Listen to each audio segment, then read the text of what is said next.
know that it's something you really can surmount, especially if you are focused on what it is you want to achieve.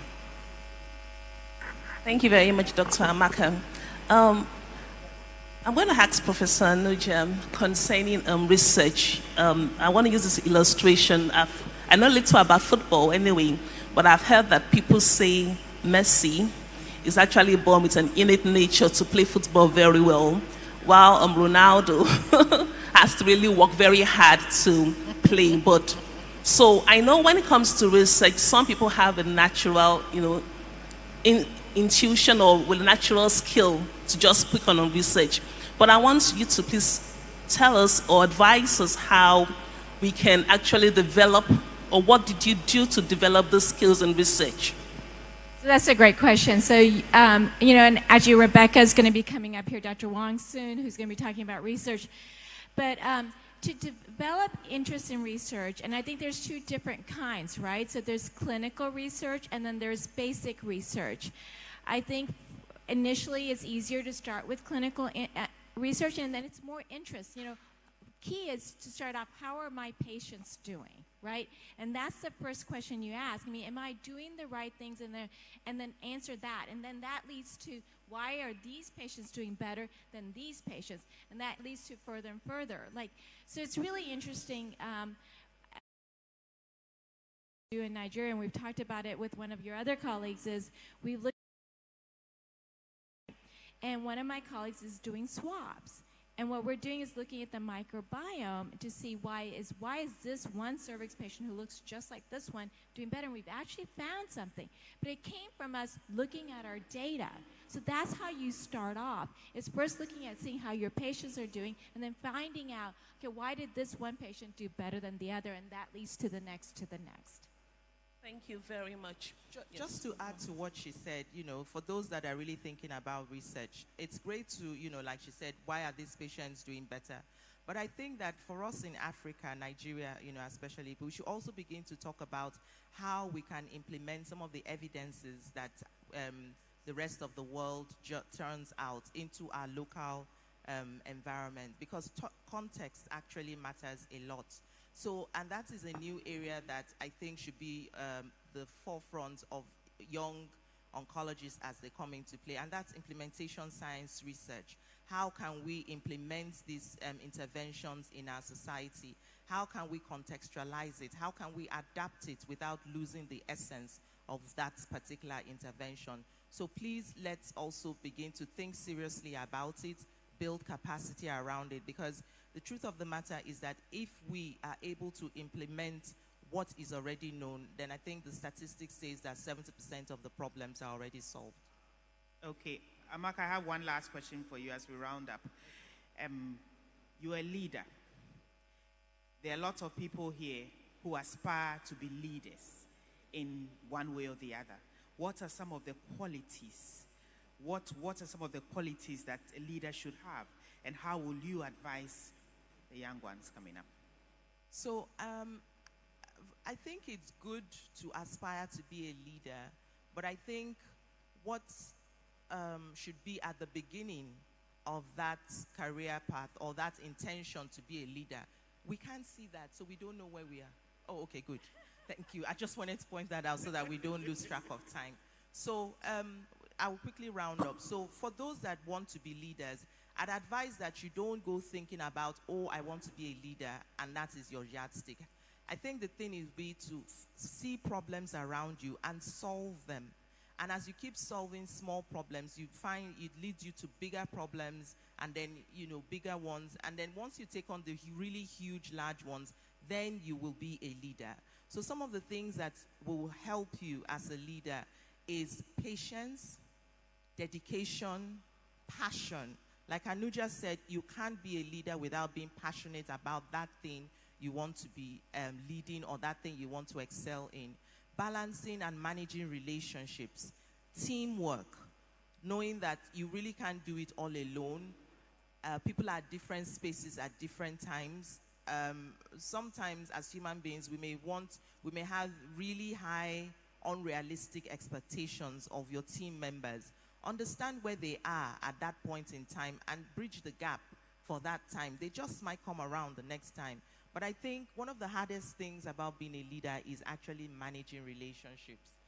Keeping your eyes on the ball and managing relationships. I think those, for me, will be the two things that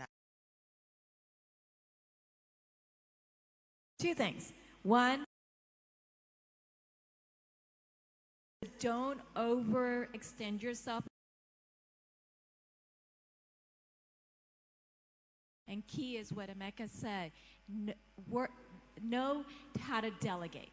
That's really important. You can't do it all. So you've got to delegate and have good people that you can delegate to. Wow. Thank you very much. That has been a great session.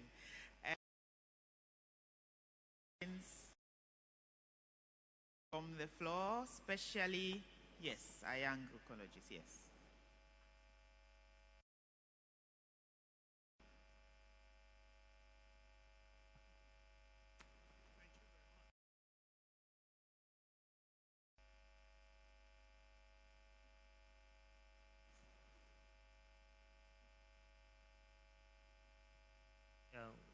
Good morning. As usual, my name is Dr. Gaddafi Yusuf from Ahmadu Bello University Teaching Hospital, Zaria. And thank you so much for the discussions and then motivation, both in leadership and in skills. Mine is, I want to especially thank Prof. Anuja for at least the residents in Zaria are sending the regards to you. That at one time, out of her tight schedules, she organized some conference sessions to residents, which is highly commendable. And we look forward to have more sessions, not only for Zaria residents, but for all other residents in the country. Thank you so much. Thank you for your comment. One more. Good morning, senior colleagues and colleagues. My name is Sulaiman Alabi Yunus from National Hospital. I want to also thank our senior colleague on the podium. But the question is actually to the prof. You know, there are different ways of mentoring junior ones. In your own area, what's your own pattern or scope of mentoring your junior colleagues, please? No, just brief one. So the question is, how do I mentor my colleagues? Is that okay? I think the junior ones. Yeah, so that's a great question. So for my residents, right? We actually, all of them have to do a project. They actually have a year off in their residency to do a project. So that's one of the things that they're required. But the key is to mentor them. We lead by example. We help them get projects, give them some ideas on how to do projects. And then we teach them how to do it, and we lead them all the way through, including writing papers. So, that's how you mentor, by leading by example and then providing ways and venues for them to get projects. Yes, and I think just to add to that, also giving them the opportunity to actually participate, sometimes even take a leadership role, and allow them to make mistakes and learn. That is also another way, because that's how you grow. Yes, thank you. So thank you. It's been a very engaging and enlightening session, but I'll crave your indulgence to just give us 2 minutes. Dr. Intekim just walked in and was supposed to be among the panelists. Can we just give him the mic? We just want to ask a question in 2 minutes, sir. Thank you so much for coming. We just wanted to share your career as a researcher, your career journey, so that the aspiring young oncologists can learn from you, because a lot of us look up to you. Yeah, good morning, everyone. So sorry for being late. I had some transportation delays, but at least it's what I've been looking up to. I'm sure a lot of discussions have been carried out. And then, well, the issue of being a researcher, It's just by maybe decision or so, because we know there are so many tracks that an oncologist can go into. We've heard some have gone into business, some have gone into politics, some have gone into entrepreneurship. So research is also a track that oncologists can go into. Now, the purpose of research is to be able to discover new ways of doing things that is appropriate for our environment. And so in order to do that, one has to be mentored. It is very important for one to be mentored, learning by example. Now, also, one has to be able to read widely and then very, very observant. You have to look at what is happening in the environment and then see what you can do if it is problematic to be able to do that. Now, it also entails a very hard work. Now, research is not taught mostly in our medical schools, but then we have to really be able to identify that one needs to go into research. Sometimes mentors could actually help by introducing us to the field of research. Now, in research, we have to be able to learn new things constantly and then be very much updated. For instance, sometimes there are maybe some ethical issues that you need to be constantly updated. You don't just do one more and then go and sleep. And with that, we also need funding to carry out research, because without funding, it may be a little bit difficult. Sometimes our mentors could support us with the little money they have, that is if they have been able to get grants. But otherwise, we have to learn how to write grants in order to get money. Now, it starts with small grants, as what Arcon has done. I know when I started with a grant with 400,000 naira from the university basic research grant. And from there, I collected the money. Management of grants is also not very easy. That time, there was nobody to teach me how to manage grants. I just put the money in my account, and I was just spending anyhow as if it was my money. Now, at the stage, now the university now wrote me a very long letter that I've not made returns and all those things. So it was an issue. So we need to be closely guided in these things. Now, it's of recent that our university also established a grant management office. By then, it wasn't there. So you also had to do things on your own. And my mentor that time didn't actually want to tamper with the funds. So he didn't even ask me what am I doing with it. So my wife and I started spending the money like that. So at the end, I had to use my salary to make up. So it's a very interesting thing. And of course, collaborations are also very, very important. You have to try and belong to a research group. So, and then so that from there you'll be able to bring ideas. I remember one of the studies that we undertook, I was just in our MD team, and then that time my mentor, Professor Fumi Olakwado from University of Chicago, visited us. So I told her that most of our patients, we have been collecting samples for genomic testing, but they don't have money for treatment. So that we wanted to do a small study, even using the basic drugs like CMF to treat breast cancer that time. So I wrote a protocol, which was like maybe 11 pages. I told her I have a protocol that we want to fund, but we don't have money. So she said, let me look at it. When she looked at it, she just smiled and then kept quiet. And then after like 3 months, she reached out to me that she wants me to learn how to write an industry standard protocol. And then from there, from our D43 grant, I was able to go to Novartis Institute for Biomedical Research in Cambridge, Massachusetts. That was where I thought I learned how to write a research protocol. So from 11 pages that I wrote, we ended up writing a protocol that was almost 150 pages. So that is how it started, and it has been a very tortuous journey. And thereafter, there were so many trainings. She also assisted me to get a K43 grant, whereby she was my mentor, and then we were able to go on. Now the thing is that you have to indicate interest. Once you start, there will be somebody to assist you and then pull you up. And along the line, we also thank people like Professor.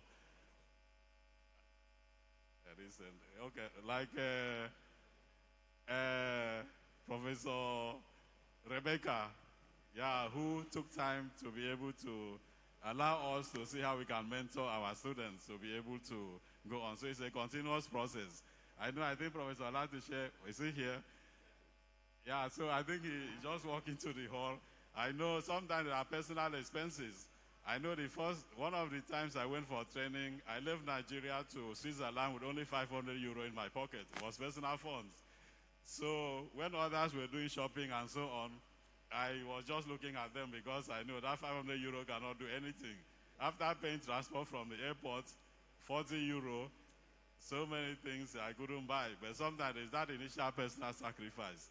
And I must say that research is not an easy thing. One has to sacrifice a lot. I know I met Professor Latishe in the US. One time he was just hopping from one hospital to the other trying to get research. Those were the beginning years, and I'm sure he will be able to share his experience. Thank you very much. Thank you very much, Dr. Ntekim. That was really great. We have all learned something from that. I mean, the fun side and the serious side as well. Thank you so much. So I think we'll come to an end. All right, so thank you for our panel, Dr. Noamaka Lashebikon, Dr. Anuja Jingran, Dr. Tara Ntekim. We have enjoyed you. Thank you. Thank you very much. Please, let's give the panel a very huge round of applause. Thank you. We want to appeal to our young oncologists and residents at tomorrow, the last session of the Young Oncologists Forum. Please, let's ensure that we are here on time. There's supposed to be a recap now that we could not take because of want of time. Please, let's make it a point of duty to be here on time tomorrow. We want to take a very brief industry presentation now of the radiotherapy in UNTH experience with the variant vital beam by the MediLink. To take the presentation is Mr. Nonna Daniel. I hope I did not murder the name. Thank you very much. They have please let's welcome them with a round of applause.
While they're still trying to pull up his slides, I want to specially welcome Professor Latishe. Prof, we are very privileged to have you in our midst. Thank you very much for the wonderful work you are doing on ARGO. Thank you very much for the wonderful work you are doing in OAU, THC, and globally, and also supporting our oncologists in the team. I know that there's one of us in Memorial, is it Sloan? What is it? Is it MSKCC? Sloan Clayton Cancer Center. I mean, that is, And regularly, for those of us that were not be able to benefit from ARGO, there's, I think it's every week or every 2 weeks or every month meeting. Prof will shed more light on it. And from the comfort of your consulting room or from the comfort of your home, you could actually be able to do MDT with a vast faculty You get cases. The last one that was done, I think about last week, was colorectal CA that was presented by the Lagos team, and that's the LUT team. And so I mean, the other time it was the Lorry team. So the other time, and also we had I think we had a talk from the team in MSKCC.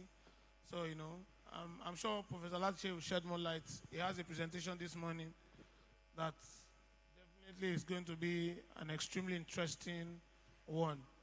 Have you found the slides? Baba, don't you have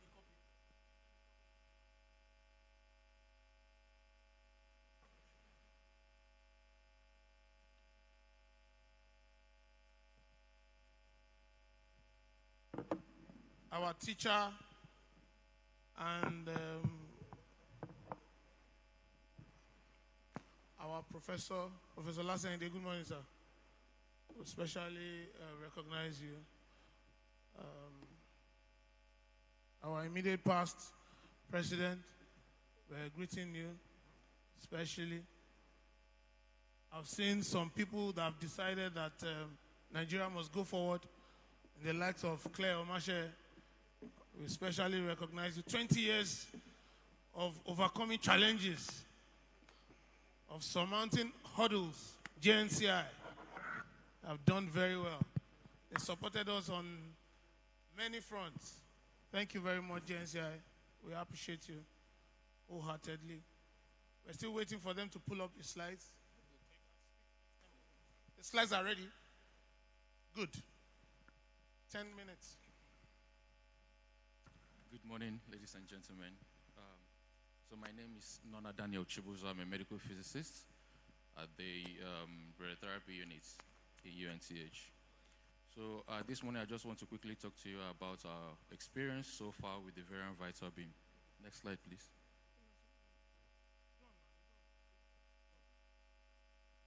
Okay, here is my outline.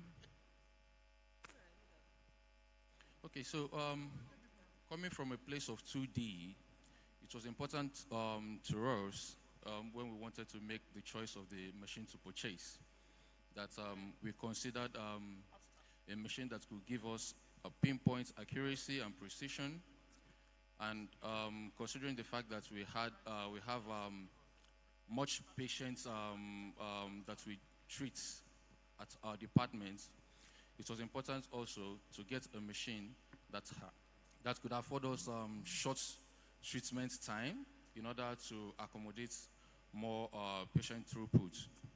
So this informed the decision to get the variant vital beam. Also, it was also important for us to get a machine that had the advanced imaging modalities, incorporated in it, coupled with the fact that the variant vital beam had the MVKV capabilities with the ARMS, the OBI, and the 120 MLC, Millennium MLC. It informed this decision to get this very machine. So at our center, the variant vital beam that we have has 3 photon energies and 4 electron energies. With this, we're able to do our IGRT, IMRT, VMAT, and it comes with the ARIA EMR. Next slide, please. So the choice for the vital beam, we considered the following. So it has a sophisticated control system, even with the emergency buttons and everything that it has in it. It also comes because you can actually optimize it to get more energies out of it. We considered this, and also the safety checks, because every 10 milliseconds, the supervisor node carries out automatic checks so that it stops the machines from operating.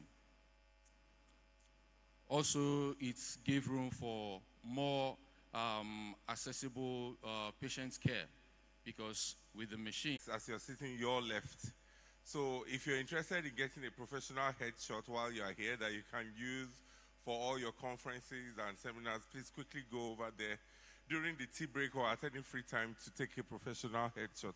Thank you.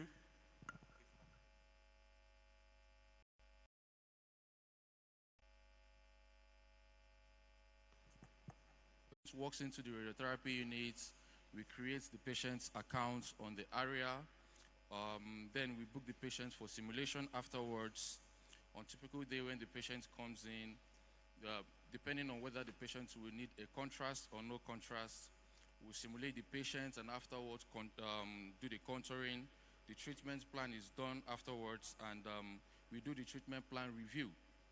So basically, this takes us about 2 weeks to do this, so that immediately after 2 weeks, the patient gets a call and comes in for treatment. So, picture of our CT. The next slide. Okay, so here is a picture of our CT scanner. Is the somatome scope from Siemens. 5 minutes more. So basically, we do the simulation. The simulation is the same as the treatment setup. Next slide. Then the contouring is done. Next slide. Then treatment planning is just an interface, an example of the interface. So treatment plan is basically for you to do the beam arrangements, energy selections, field size, and all that. Then you decide which technique best suits what you want to achieve. You can do the 3D, MRT, VMAT, and all that. Next slide. So that is like a typical example of what the three-dimensional radiotherapy is all about. You can do 4-box and all the next slide, please. And then the IMRT. So with this, with the machine, we're able to do IMRT now, unlike when we had the old machine. As I said, we have the Millennium 120 MLC. Next slide, please. And then the VMAT, which gives room for more conformality of the beams. We also, because we have the vital beam, we're able to do both coplanar and non-coplanar plans. Next slide, please. Okay, this is just a typical example of the treatment review that we do. So we have clinical goals that we need to achieve. We have a template that have already been done with the clinical team, the doctors, physicists, and all that. So we are able to meet our clinical goals now, unlike when we didn't have this machine. Next slide, please. Okay, so after the treatment plan is done, we do the treatment plan QA, and here is a typical example of the templates and the tolerance that we use. Next slide, please. Okay, so we have the imagers, the onboard imagers on our new machine, and we have the capability to do the KVCT. Usually we do this for the first fraction, and every first day of the week that the patient presents, we're able to do the KVCT, and subsequently we do either the KV, MV, for the other days. Next slide. Okay, so the treatment delivery, we do this 5 times in a week. So our operations run from Tuesday to Saturday because of the sit-at-homes that we usually have on Mondays. Next slide, please. Next slide. Next slide. So basically the management and communication is important, and quality as well. So we try as much as possible to keep that in mind in all that we do. So we do the chat QAs every day, every week. The doctors have their own to do, the physicists have their own, and the therapists have their own. So we checkmate each other. Next slide, please. Okay, just a typical example of some of the immobilization devices and the applicators that we have. Next slide. Okay. Question and answer. Thank you very much. Let's give him a round of applause.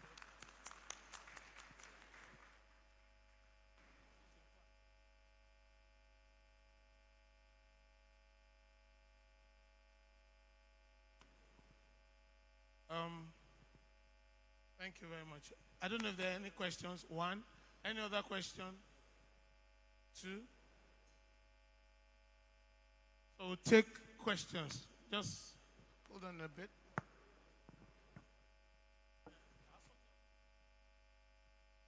Thank you. Please, why is it taking you 2 weeks to do the planning?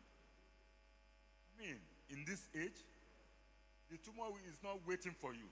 Please. Because I'm a bit disturbed, that 2 weeks.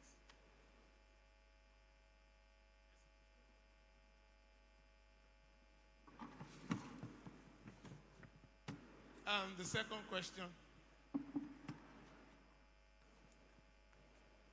Okay, thank you.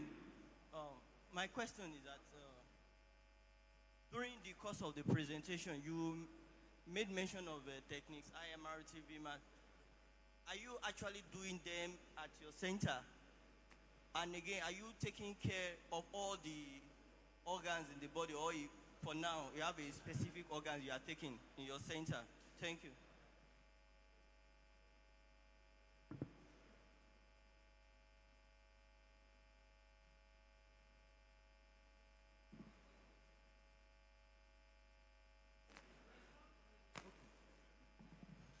Okay, thank you. Please kindly respond. Okay, thank you. The first question is about the time for planning. So it's not every patient or every case that takes 2 weeks. So the ones that are emergencies, we take them quickly, but there are some, because our center, we have many patients coming in, and sometimes you find out that the process gets a bit stretched or suffer a bit because of the time to decide on some issues, and also to sorry. Okay. No. As I said, this is the worst case scenario that we've had so far. 2 weeks. It doesn't exceed 2 weeks maximum, and some of those patients are called in. Then the question about whether we treat, I didn't get the question very well, but I heard you say IMRT and VMAT. So yes, we do this. We have the capability to do both 3D CRT, IMRT, and VMAT for all sites. We don't. We are not limited by the number of sites that we treat because of the machine that we have now. So we treat all sites. Thank you very much. Please, let's give him a round of applause as he makes his way. We'd like to quickly welcome Mr. Tim Clark, or is it Dr. Tim Clark right now, who's presenting on Alcyon. Yes, you're welcome.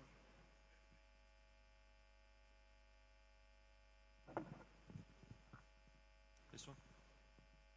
Good morning, everyone. Just wait for my slides to come up. While I wait for that, I just wanted to introduce myself. My name is Tim Clark, and I head up the marketing organization with Varian, responsible for the EMEA region. It's certainly a pleasure to be here. I'd like to thank the organizers for the opportunity to present this morning. And so I'm going to present on Halcyon, which is our ring-based delivery system, and the new standard in efficiency. Next slide, please. So this is data from the Lancet Oncology report a number of years ago now. I'm sure you're all very familiar with this. But what this highlighted was not just a gap in resource in terms of equipment and technology, but also around human resource. So the question is, how do we address these challenges? Us as manufacturers, as vendors, one of the things that we can focus on is workflow and efficiency to help with that staff shortage. Next slide. So these are the things that we focus on in our products, in our portfolio, particularly around Halcyon. Quality, simplicity, efficiency, and automation. Next slide. So with any delivery system, of course, couple of the fundamental principles around high-quality radiotherapy is maximizing dose and optimizing the dose to the target, and delivering that on target and minimizing dose to normal surrounding tissues. Kind of fundamentals of radiotherapy, really, and certainly a guiding principle in any of our delivery systems. Next slide. So we want high quality therapy. Of course, patient safety is paramount and super important. We never forget that. But when we designed Halcyon, and we released Halcyon in about 2017, when we designed Halcyon, we wanted to focus on different things which perhaps hadn't been a priority before. Things like operational efficiency, capital efficiency, the patient experience, which is often forgotten by manufacturers, and also staff satisfaction. So we brought these other design principles in to help with those resource challenges that we talked about at the beginning. Next slide. Okay, so this is an old version and the slides are not quite working. But there are three guiding principles that flash before your eyes there. Things like getting on target, being on target, also the patient experience, as I mentioned. These are some of the technologies that support that. So it's a 6MV LINAC. There is a MV panel and a KV panel. That's important because every treatment on Halcyon is image guided. It's either IMRT or IGRT. So we're always checking before delivering that we're delivering in the right place, which is super important. The system is water cooled. It can be cooled from city waters, so there's not necessarily the need for a chiller, which adds efficiencies, which I'll talk about later. There's an integrated beam stopper, which gives advantages around room shielding. And again, I'll talk about what that brings in practical terms. And then the system uses a dual layer MLC. This is a unique design, a new feature of the Halcyon, which we introduced. Next slide. So here we can see the MLC.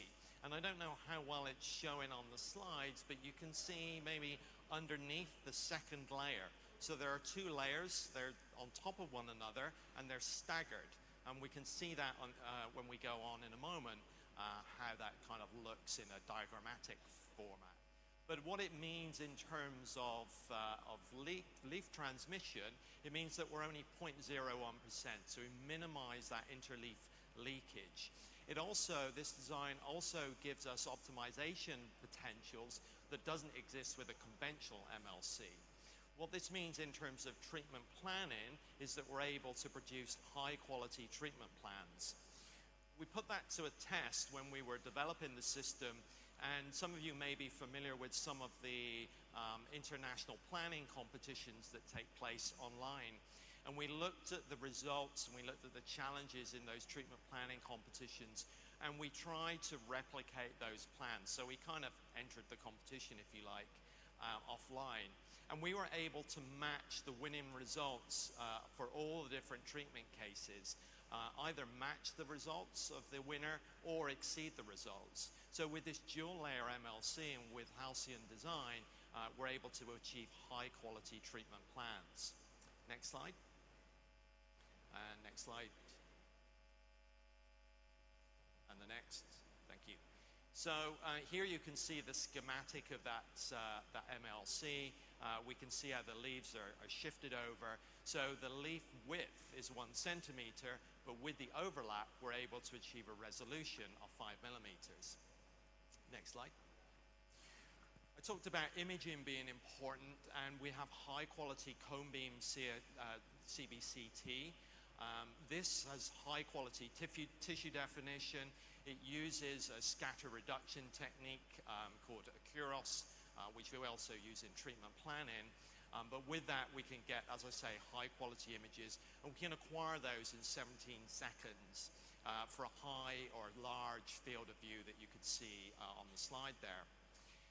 Just as a side note, we've also just released a product or a capability called HyperSight. And HyperSight allows us to further improve this image quality on either Halcyon or on our adaptive platform, which is Ethos. And with HyperSight, we're able to get extremely high quality cone beam CT. In fact, the quality of HyperSight is very, very close. In fact, almost indistinguishable from diagnostic CT quality. The other thing with HyperSight is that we can acquire images in just 6 seconds. So it offers up the possibility of breath hold CT. So you can easily hold your breath. Most patients can hold their breath for 6 seconds, so we can do breath hold. We can see the simplicity that I talked about before and the patient-focused features. The system has a large bore, so it's not claustrophobic for the patient. The machine is very quiet. If you go in a treatment room, it's very noticeable how quiet it is. The couch goes down to a low height. It's easy for a patient to access the couch. They're on the treatment couch for a short time. All the motions are very smooth. And there is lighting, ambient lighting in the back of the machine to help with the patient experience. Next slide. Next slide. Thank you. We'll wait for the slides to see where you go. There is an in-room touch monitor, and this facilitates very easy operations. So there's 9 steps to initiate a patient. Okay. So this facilitates very easy workflow for the operators. There's simply 9 steps to work through the treatment initiation and delivery. Next slide. So there are monitors on the back of the machine or the end of the machine that visualize the patient throughout the treatment. Next slide. You can also see lasers on the next slide integrated in the machine, so you don't have to mount lasers separately on the side walls. And then there's an intercom built into the machine, again, so you can communicate with the patient to enhance the experience. Next slide. Next slide. The machine has a very small footprint. You can see the dimensions of the machine there. And so it can go into some very small bunkers. It can actually be put into old cobalt bunkers, for example. The small footprint also has other advantages. Next slide. So we can see here the comparison between a bunker design for 15 MV, a typical C-arm 6 MV, and a Halcyon machine. So you can see there schematically the reduction in the room requirements. And this has advantages that we can see on this slide. Your vault is much smaller, and if the vault is smaller, you're using less concrete. You can see a 35% reduction in concrete used for a Halcyon bunker. Next slide. If you use less concrete, your construction costs go down, your room's smaller, your construction costs go down, and you can see we can achieve a 55% reduction in cost for construction of a Halcyon bunker. The Halcyon is also designed to be efficient. You can see, or maybe you could have seen on the previous slide, the reduction in electrical consumption. There's also a reduction in water consumption as well. One of the other aspects was around the uptime. Uptime is super important, and if you saw the previous slide, you would have seen that we designed the Halcyon with a 98% uptime in mind. We've actually achieved something like a 95% uptime capability on the Halcyon. So a very reliable product. You can see Halcyon's very flexible. And if this slide stays up long enough, you'll be able to see that you can treat up to, we have treated on Halcyon up to 27 different disease sites, ranging from head, neck, pelvis, breast. It really is a very versatile workhorse. The other thing about Halcyon is its efficiency, its throughput, and you can see that on average between 80 and 100 patients are treated per day on the Halcyons that we have installed. We're actually able to monitor the Halcyons that we have installed, so this is real data that we're picking up from our users across the globe. And that efficiency is again reflected in the actual time from door to door. So this is not beam on time, this is not setup time, this is everything. This is patient entering the bunker and leaving the bunker, and you can see that patients are being treated on average within an 8-minute window. Next slide, which I think is my final slide. So that's Halcyon. Halcyon is designed for around operational excellence. It's high throughput. It's installed across the globe. It's installed, we have them in Europe, we have them in US, we have them throughout the world, as I say, in a lot of different settings. It really is a very flexible product. With that, I'd like to thank you for your attention and very happy to take any questions. So thank you very much, Tim Clark. I think you deserve a round of applause for keeping to time. I think you actually finished right before time. So thank you so much. We appreciate that.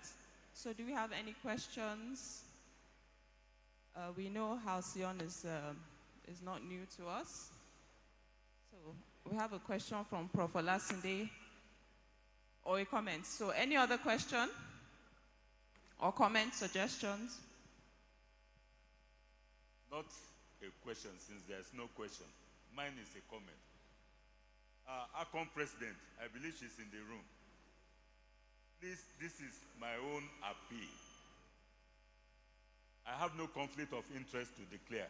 But if this kind of machine, please, if they are presenting it to us, Arcon is very simple and very cheap machine for us to use in some of these bunkers that are lying waste in the country today. So please, instead of us just listening to them here, because I don't know if the Federal Ministry of Health officials are here, so that, I mean, they can discuss. Enough of all this just coming to hear about this here. But let us have action, please. Thank you. Thank you very much for the comment. So thank you very much for your presentation. Now, Halcyon seems a little bit simple. Is there a way that we can make it to work with the solar power? Because that is our challenge here. Because if we could be able to design either a solar system that can work with it, because of the unsteady energy situations and the high cost as well, I think that is something that variants should look at. Thank you. It's a really good point. So I've been in radiotherapy for like 30 years, and probably there was talk about a solar-powered LINAC back then at the beginning, right? But back then we didn't think we'd be driving around in electric cars either. So it is something that has a lot of potential. I know there are some people working on this, but nobody's quite there yet. It probably requires a further development in solar panel technology before we could get to that point. But I think that's where the development is rather than on the LINAC side. Certainly Halcyon helps though. It's one step closer.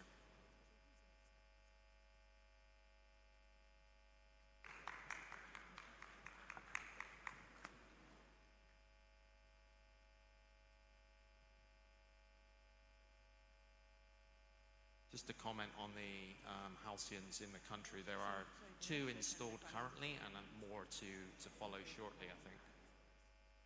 I'm not sure if I'm done. Thank you.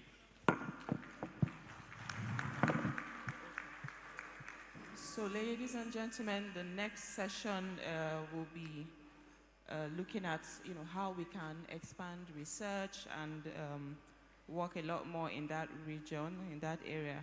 So to take that, who will be handling that, the presentations are presenters from Marcel Roots Cancer Center, Prof. Alatshe, I know he's around, and the third presenter would be Professor Wong.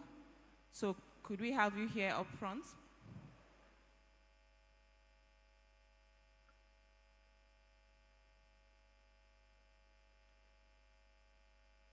So Dr. Modupe Elebote, could we have you here? Professor Alatshe? Yes, sir. Professor Wong? Okay.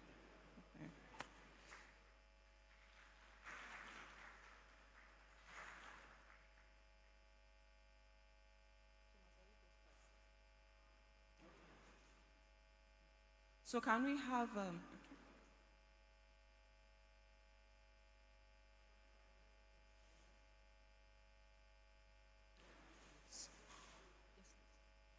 so can we have the slides up for Marcel Roots?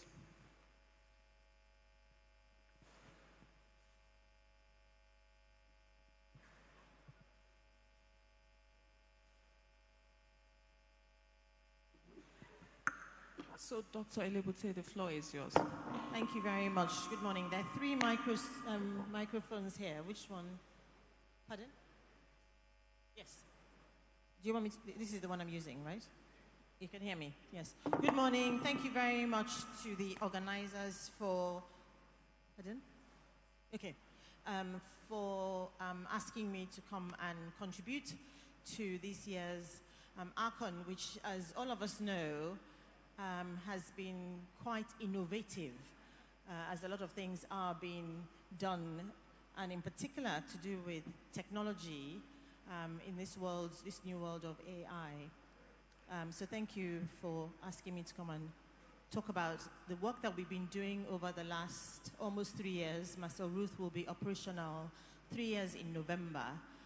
And so I'm very pleased that we're able to come and contribute the data that we've managed to gather, which I hope sets the scene for the rest of the session in terms of how we can now scale up in Nigeria, doing work, doing research with accurate data.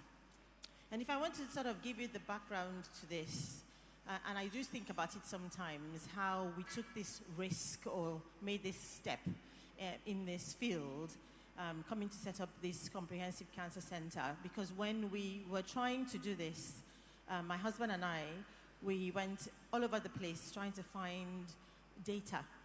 How many cancer patients are there in the country? Where are they? Who's treating them?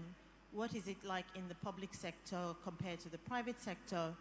What are the challenges, and so on? And in general, it was very difficult to find any data. Either it was very recent, or it was a long time ago, and nobody could actually speak to the accuracy of the data. So I think this is our opportunity in the country to start to collect very accurate data, which will set the scene for us improving clinical care. We're talking about, and we have now got the opportunity to have very expensive infrastructure, including radiotherapy machines, much needed in the country. There's no doubt about that. And other opportunities for diagnostics and immunohistochemistry and so on. But without the background data to help us with this work, it's going to remain a difficult problem. So what is the status of cancer care in Nigeria at the moment? Why Marcel Ruth? What was our vision? What are we trying to do? And the work that we've been doing more recently in trying to actually establish a standalone research arm of Marcel Ruth, which I'll describe to you in a short while. So obviously we've heard this throughout the last 48 hours or so. Cancer remains a huge issue in the country. There's no doubt about that. And accounting for more deaths than even during COVID and all the worry that we had, and how much sort of the mortality from COVID was in everybody's mind and in everybody's face. But actually, when you think about it, cancer has caused more deaths, even in that COVID era, and continues to do so now. In Nigeria, at the moment, we're talking about HPV and cervical cancers.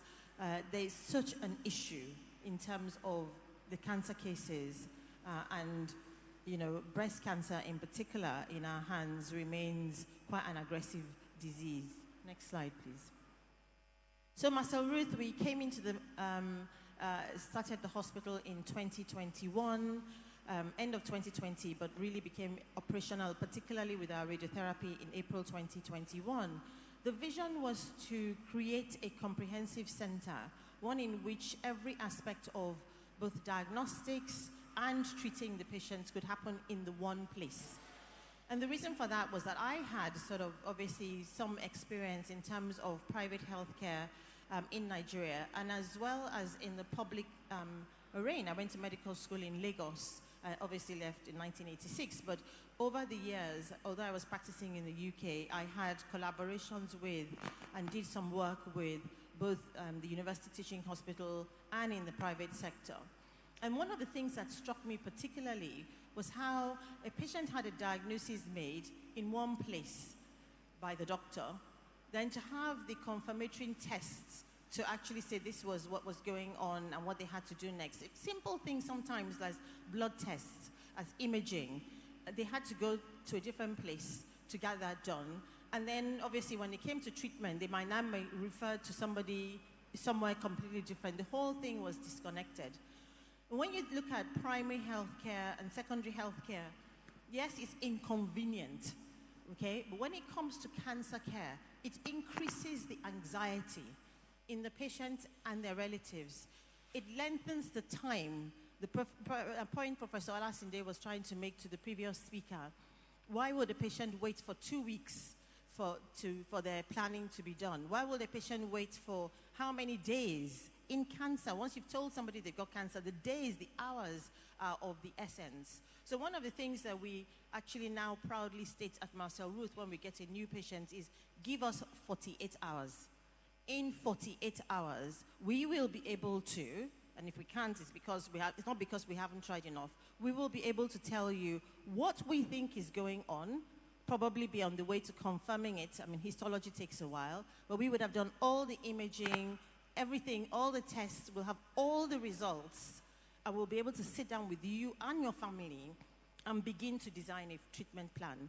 And even that 48 hours is huge from a patient's life, waiting to find out what's going on with them and facing their mortality.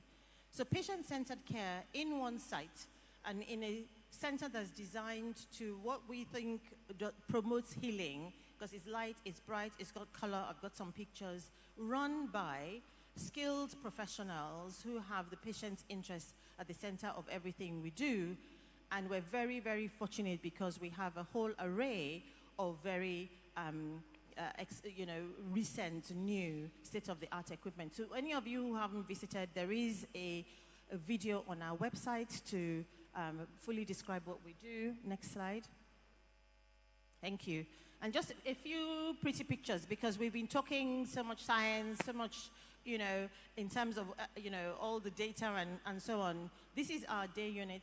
Marcel Ruth, because people keep asking me, was named after my mother-in-law, who died from complications of breast cancer. Purple was her favorite color. So our day unit is filled with purple. Next slide, please. We have a separate chemotherapy pharmacy. I thought it was important to mention this. And in fact, in the last 2 years, we've been able to accommodate oncology pharmacy training at the site, run by a number of NGOs, including one from the US. I think it's very important, and I think it gives our patients the confidence that the drugs that we're administering are the right ones and actually being delivered in the right sort of sterile way, not just for them, but for our female pharmacists who are providing the care. We've got 2 modular theaters named in memory of my father, who was a professor of cardiovascular, cardiothoracic surgery, and the provost of the medical school that I attended later on. And where I'm extremely proud now, because actually the surgery was the last point that we came into what we should be doing. And I have to say that I thank Mrs. Claire Omashe for continuing to say, you need this theater space, and you don't just need one theater, you need 2. We probably only use the second one from time to time, but I can now see what you were trying to say, and I will publicly state that. Because actually, in the last 6 months or so, I think we've done about 60 to 70 procedures. We're doing neurosurgery. We've done 3 pineal gland tumor resections using minimal invasive techniques. We're doing mastectomies almost every day. We're doing GI surgery. Professor Latishe is doing ERCPs at Marcel Ruth. It has, I would never have thought about it, but it's been incredible to be able to, as I say, all that care in one place, from chemotherapy to the surgery, and of course, to radiotherapy.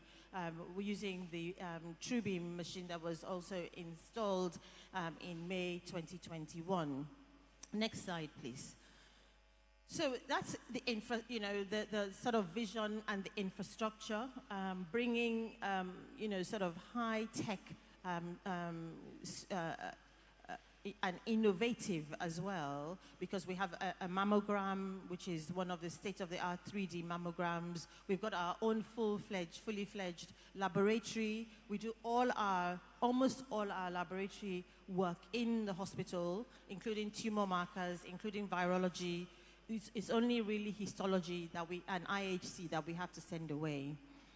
We're led by a very senior team, including Dr. Damola Omogbeyin, who trained in UCH Ibadan.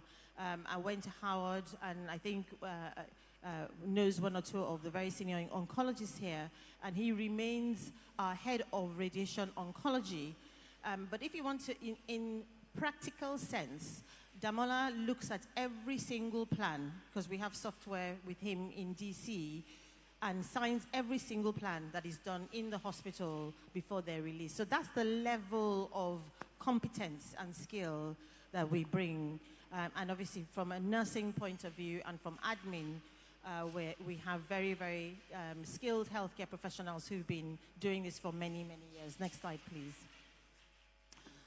We've grown significantly. We now have about 70 staff, of which about 50 are clinical. And people always ask me why I feel that we need to be so heavy on the clinical side. And the next slide, I think, will explain that.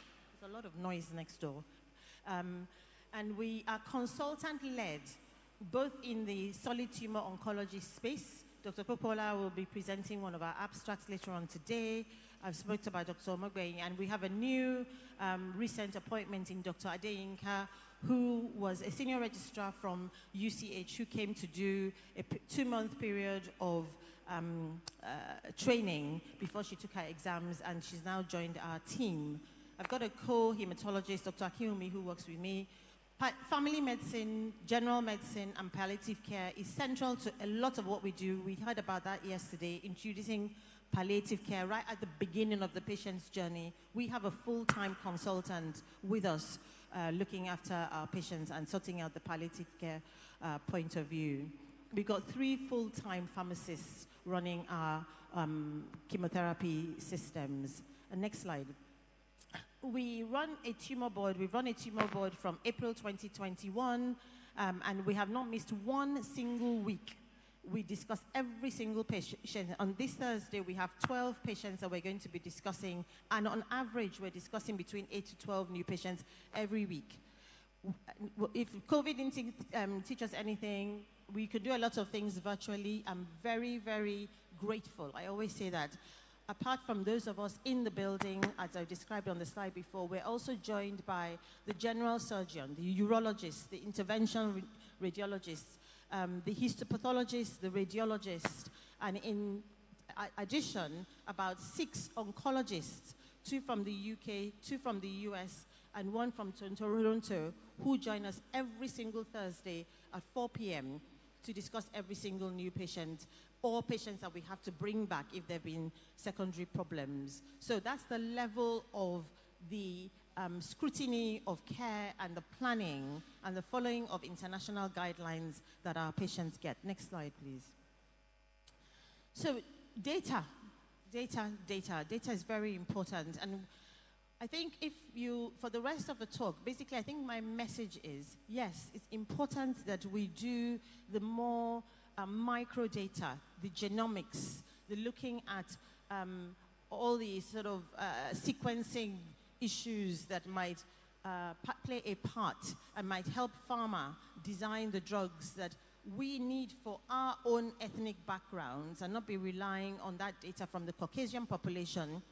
But I think the message I want to get across this morning is that even what we think is simple data, collecting the number of patients you're looking after, what they've got, where they are in their treatment, what their outcomes are. Dr. Grover's talk yesterday, looking at the practice in Botswana, I think already lends itself to what I'm saying this morning. Doing that accurately, and that's something we can do in the teaching hospitals, and we can collaborate. Yes, we're luckier because our patient numbers are smaller, and because maybe we can respond quicker because we have the infrastructure. But to be honest, if we can collect that data accurately, how many cancer patients are we treating in the country? Where are they? What have they got? That in itself will help to guide public sector decisions about where these cancer centers should be and how we should treat these patients. Coming back to home, in under 3 years, we have seen almost 3,000 patients at Marcel Ruth. Even I am stunned when I look at that information. Okay, we know that the majority of the patients come from the Southwest, but the one other thing I will say is that we have patients coming from all over the country. I've now had to learn where Adamawa is and so on, and how long it takes our patients to get to us for care. We now have patients coming back from the UK, from the US, because now the dollar is against us and care is very expensive. But like all the other data that we have, Globocon and so on, breast, prostate, and cancer remain the top 3 diagnoses in our hands. Next slide, please. The services we provide, again, this has been alluded to throughout the last 48 hours, but education, awareness, and health screening remain the center of where we should be and where, to make sure that we are making sure that patients are presenting at earlier stages when we can do something about it. So we have a very big ethos on annual health screening, and we're sort of BUPA accredited for that. So that forms about 10 to 12% of what we do. We get a lot of general medical referrals, where an oncology center, but we're also a specialist hospital. But radiation, so medical oncology and radiation oncology accounts for about 60% of what we're doing. Next slide, please. And so this slide is just to take you through a patient's journey, and I'm not going to read through it. The message basically is that a patient can walk in, like there's a lady who had a mastectomy yesterday, the bilateral mastectomy, who came to one of our awareness days last October. In fact, she'd had a mammo done in the UK 6 months before and told her everything was fine. So I said to her, so why did you come? She said, well, my friends were all coming. We went out for lunch, and they said, oh, there's this awareness day at this hospital, which is really nice. So she came with them. In fact, when she got there, the list was already full because we were going to screen, I think it was about 150 women. And she said she was actually a bit irritated because she thought she was going to get it for free. But because she was there, she said, okay, well, how much is it anyway? And they said it was 20,000 or something. So she decided to pay and have her mammogram. And lo and behold, she had a lesion. Biopsy, immunohistochemistry, all confirmed that it was an infiltrating duct carcinoma. And she subsequently had her neoadjuvant therapy. She was having her bilateral mastectomy. This is a different patient from on the side, but I'm just trying to describe. And will go on to have her radiotherapy, all at Marcel Ruth. She hasn't had to go to one other hospital for anything else. Blood tests, diagnostics, CT, everything done in one place. And the beauty of that is they get to know the team get to know them, the support, the counseling, everything done in one place really improves the patient's journey. Now, looking at the almost 3,000 patients that we've looked after, I've told you that breast, prostate, colorectal, the highest.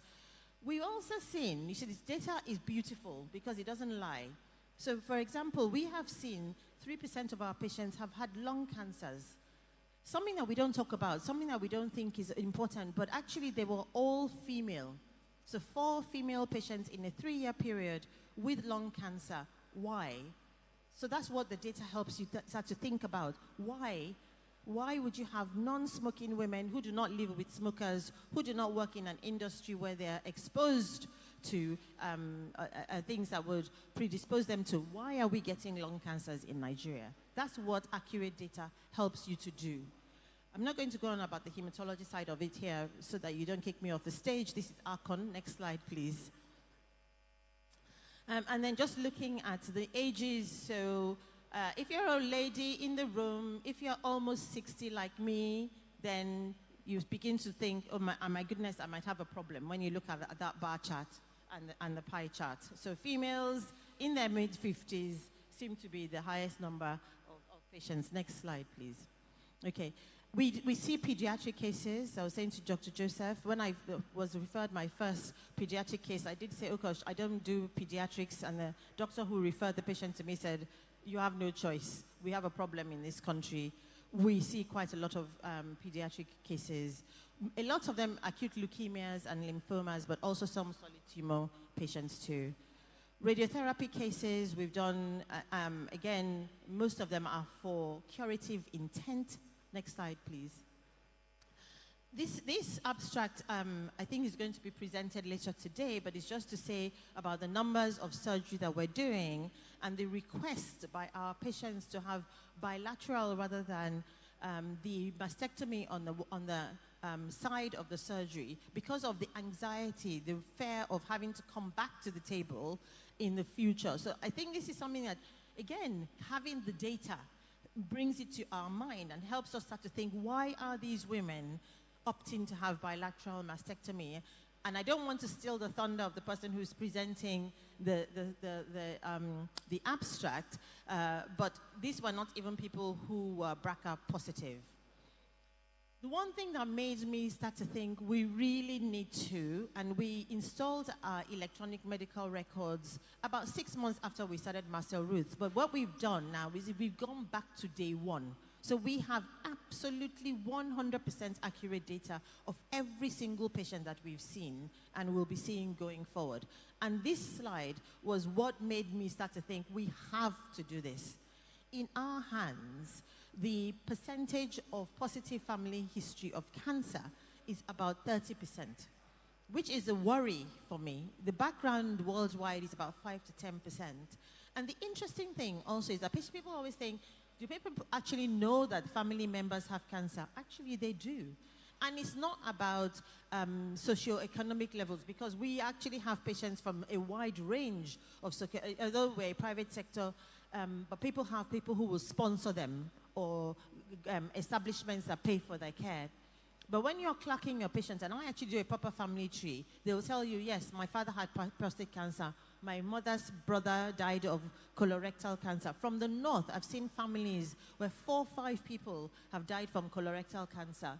And nobody ever did the H. pylori test in those families. So these are the kind of things that we need to start thinking about. So we've invested in a -80-degree freezer, and we have local ethics. Professor Ketiku chairs our ethics committee. We collect blood and saliva from all patients who will give us consent, and we use our patients who are coming for the annual wellness check as our normal controls. So again, but with very comprehensive consent being given, we are now at almost 300-400 samples in the freezer. We're partnering with a small biotech company called Yamachi, who are based out of Accra, a group of highly intelligent and very committed scientists, all PhDs. And Yao's wife is a molecular biologist, so they also are setting up their lab, and they will be running the tests on the groups of patients that we're going to be looking at. Next slide, please. Next slide. And also we're setting up a software with them, which we've called Uvosio, where all this cancer registry, basically, which is what we're trying to develop, is being run in that setting. And it also speaks to another software called Vial. So all the patients who have samples in the freezer will be able to automatically identify them. And then if we did any studies on them later on, again, we'll be able to pull all the data without having to go back to it. So our big data for breast cancer, I just wanted to focus on that for 2 seconds, is that we've seen almost 500 breast cancer patients at Marcel Ruth. The majority of them are triple negative. So we can already tell you that. Next slide, please. And what we're doing with Yamachi, and hopefully we'll be able to present this, maybe not at Aortic, but at ASCO, is that we're now going to be doing the genomic studies on the patients whose samples we've collected in that group of triple negative breast cancer. We've also just been approved to run a clinical trial for one of the big pharma companies in triple negative breast cancer patients. I'm extremely proud of that. I feel that within 5 years to be in a position, because they've seen, thank you, because they've seen how accurate and how regimented we are in collecting this data, we already have people who trust us because the need to do these clinical trials in our patients, in our part of the world, to inform pharma and us on the clinical side what we should be doing next, as was presented yesterday, that 10-year Botswana experience. I'm hoping that in 10 years' time, Dr. Grover and I will have to have dinner again like we did last night to discuss what the challenges are in trying to turn this data into your decision, for example, in the country to reduce the age of patients who should be screened for cervical cancer. That's the kind of information we'll be able to get out of this. I think you've missed one slide. I'll be done in one sec. And yes, this is the other slide, because even sometimes we get a bit disheartened. We sort of think, oh my gosh, all our patients are just, we're not doing very much. They're all just dying on us. Again, that's where data helps you. Now we put our data together, we found that actually in our early stage cancer patients, only 2 of them, and we've got, have actually, there's only a 2% mortality rate. So the majority of the patients who pass away are late stage. And so that also gives you the confidence that actually you're doing the right thing for the patients who come early. But it also tells all of us in the room, yes, we can bring infrastructure, we can bring labs, we can bring machines, and we need them, don't get me wrong. But every single person in this room has to take this message back to themselves, their family members. I say it's your birthday present to yourself. Your annual wellness check is what is going to save all of us in the short term, until we develop all this other data that's going to inform research. But picking up anything at an early stage is the key right now. Next slide, please. And I'm not going to summarize all that because I think I've said it all ahead, and I'm looking forward to listening to the research that's already and the collaboration that's already going on. But I think that data is key. Thank you very much for listening. Thank you so much. Thank you so much for keeping to time. Dr. Elebute just presented data and equity, the role of the private sector. So, Dr. Elebute, there's one thing I want to say, and I'm sure that your mother-in-law would be proud. We are proud. I mean, the data coming from us roots, wow, it's good. So we are proud of you, ma. So, yes, so we have one question in the front. Do we have any questions, comments, contributions? So, yes, could you introduce yourself? Thank you very much. This is very impressive work and incredible to see state-of-the-art quality treatment being delivered right here. So it's a comment and a question. The first one is, you have great data coming out. Are you already planning to look at, since you have follow-up data on these patients, looking at the outcomes, as well as some of the costs, what the costs are to the patient, out-of-pocket cost, and what are the, really thinking about cost modeling, what are we paying and what are we getting out of it in terms of outcomes and quality?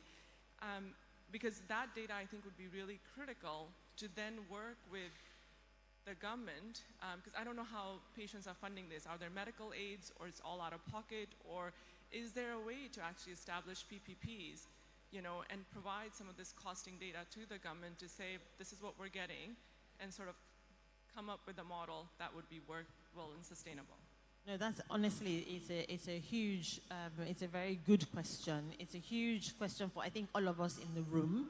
And I think that, you could talk about this for an hour or so, but I'm going to make just 2 points. And one is the majority of our patients pay out of pocket. That's the situation in the country. That's the first thing.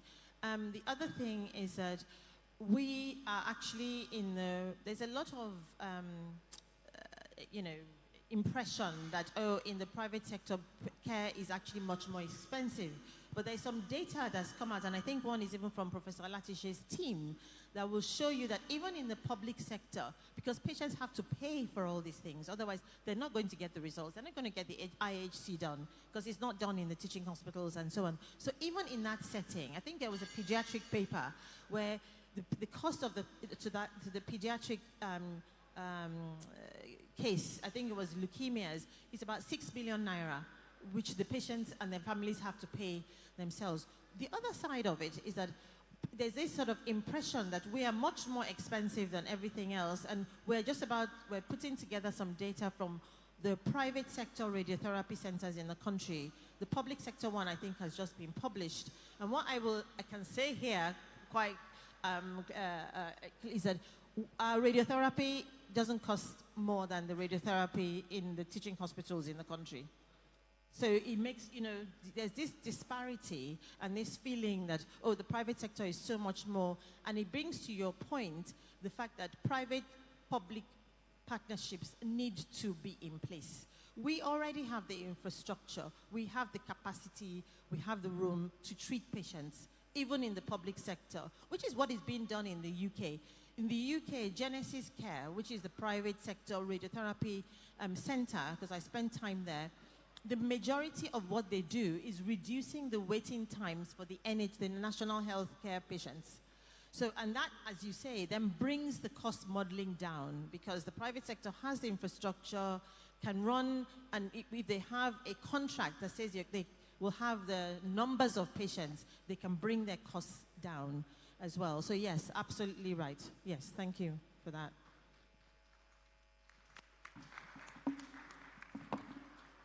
I have one more question, ma'am.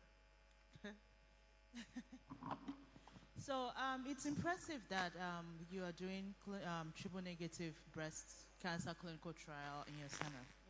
So 2023 ASCO, there was a lot of talk about clinical trial diversity. And now the FDA has made statements, strong statements, supporting clinical trial diversity, especially underrepresented patients. What we have seen is that we have not seen a lot of black patients represented in our clinical trials. And the future is going to be that clinical trials is going to come to Africa. Question for you. Yeah. Now that you want to do clinical trials in your center, how plugged are you as far as IRB and scientific review, making sure that the clinical trials that are being conducted in your center are well vetted? And I ask this question to say that in the future, there will be a perversion whereby all pharma, all scientific, everybody wants to do trial in Africa.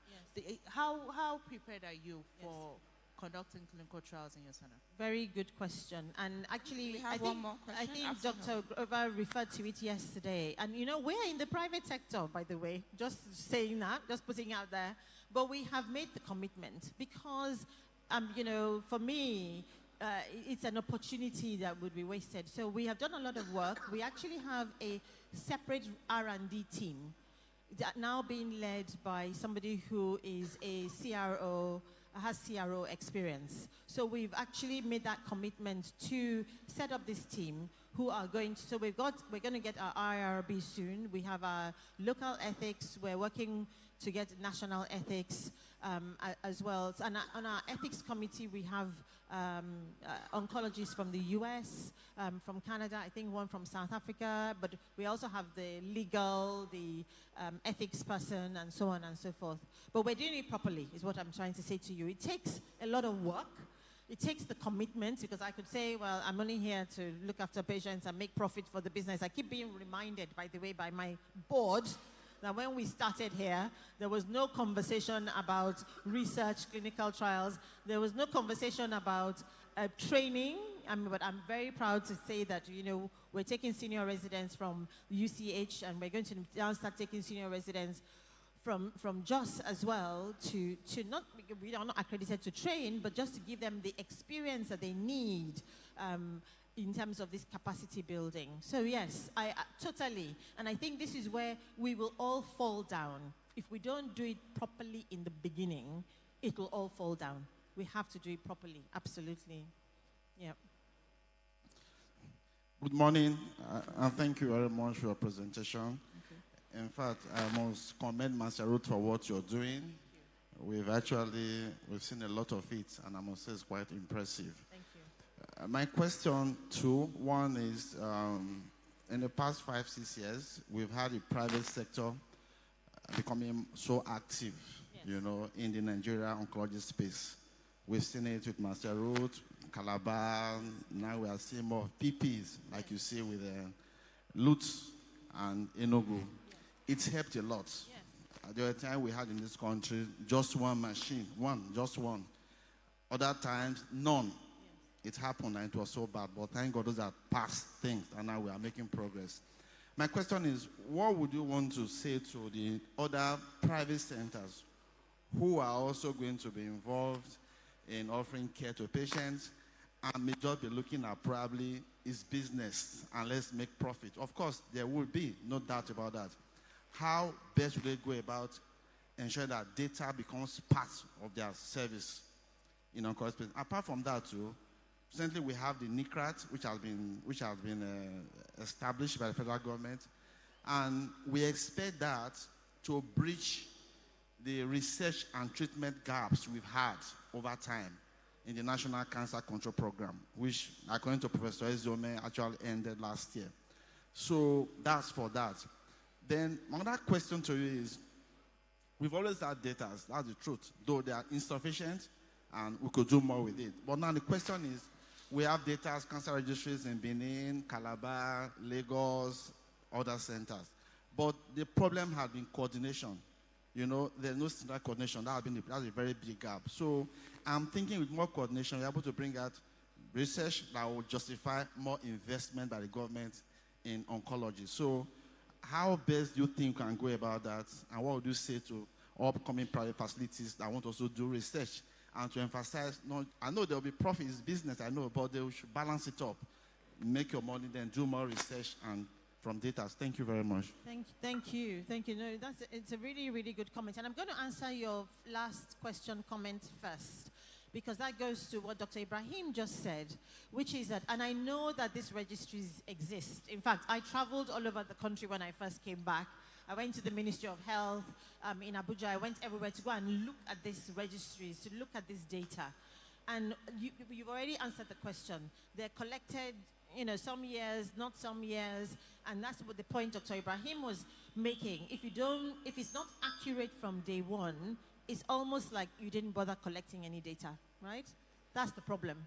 So when it comes to private sector in terms of doing research, well, I will tell you, I mean, I'm sure it's the same definitely the same in the UK, it's probably the same in the US. You're always going to have your champions, people who are passionate. I mean, Professor Latishe in OAU with a busy surgical practice and other professors here. But the people who are passionate about it are the ones who are going to have to do it. So doing it in the private sector, yes, it's not your reason for being, but when we understand the issues of cancer care in Nigeria, where we want to be, all of us in this room, that's why we're here for 24, 48, 72 hours, you know, and we have the, you know, great minds, people who have the infrastructure, we have people we have the equipment in the country. We just need them to be paid for so they can be installed, as I think that Professor Lasinde just said.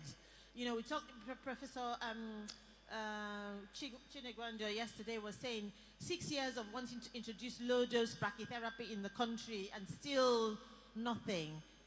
We cannot give up. We can't afford to give up. When I listen to stories of Nigerian patients who have sat in India, South Africa for over a year, who've had to relocate their whole families to go and get care, we have no choice. We have to do this. We have to do it well.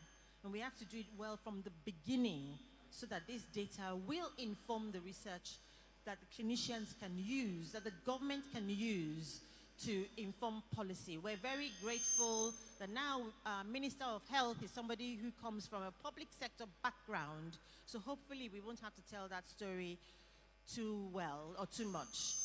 When you're asking me about centers, I do think the country needs more centers. There's no doubt about that. What the data that we're collecting now might do is help to inform strategically where these centers should be. Nowhere in the UK, they've gone from services everywhere to streamlining services, because otherwise the country will never be able to afford it. So the country needs maybe 3, 4 comprehensive cancer centers, but are going to be well equipped with good specialists and deliver the care. And then they will provide the support for your secondary care hospitals to be able to make the diagnosis quickly and then refer those patients in. When you come to cost modeling, it's the only thing that's going to work. If we all want to set up a cancer center in every state, in every place, it's not going to happen. It's not going to work. The capital to do it is too high, and we're never going to, the country will never get the return on investment, and the patients will never be able to afford it because it's too expensive. I hope that answers your question. Okay, thank you so much. I think I've delayed everybody now. Thank you very much for this opportunity. Thank you so much. Thank you so much.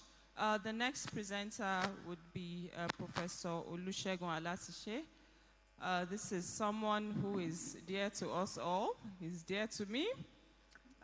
Prof. Alatishe is a professor of surgery at the Obafemi Awolowo University, Ile-Ife, and he's also the co-founder of the African Research Group for Oncology. Prof, would like to say we appreciate you for encouraging us, radiation oncologists. We know a lot of us have benefited from Arcon. I myself, I know, have benefited from you.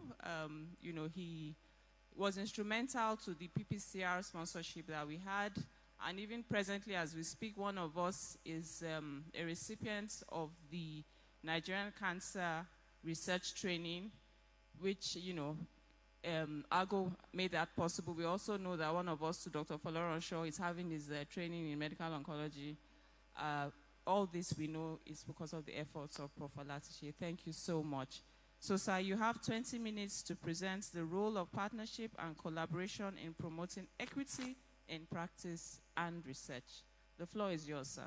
Thank you very much. I want to thank the executive of Arcon and all the leadership of Arcon for deeming it wit to invite me to this meeting. And of course, I'm also organizing a meeting in about 12 days' time. It was so difficult to spare the time to come until I heard the topic. And that topic was the magnet that made me to come here. Everything I have done that probably I've achieved has come as a result of collaboration. And the take-home message I want us to learn from this is that we all need to learn more about collaboration, and let's see how to move it forward. Next slide. I have no conflict of interest. Next slide. You can see that I have a lot in my mind to say. I was thinking I'll talk for 30 minutes, now 20 minutes. Let me see how I can rush through as many as I can within a short time. Next slide.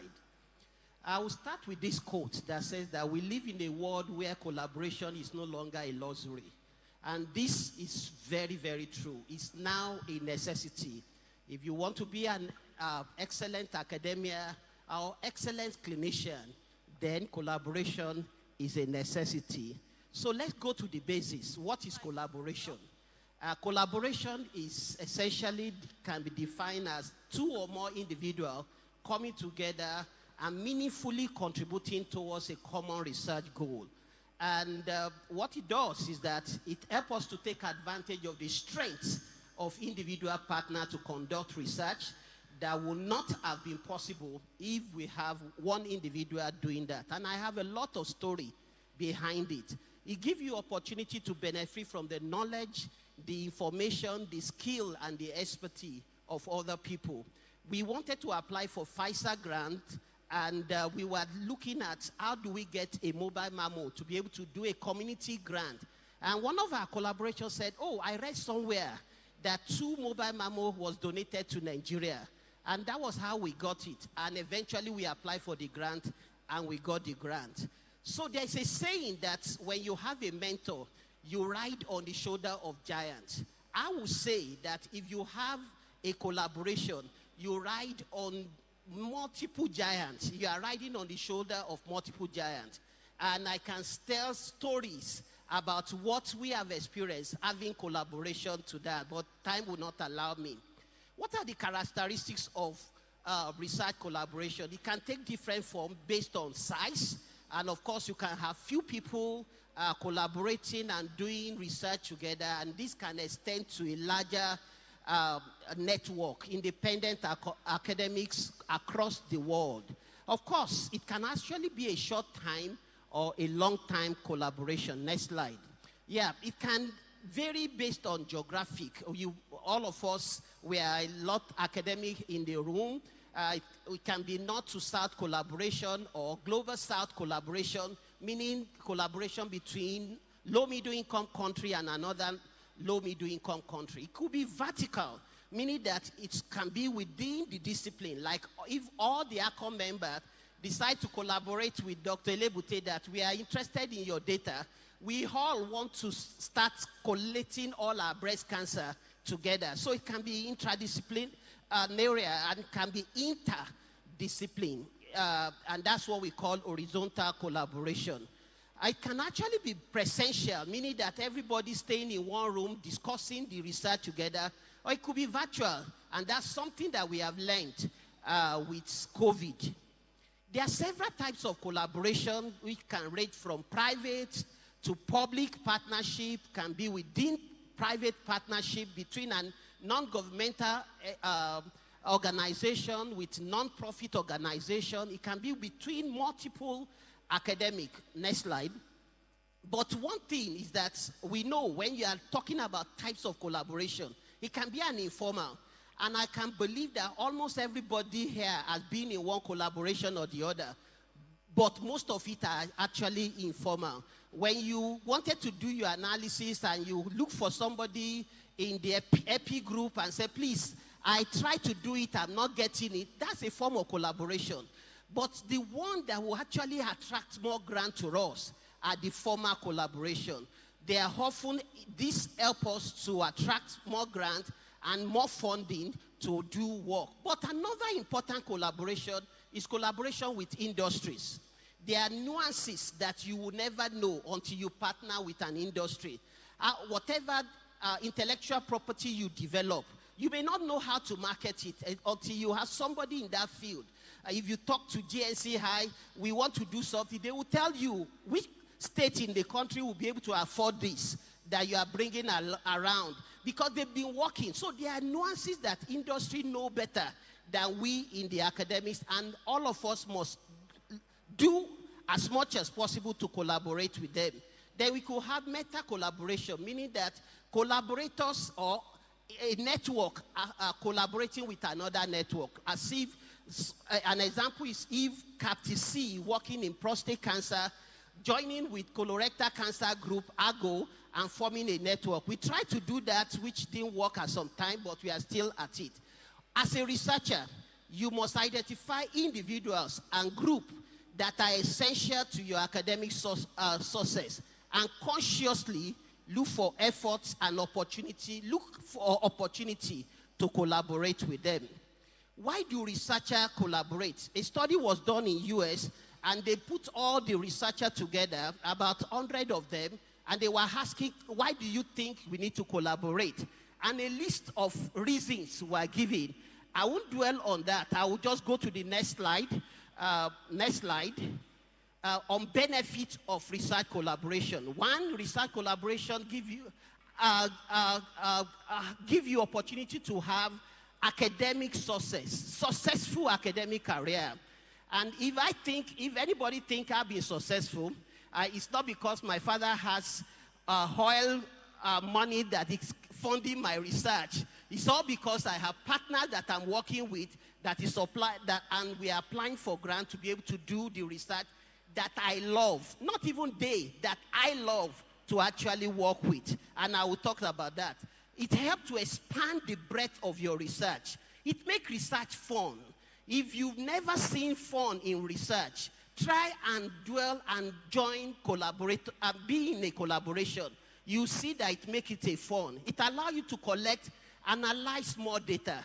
Imagine in this house, if about 100 of us that are seeing breast cancer decide to team up today and said all our breast cancer cases come into a particular forum.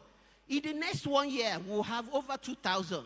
And you can write papers that will make an impact. So collaboration helps you to collect and analyze more data. It gives you insights through data sharing, giving feedback, and receiving a consensus with a diverse group of people. It expands your network of potential future collaborators. Currently, I'm working with HiHack on some research. And why did they come to us? They came to us because they know what we have done. It's everybody. We just got an R01 early this year, And it was because people in John Hopkins said, oh, these people are successful. Why can't we partner together? And lo and behold, we applied for the grant last year. This rest is the story. We have the grant. It expands your network of people that you can work with. It reduces the challenges associated with research and development, and it can help to commercialize research. One thing I know that in developed country, when you are involved in research, you earn more than those that are in the clinical practice. But it seems to be the reverse in Nigeria. If you are in research, you are actually likely going to be poorer. And it's because we have not learned to market our research. And that's something that all of us have to learn and work actively about. It allows you to have access to people's mind. Yesterday, we were talking about a grant we are preparing. Somebody was giving an idea. I said, oh, we can do it this way. It gives you opportunity to know how people reason and how you can help. And that can actually widen your horizon. There are other benefits. If you want to publish, if you look at practice-changing papers that have been published, hardly will you see any coming from one institution. They're actually coming from collaboration. So it's a lot beneficial, and it's something we should all think about. Next slide. So, but as beneficial as it is, it also has its challenges, because assuming that we have people from sociology in our midst, and we are talking about cancers, and we are talking about brachytherapy, even as a surgeon working in cancer space, immediately you start talking of some special types of radiotherapy machine. I'm lost. So communication could be a barrier, because people don't understand your own jargon when it comes to your field, and you must look for ways by which you communicate with them effectively. There could be misappropriation of ideas and misinterpretation of data. And Professor Lebute mentioned something now.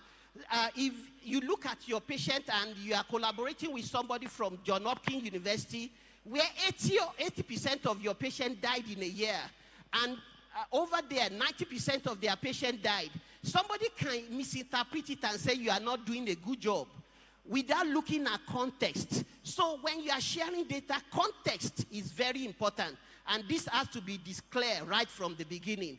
Of course, it increased administrative work. I have to I spend 2 hours every day of my time to reply to mail alone, aside from doing other things. So if you want to be in a collaboration, be prepared for work and be prepared to spare the time. Agreeing on credit and sharing credit could be challenging, but all these can actually be overcome. There are other challenges as I've listed. Taking care of the junior colleague in a research collaboration sometimes could be challenging, especially in our environment. You are working with a junior colleague that is collecting data for you, and paper has to come. Then you are wondering which position should we put this person that actually wrote this paper. And you want to be a professor, and you need first authors in this particular environment. Then that becomes a lot of challenge. Next slide. Working with industry has its own kettle of fish entirely. It's different setting entirely. And one of it is that most industries that are willing to work with you will not want to take the blame. And because of that, they will make you to sign memorandum of understanding. They will not want to take the liability of the research, but they want to take the credit of the research. And that sometimes could be a challenge working with industry. And the reason is obvious. If there's a problem in investigator-led research, the way it will be handled in the law court is different from when an industry, especially an international industry, is leading a research. They will see them as if they want to make profits, and they are not bothering about the people. But you are trying to develop research that will help your people, and that's why they try to protect themselves. And some of the protection could implicate you if you are not very careful. Next slide, please. There are skill sets that you need to be able to go into collaboration. I always say, as a collaborator, you must be ready to listen, you must learn to communicate very well, and you must be a team builder. You must develop an interpersonal skill. There's a lot of story I can tell, but for time, But you must understand, most importantly, what is the strength of the people that you are working with, and what are their weaknesses, what are their needs, and what are their problems. So all that has to be understood.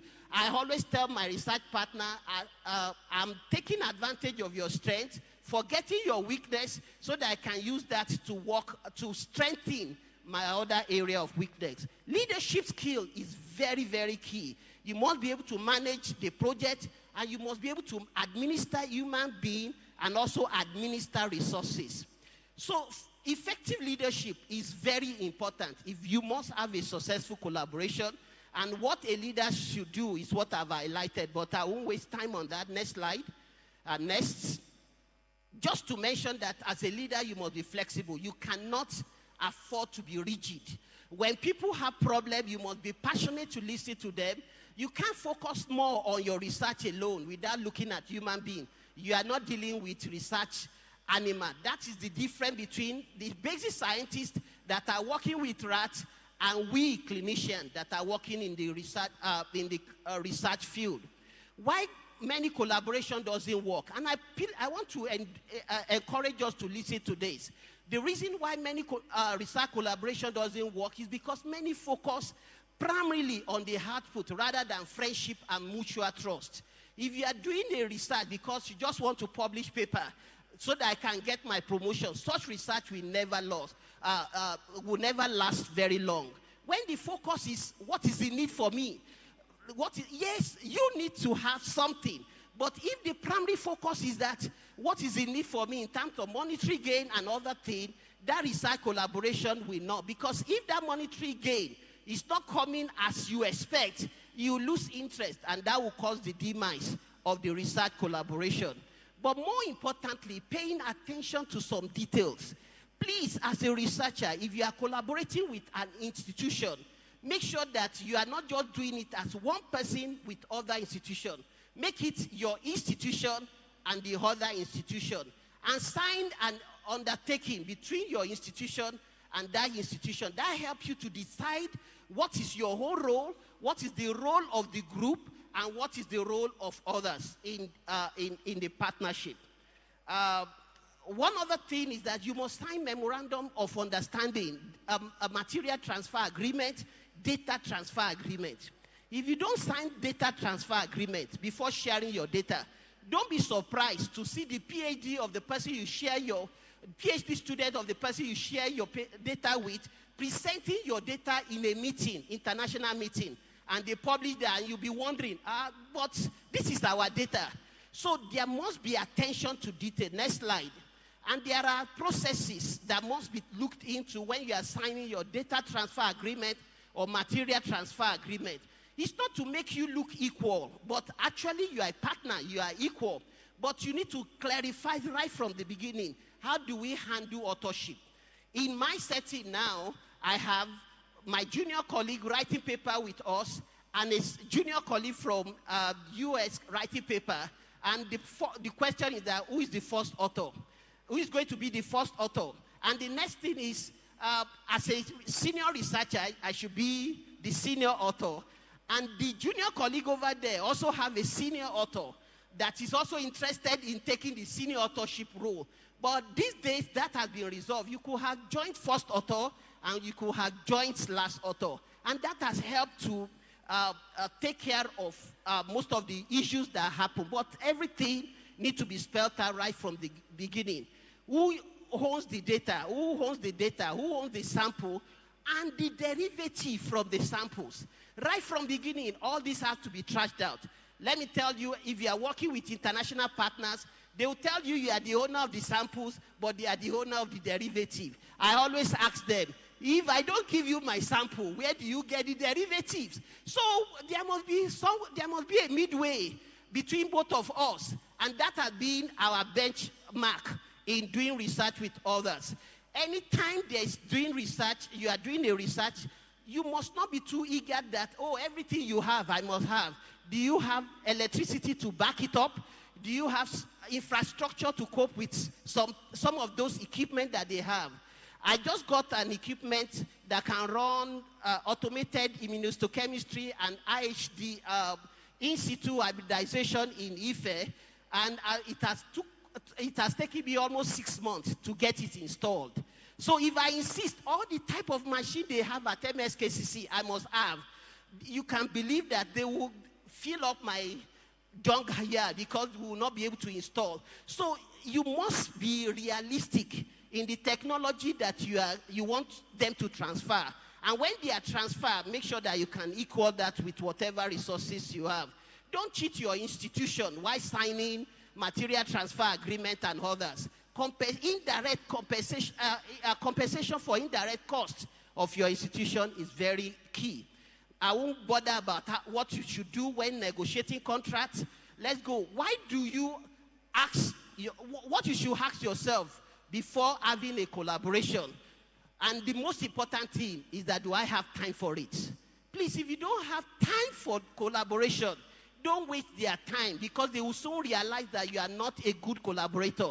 And believe you me, they will tell others that that guy is not a good person to work with. And you don't know how much people will talk about you outside this environment when they notice that you are not realistic. So when you are going into a collaboration, please look for time and give time to the project. Next slide. Where do we get collaborator? I said, this is a network. Look inward, where your network. Network of friends. We all graduate from medical school, and you have people in your whole field from your medical school. They are your potential collaborator. Arcon can be a network for you where you can select few people. But more importantly, visiting academics. In a meeting like this, we started ERCP in Ife. After I spent about a decade to start the program without success, I was in a SOGI meeting, and a lady came and he said, oh, she just graduated, these are the interests, and our interests match each other. Of course, I invited her to Ife, and the rest is the story. So visiting academic, your mentor contact can be a source of where you can get collaborator. Most people that knows about Hago would not know the story.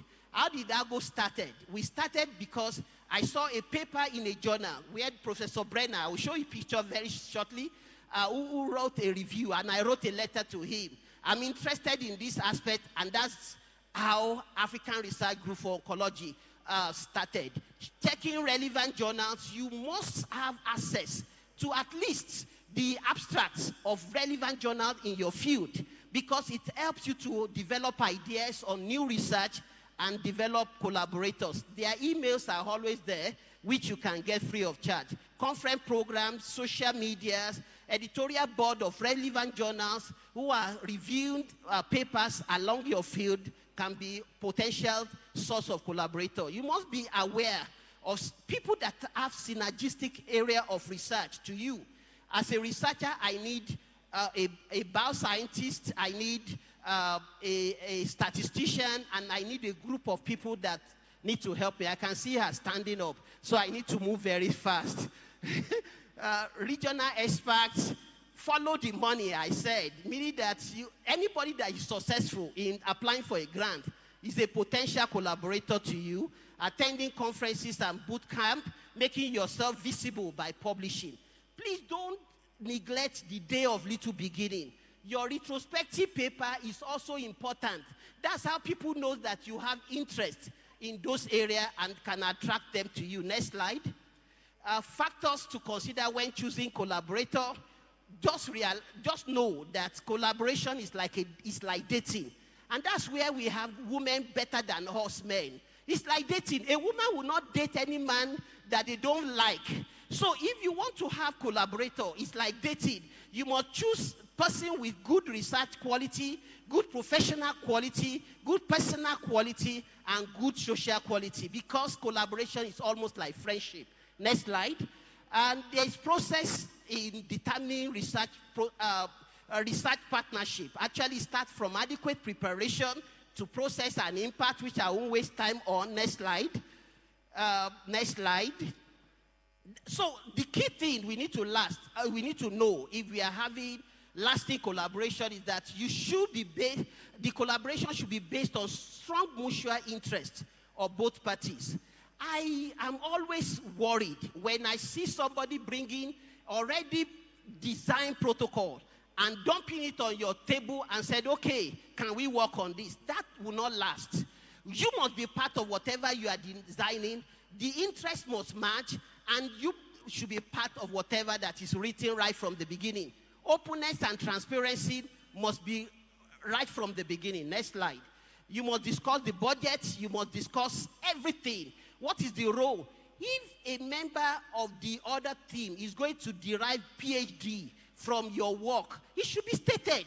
If you have somebody, not at the end of the day that you should be knowing that, oh, somebody is actually, you are supplying data and somebody is doing a PhD on the work and is taking the glory from the, so there must be transparency right from the beginning. Next slide. Next slide. Let's go on. So what's the role of association like this in fostering collaboration? Arcon has a role. West Africa College of Surgery has a role. Our respective institutions have a role. And most importantly, now I told somebody that this is radiation and clinical oncology. Where is the surgical oncology group? Where is the gynae oncology group? Where is the pediatrics oncology group? There must be a forum or a fora where all of us network and decide the fate of cancer management in Nigeria. I believe that's where Nigeria Institute for Cancer Research and Treatment comes to play. So everybody has a role. Criteria to assess research collaboration, effective leadership, competence, and involvement in cutting-edge, interesting science. Next slide. Where do you get funding for your collaboration? Sometimes you can start from zero and it can actually work out very well. Use existing resources. Rather than building another, getting a dedicated building, you can use your building that you have to do the, to start the collaboration, apply for multiple grants, and involving industry in whatever you are doing. Unfortunately, if you see sub-Saharan Africa, there is no collaborative grant. But we are taking advantage of those other countries that have collaborative grants, and those things are becoming more accessible to us these days, which we can apply for. Next slide. Let me round it up by talking about African Research Group for Oncology, just a few slides. I started, before that, I started with, no, come back, just a minute, I must tell the story. I was in MSKCC when, to visit Professor Brenner in yellow with a black suit. And during that visit, Peter Kingham was a fellow with him. And he brought the two of us together. And we established African Research Group for Oncology that started with about few people and had grown. I can tell number of the people in the audience are also members of African Research Group for Oncology. But more importantly, what we focus is matching interest. Somebody from North America and somebody from Nigeria or from sub-Saharan Africa. So we've been able to build interest in colorectal, we've been able to build interest in breast. In radiation oncology, we'll be able to build interest, build up people together. In radiology, we've been able to match people together. And now we are currently starting work along genetic study, and we are building people together. Next slide. Pathology, we've been able to match people. We've done same in nursing, and we've done same in chemosave, in pharmacy. So all this, what we do is to try and match people to champion from this side and the other side, doing research and applying for grants. So these are structured. We have a board, and we have 3 managers, a training manager, a project manager, and a research manager. And we have over 40 research assistants. Next slide. These are some of the studies that we are doing in colorectal. Most of them are ongoing. Next slide. Breast cancer seems to be growing on a daily basis. Some are still not there. So we have a number of training programs that some of us have participated in, and we have an echo program. Next slide. She has moved from her seat to the front, telling me you must run. What's the secret to our success? We peer based on mutual interest. We are committed to mutual development and academic growth. Not only your own growth, also their own growth. Everybody wants to grow. So we are interested in both parties, and we understand this the scenario that each individual operates in. There's transparency in the management of fund. Everything is transparent. There's good communication system, and everybody, both on the other side and this side, we are willing to learn at all times. So let me conclude by saying research collaboration is a process, not an event. It takes a lot from individual to ensure it is rewarding. Most of us are interested in the reward, not the work. So it takes a lot of work to make it rewarding. It is possible to start one, but it is better to start small and grow it. A number of research collaborations are available in Nigeria. Please join one if you have not started. Next, I want to thank all our funders and my friend, Dr. Peter Kingham, and all the people in the house that have been partnering with us. We cannot do it without you. So thank you, thank you, thank you. Next slide. I just want to, it remains one. Yes, I want to invite you to our meeting that is holding in 2 weeks' time. So you are invited. God bless you. Thank you. Thank you very much, Prof. Alatishe.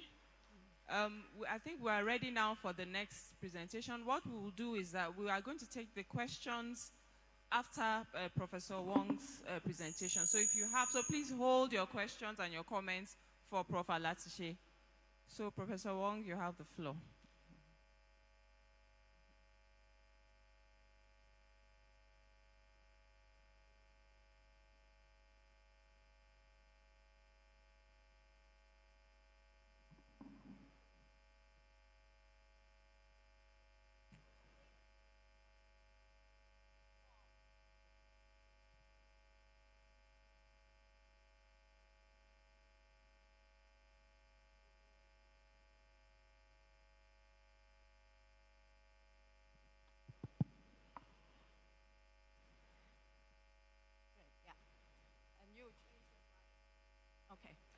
Good morning, good afternoon. It's a great pleasure to be here.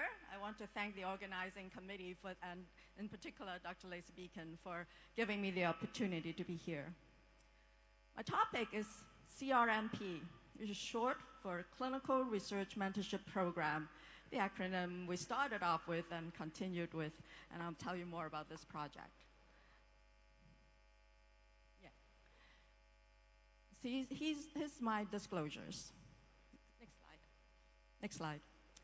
The outline of my talk is, first we want to talk about why we want to focus on doing mentorship as a role of increasing research capacity. Why and how. But most of the time I want to talk about the rationale behind the design of the Clinical Research Mentorship Program that is focused on oncology trainees and lessons that we have learned. A word on future directions, and finally a few take-home messages. What is the issue? Inequities in health research contribute to inequities of health. Teaching research skills is key to ensure the future generations, physicians, or healthcare professionals are capable of asking the right questions and innovate for the future. We don't all have to be career scientists, but we need to be able to ask questions in our clinical practice to evaluate quality and to adapt to change, and to come up with innovative ideas.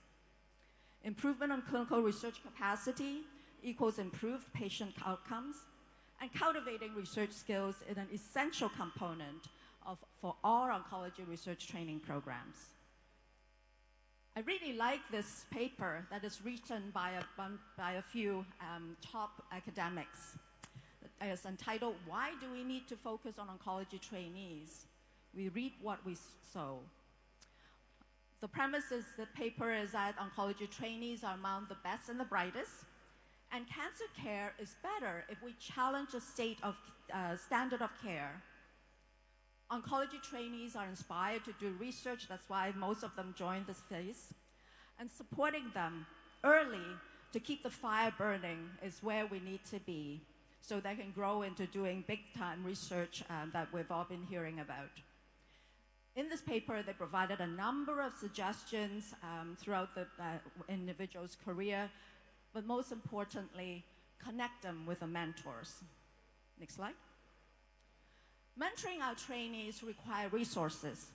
We require personnel, infrastructure, expertise, and I can only imagine all the challenges with, in the developing world where you're short of resources and lots of patience and demands on your time. Sharing resources through international collaborations is one way of improving the capacity. Next slide. Having international collaboration not only improve capacity, but actually improve the quality of mentoring. For the mentors, it helps broaden perspectives for our mentees, and also bring in the quality and the type of expertise that may be rare for your mentee into the research group. For the mentees, it also increased the opportunity for them to build their peer network and support each other as they launch into their career going forward. The concept is not particularly new. There are lots of attempts and well-established efforts to bring mentors and mentees together. Most of them are done through international professional societies. There are plans that actually just put people together so that organically the mentoring happens. There are also funding sources that you can apply to spend time at institutions. But focusing about research, probably the exemplary model is the one-week intensive research methods training that have been exemplified by the FAO group and subsequently the ACR and ASCO. And more recently, a similar model was implemented based at Tata Memorial Credo. Next slide. They've written on the impact of models like this, and on the left is a paper that describes an 18-year experience from ACR, ASCO, and on the right, the more recent Credo. What we can see in these established, very well sought after models is that they tend to target the faculty, early career faculty and fellows. And the admission rate is about 50% and 40% in the Credo group. Whilst they all showed very impressive metrics in improving the productivity of those who participated, in the left you can see that over time there's a drop in the publication. So the sustainability of this effort that is put in over 1 week do wane over time. And on the right, it also documented that about 60% of the projects that was discussed never get launched for a number of practical reasons. So the question is that, can we reach trainees earlier and so that it can be more equitable, so that whoever is interested will have the opportunity to be mentored? And strategies to improve sustainability. Next slide. So a few years ago, we saw, actually quite motivated by Dr. Joyarni and Dr. Vanderpoy when I had the opportunity to visit Ghana, we came up with a hypothesis. Can a formalized structure to create a mentorship triad between supervisor, trainee in the low and middle income country and mentors in a high income country can come together and work with the trainee and then enable clinical research capacity building. We expect it to work through multi-directional benefits for all who are involved, and growing the culture through our trainees and this triad will contribute to a sustainability and growth of this capacity building is the vision. Next slide. The core design of our program is very similar to what you would do with your residents in your in-house program. We start off with a research question that they're interested in answering, and we give them a 12-week methods course, during which time we expect them to develop the protocol so that it's ready for ethics submission. Following that, over the course of the year, the triad worked together both for informal meetings as well as formal touch points, ending with a completed data set that is ready for conference submission and presenting at a conference. We also secured funding. Essentially, all of them went towards stipend to allow the trainee to present and work at conferences. We also had a, next slide. Next. Yeah, we also had a proactive, well-designed evaluation plan at the very beginning. Through surveys, qualitative studies, as well as focus groups and mixed methods methodology, we want to find out what are the enablers and barriers to implementing this type of program in different settings for different groups of learners. Within this program, we also have a developmental framework. What we wanted to do is not provide the same course for everyone, but with each course that we deliver, each year of cohort that we deliver this program, learn something and improve the program so that we can be more effective and efficient. Next slide. So our journey since 2016, we started with Ghana, Kolebu, one center. Then they introduced us to Zimbabwe, another center.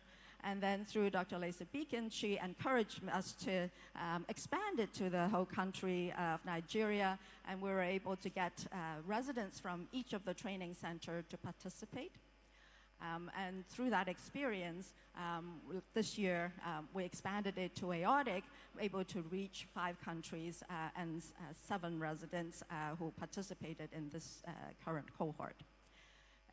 In the Nigerian cohort, we also expanded the mentors with collaboration and support from Dr. Jingren with MD Anderson. Here are some of the lessons that we have learned. Go back one slide. We did short-term evaluations of the surveys, and represented in blue and red here, you see the trainees are quite satisfied with the experience during the teaching sessions. Next slide. And here are some of the academic productivity. Basically, in summary, all of the trainees, majority of them were able to complete their project and present their work at an international conference, and subsequently taking them to manuscript publication. In a less quantitative way, we're following them longitudinally. We have found that our fellows, our alumni, have been quite successful securing additional grants, writing papers that are impactful, representing African and their local environment, and also receiving merit awards, for example, from Arcon and other jurisdictions. Next slide. We also conducted a qualitative study. We surveyed as well as do focus groups on mentees, supervisors, and mentors, and asked them, what did you learn and how can we improve? All of them endorsed that it enhanced their research skills, but more importantly, the culture and passion for clinical research as a career. They also tell us that because of that experience, they know what is a good mentoring experience and want to give back to the next generation. From my end, I find that it was a very effective mechanism to allow our colleagues, faculty, who perhaps is not as well positioned to collaborate with international global collaborators, but through the mechanisms that have been set up, they are there, right there, to help mentor our trainees. They also give us some suggestions for improvement. They've told us that being the only resident being selected from their center is a little lonely, and having a team is helpful. And they also suggested that we should have some structured efforts to grow the mentorship quality and mentoring skills. And finally, they also mentioned that sustainability after they completed the program is something that we should think about. Next slide. Through the collaboration with Arcon, it is summary here of some of the accomplishments with 2 of your trainees, Dr. Adayinka and Dr. Chigbo, being accepted at a Canadian conference. Dr. Chigbo actually traveled to us. We were able to listen to her presentation and also show her our center, and all the manuscripts are currently in preparation. The research awards that I gained, go back for a minute, and also, go back for a minute. Go back one slide. Go back one slide. Yes. But one of the important things that you did for us is that we implemented the mentoring best practice sessions. Here, we borrowed an evidence-based tool and implemented it to improve the discussion about what is a good mentoring experience. Next slide.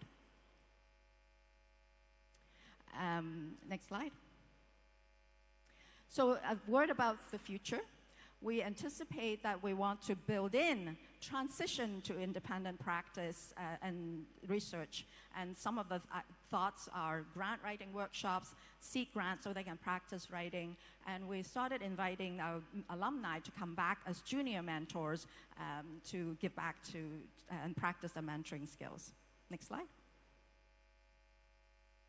I put in this slide to remind ourselves that mentoring and training is not alone, but an important step.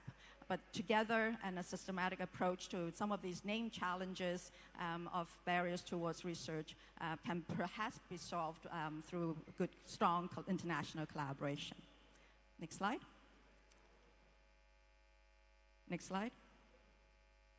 So my take-home message to you is that building a mentorship program in research has many tangible benefits. The design of the mentorship program matters for quality and sustainability. And a proactive evaluation program, to me, is a foundation for iterative refinement and improvement. Thank you for your attention.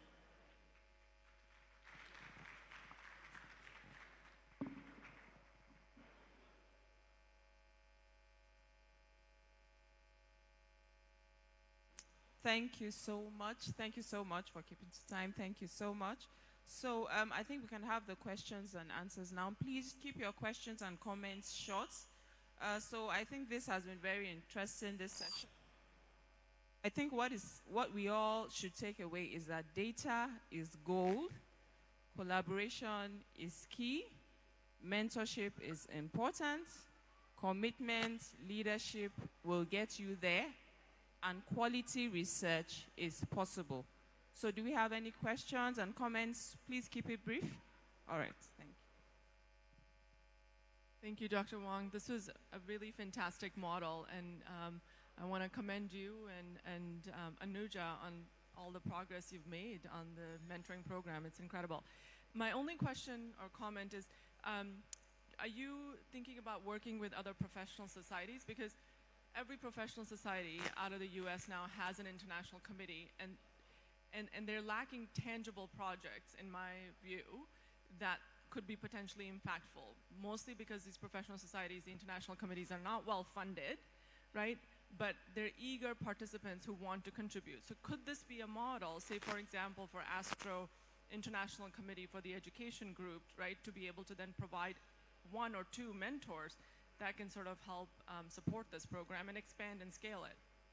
And similarly, IGCS. So IGCS right now is thinking about building the, in addition to the Gyn-Onc training program fellowship they have, they're actually thinking, like, expanding into radiation oncology and building a radiation oncology training program for cervical cancer. And within that, there's a strong component for research training. So how do we sort of use the different resources to make most impact? So I think, you know, the question is actually for both speakers. So Professor Wong, you can go first, then Professor Laetitia.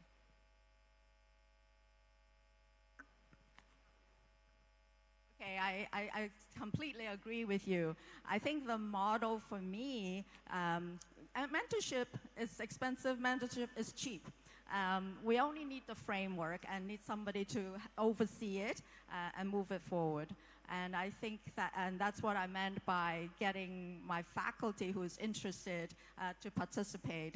And I welcome the opportunity to make it happen in broader settings so that more people can participate. So I agree with you. When we started AGO, our primary aim is to have multiple disciplines in each of the centers we work with. A radiologist at least, a surgeon that is interested in cancer, a pathologist that is interested in cancer that we are talking about, radiation oncologist and clinical oncologist. And that's how we have designed whatever, because we believe if you have everybody in their house taking the decision together, not only about the management of the patient, but also about the research we are doing, our research will be more productive. And that has been spread. We are working with Bison, we are working with which is breast radiation oncology, and other associations that are interested in research in cancer. Thank you. So do we have more questions for the speakers? Any comments? Okay, so I think it's a wrap. So thank you so much to the speakers. Thank you so much.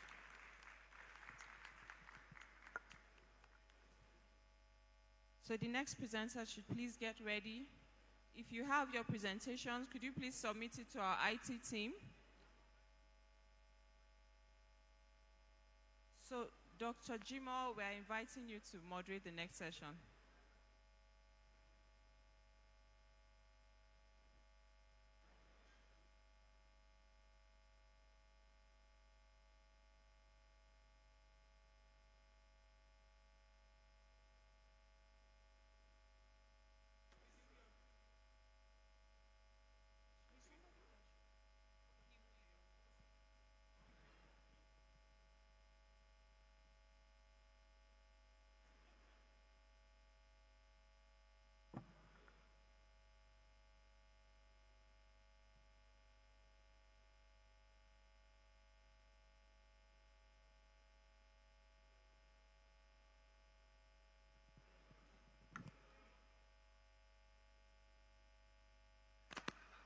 Yeah, good morning.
Like Astro has programs. I know Astro has programs. The ABS is going to have some programs. Radiating Hope, Reyes Cancer Center has done a big brachytherapy contouring program for Africa. And we could definitely, I don't know how many were, I know she was there. So, but there are definitely ways to do this. So the other comment I was going to make is there is a problem with connectivity. What I mean is transporting images, for example, from the CT machine to the treatment planning system is an issue. You know, a lot of these machines are not really connected via a LAN or something. Is that necessary to be able to do this? Okay. Okay. Hmm? Yes. Is it necessary? DICOM is important. So not all centers have DICOM. So, I mean, that's what we would have to work on, right? So, right. Well, thank you. You see, we are so unique. I know IAEA has involved one or two of you in the AfroNet before, even the BVGH that is trying to organize this thing. But you see, if we can harmonize things, unfortunately, different centers have different peculiarities. Like this DICOM through which you can transfer, its own center is not having. And what can we do so that we are all speaking the same language? Because you are involved with the AfroNet, I'm sure, and you too. The BVGH that is on weekly too. I think, and let's see how we can harmonize things and speak the same language. So the other thing that a few of us are involved with, and actually Susan is going to be chairing, but Bonale and Ade are, and Riet from Stellenbosch are inputting into the agenda. So Jack Esther actually wants to do a brachytherapy training course focusing on image-guided brachytherapy. They have an online course called Brachyterra, and they've done the course successfully in India, Sri Lanka, and they want to develop a course for Africa, but they want us to dictate the agenda. So Susan's chairing that, and several of the folks in this room are actually inputting into the agenda. And so far, the topics that we've come up with, and maybe you want to update everybody, is one topic is on just safe implementation of 2D brachytherapy, and then the second large course would be on implementation of CT-based brachytherapy, right? So if you have ideas and issues that you want to bring up that should be on the agenda, so there's like a focused discussion on it or a focused lecture on it, that would be really helpful. So please find her and comment on that. Okay, just give me 1 minute. So DICOM is going to be important. So we, and whatever we can do to help you get the DICOMs, let me know. But like I said, I do have slides. We can do that tomorrow and do the slides to kind of go over the basics.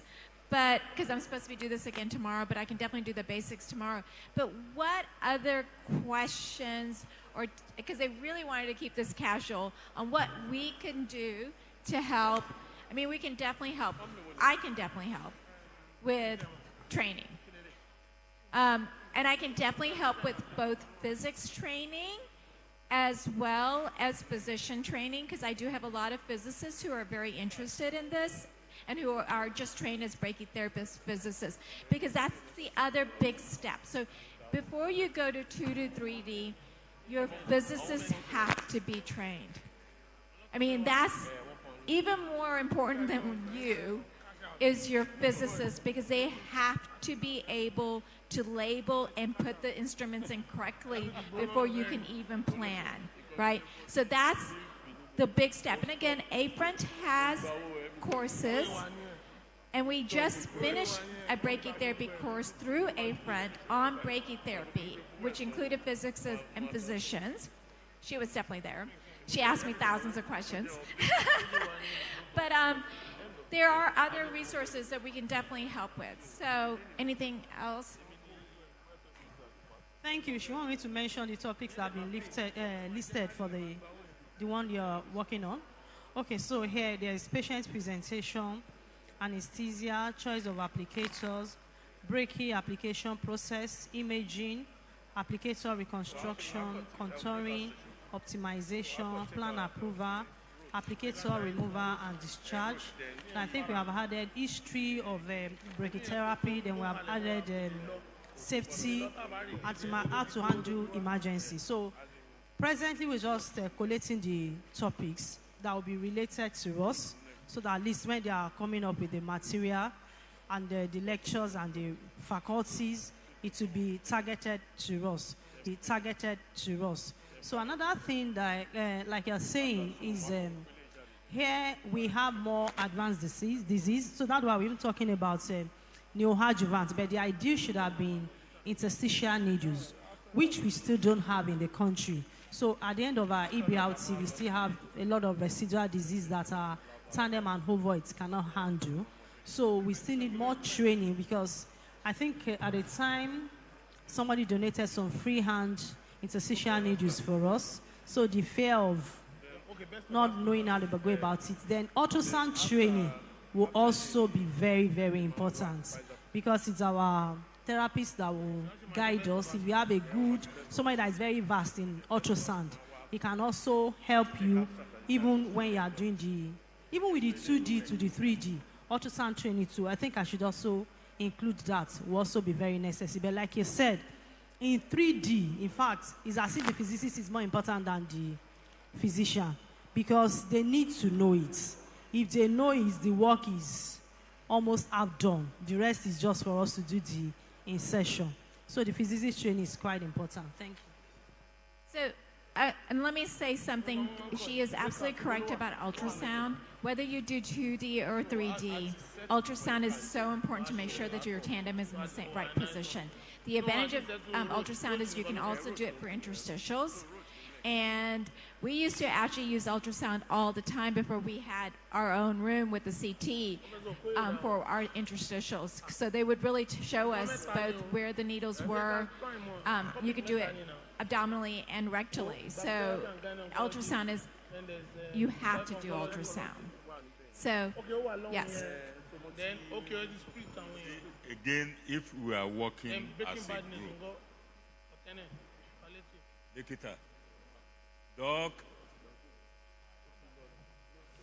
if you are working as a group, please don't look at things just from your own unique center.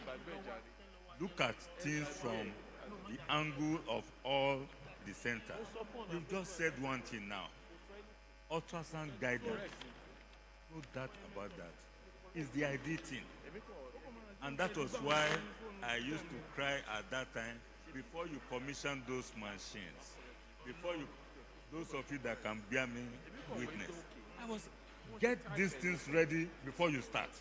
But all everybody is interested was to commission the machines, to commission the machine. How many of those centers now have ultrasound with them? But don't just take your own unique center. When you are discussing, take into consideration other centers along. Do they have this ultrasound machine, or just your own center? Because I made it known then that all of you should have your ultrasound machine. But all what everybody is interested, commission the machine, commission the machine. Now you put the machines to use. Where are the ultrasound? The minimum thing we should have with you. But not all. Yes, okay. Yes, I agree. Not all centers, but centers were actually advised to procure, and we did procure. Also from the grapevine, I think IAEA is also procuring some ultrasound machines, which should be coming shortly. So, but I didn't say that. This is off record. Just take this one to off record. When we had our IAEA training, they promised us some That was the one myself and Dr. Ali Gome went for in Zambia. IAEA promised us applicators, tandem and tandem and ring and tandem. Up to this very moment, mails and mails and mails have been sent. So I'm saying this off record to help us remind the IAEA. But really, going forward, we need interstitial needles. You are doing some good works for Zambia. Extend the good works to us, please. Also off record. Okay, so off record, I did not get needles for Zambia because they're $1,000 for America. So just off record. They're freehand needles that I got for Zambia. Well, thank you so much. I am taking you a little bit back. And, you know, I think we put the cart before the horse.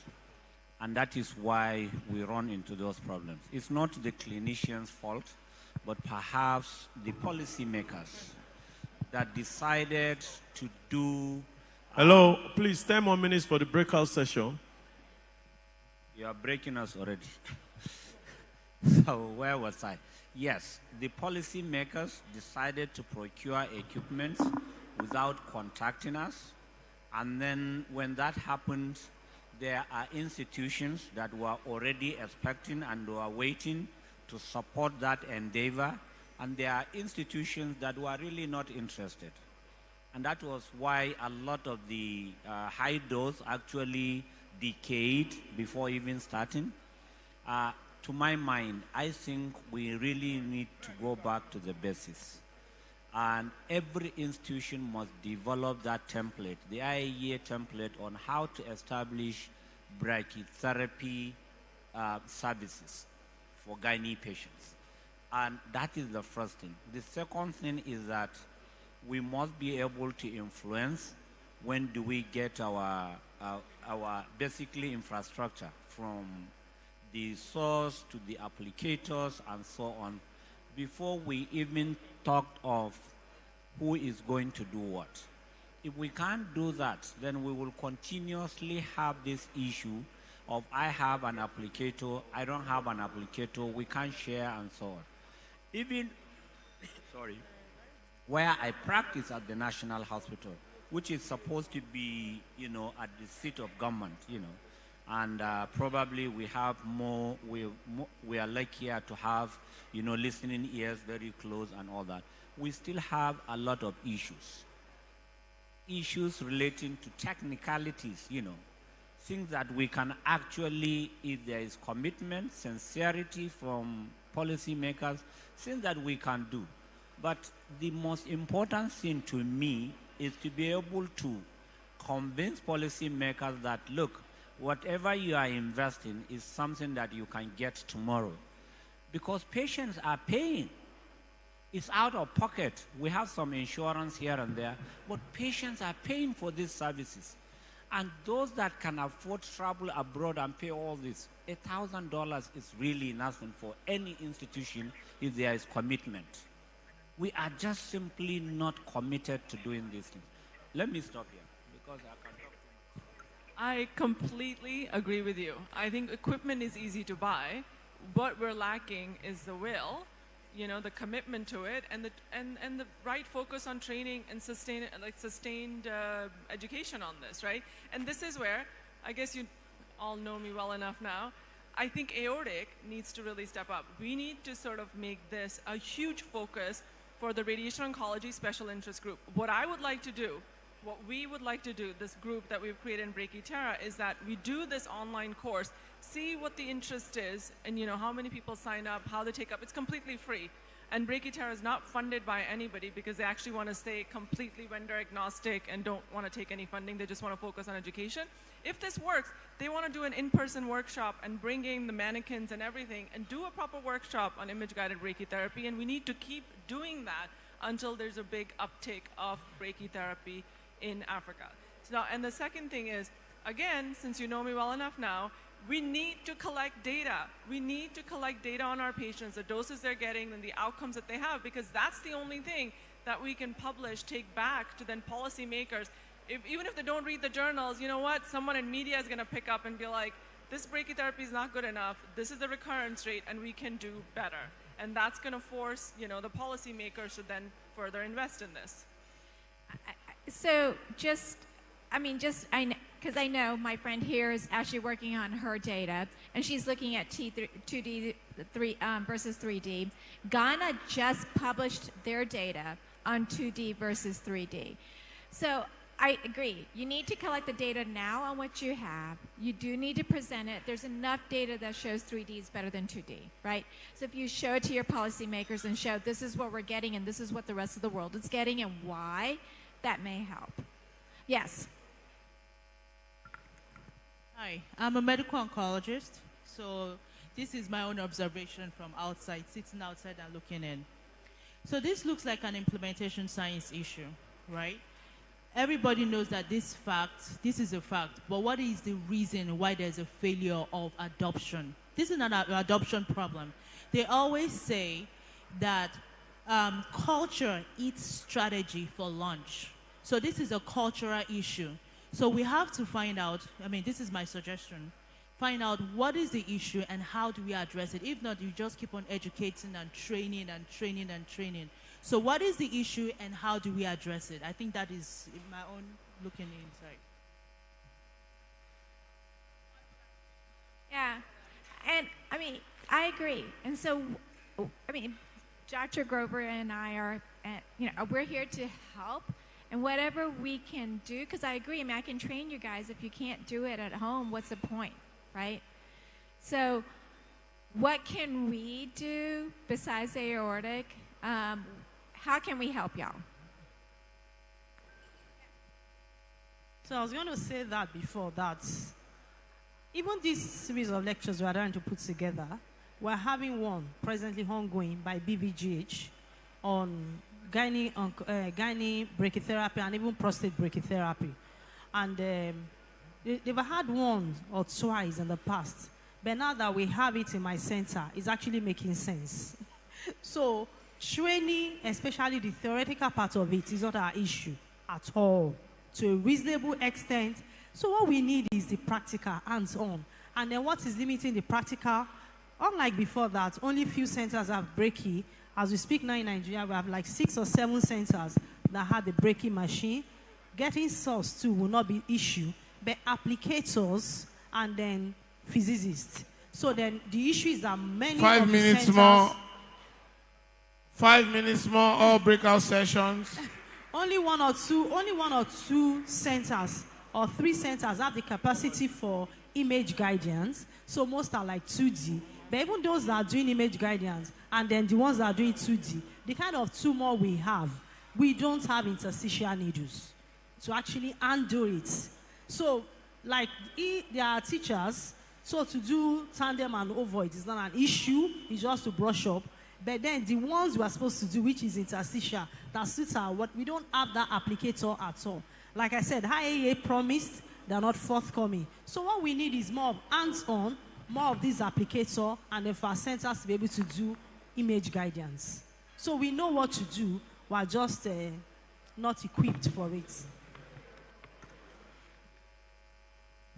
Thank you very much, Dr. Adibig and Dr. Ibrahim. And I do agree that, like you said, culture will eat education. But I think that education also changes culture. I think that constant exposure to the right information is also important. I think that one of the reasons why high-income countries tend to have better outcomes is because they continue to learn. When you sit in a multidisciplinary team meeting every week, you learn something new every single time. And because there are multiple different experts coming together, having that conversation, your mind stays alert, stays sharp. If you go and take a brachytherapy training course once, you learn how to do it. You go home and then you start doing it and continue doing it. Very soon you'll be doing the wrong thing. Because the information will change and the practice will change. And so I don't think we should sort of discount the role of education. I think it's absolutely important.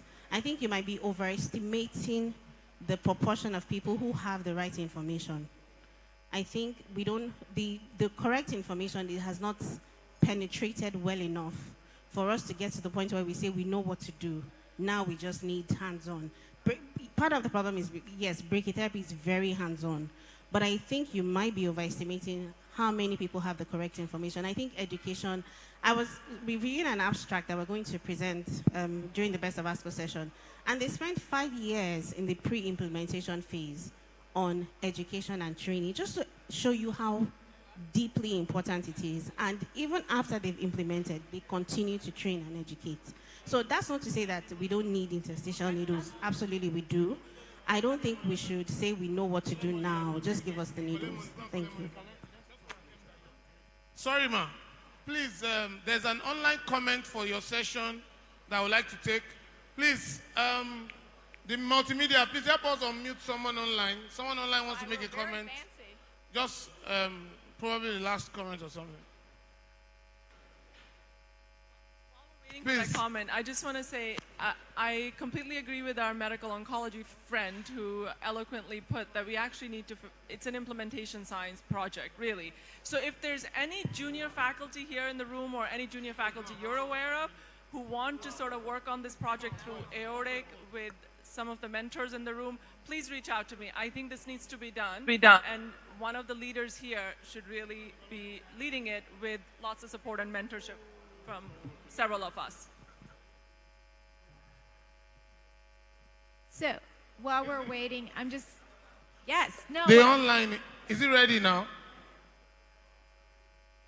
The comment online, yeah. Speak.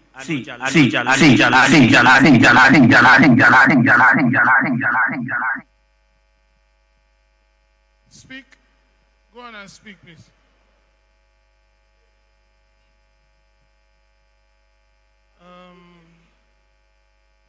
Is the person speaking? Let him speak. Can't you write it down on a chart? Or put it, okay. Thank you. That's fine. So you can't hear me.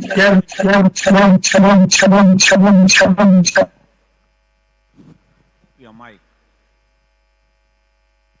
You know, the honest truth is that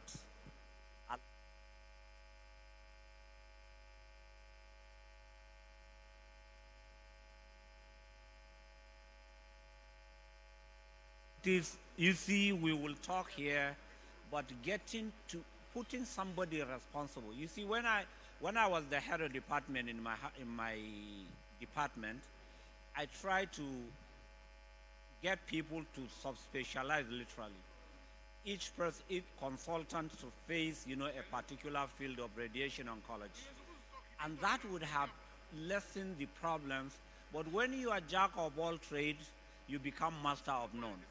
And that is the truth, and that is one of the key things. If we have a focal person in every cancer department that is saddled with only gynae oncology brachytherapy, for example, I can assure you that most of the things we keep saying we can't have it are doable. They are here. We can mobilize funds, we can mobilize training and so on. It's all over. But the truth of the matter is we are overwhelmed with doing too many. They don't want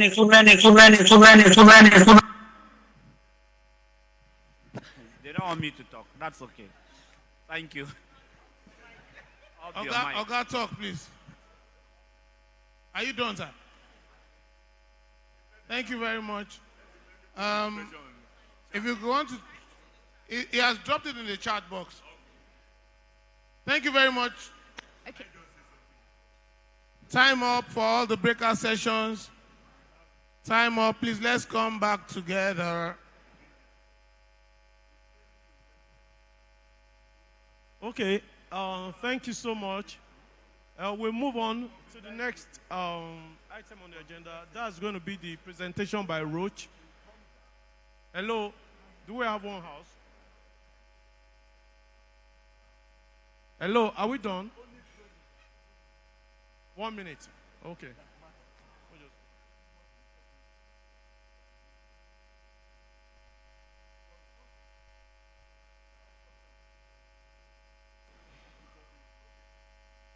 Machines were procured.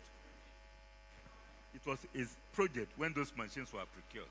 Now the sources are due for change. Are you aware of that? All those machines. And The way you should rub mine is to ensure, look, it's cheaper. Please, listen. It's cheaper for you to change all these sources in the centers at once, and it's even good for the company. Look, I met the MD of that company at Estro meeting in Vienna. And are we thinking of that? On how to get these sources? And that is why I'm saying, please, I'm happy with what is happening now, so that you look at all things. It's not just the training, no. The applicators, your sources that you are using. Like I've said, all those 6 centers, your sources are due for change. Are you thinking that line? But so don't just think of your center. Please think of the whole centers when you are looking at things holistically. Thank you, sir. Thank you, Professor Jinra. Thank you so much. So we move to the next on the agenda. Thank you so much. So, yes, I know, sir. We still have a breakout session tomorrow. Okay. Yes. I know. Yes, discussion can continue tomorrow. Please, we are running behind schedule, so we have to continue. So the next presentation is by Roach, and the presenter is from Tessa Sa. So you have 15 minutes to present. Okay. Thank you.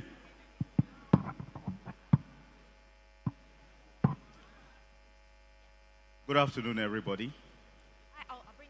Hello. Yes, good afternoon. And I will be taking you through the cost of illness study. This is a study that was prepared on behalf of Roche by IQVIA. It's a cost of illness study for colorectal, non-small cell lung cancer, and hepatocellular carcinoma. Over the next few minutes, I think my presentation would be less than 10 minutes. Over the next few minutes, I'll take you through the objectives of the study, the model overview, and the results. We will conclude, and then I would leave you with some additional insights from the expert interviews that were conducted. I will just skip over this slide, because I think talking about this slide here would be like preaching to the choir. So I'm going to skip over it and go straight into the meat of the matter. So, the objective for this study was to evaluate the economic and humanistic burden of colorectal, non-small cell lung cancer, and hepatocellular carcinoma from the societal perspective in Nigeria. And I know at this time you may be wondering, why would Roche be carrying out a cost of illness study? So we carried out this study from the perspective of personalized healthcare. Personalized healthcare contributes to the equitable distribution of healthcare in terms of addressing needs and disparities that are faced by different patient groups. You would also agree with me that the impact is that overall it tends to reduce the cost of treating these 3 areas, or these 3 disease areas that we're talking about. So, personalized healthcare helps to get the right treatment to the right patient at the right time. And the PHC vision is really to get better patient outcomes while ensuring that we're using healthcare resources more efficiently. And that, you agree with me, will contribute to reducing the cost of treatment. And so we wanted to establish that baseline for personalized healthcare. So, in terms of the model overview that was used to carry out the study, we did this from the perspective of the society, the cost of illness to the society. It was a mathematical model, and we denominated this on the Nigerian Naira. The time horizon for this study was 1 year, and the population was adult patients with CRC, HCC, and lung cancer. The key inputs that were used for this study were epidemiology data, direct medical costs, and as well as indirect costs in terms of productivity loss, travel costs, and all of that to patients. The key outputs that we were looking for were the direct annual costs in terms of medicines, interventional studies, consultations, laboratory tests, and as well as inpatient and outpatient hospital services. In terms of indirect annual costs, we were looking at productivity losses to the patients and the caregivers. We looked at the transportation costs to both patients and caregivers. And lastly, we also considered the humanistic burden in terms of disability-adjusted life years. So this is actually an executive summary of this study that I'm going to give you. For more in-depth information, you can come over to the Roche exhibition stand and we'll take you through. But what did we find? We found out that the total cost of illness for these 3 disease areas amounted to about 150 billion naira for the total patient population, the incident population. And we were looking at approximately 20,000 patients. In terms of the cost of illness per indication, the indication with the highest cost of illness in Nigeria came out to be colorectal cancer, with a cost of almost 87 billion naira. Now, let's look at this from the cost per patient at the patient level. At the patient level, the indication that had the highest burden on Nigerians was actually hepatocellular carcinoma at about 9 million naira to treat. This was followed by CRC, about 7 million naira, and non-small cell lung cancer at about 4 million naira. But when you look at it from the population perspective, the indication with the highest cost of illness in Nigeria was CRC at about 87 billion naira in total. Yeah, at about 87 billion to treat the incident population, followed by HCC at 57 and lung cancer at about 6 billion naira. What about the humanistic burden? In terms of humanistic burden calculated in life years lost and years lived with disability, we found that the total burden was about 156 life years lost for this population of about 19,000 patients. And the indication with the highest humanistic burdens in terms of life years lost was liver cancer, while CRC has the highest burden in terms of years lived with disability. So, in conclusion, the total annual economic burden of all 3 cancers, it's about 150 billion naira, and the highest contribution in terms of direct costs is in terms of direct costs and interventional procedures. Indirect costs also are driven by productivity losses by patients and their caregivers, and they make up 33.8% of the total cost. What are the recommendations? The recommendations are that the cost of illness has demonstrated that there is a substantial economic burden associated with these 3 cancers in Nigeria, and that it is essential that policymakers will prioritize the implementation of policies in terms of early screening and diagnosis to ensure that there is affordability of effective treatments. There should also be investments in these disease areas in terms of prevention and education programs to ensure that, the cost is not so much on Nigerians. So I'll leave you with this in terms of the insights. I'll not read this out, but I'll just leave it on the screen for you. Thank you for listening. Thank you, Tesase, for your presentation. So we just take questions for him. Does anyone have any question for Tesase? Questions, please. Okay, let's put our hands together for him, please. Thank you. So the next we are going to will be the panel discussion. And the topic of the panel discussion is access to healthcare financing and universal health coverage for cancer patients in Nigeria. So the moderator for this session is going to be Dr. Amakala Shebikon. She's the president of Arcon and director of oncology at UNTH. Dr. Lashebikon, please, you are needed up here. Please, can we put our hands together for her, please?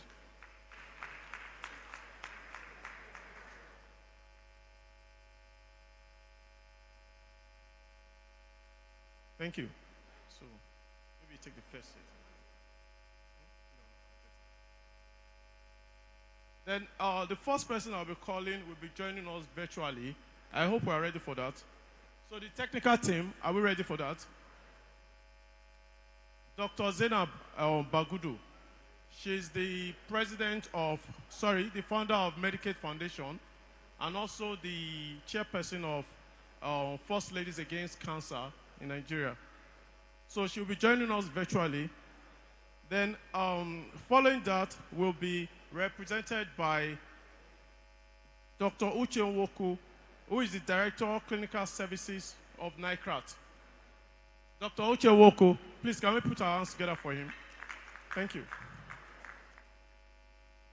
Then we have the Regional Coordinator of Nigeria Health Insurance Authority by the name of Dr. Oko Eberechi.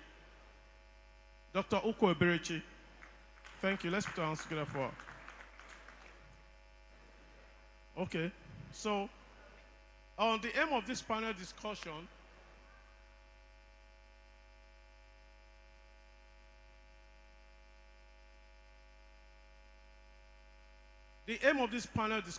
is to examine the financing gap in oncology in Nigeria, and also to highlight the progress made so far. So, Dr. Lashibikon, the floor is yours, please.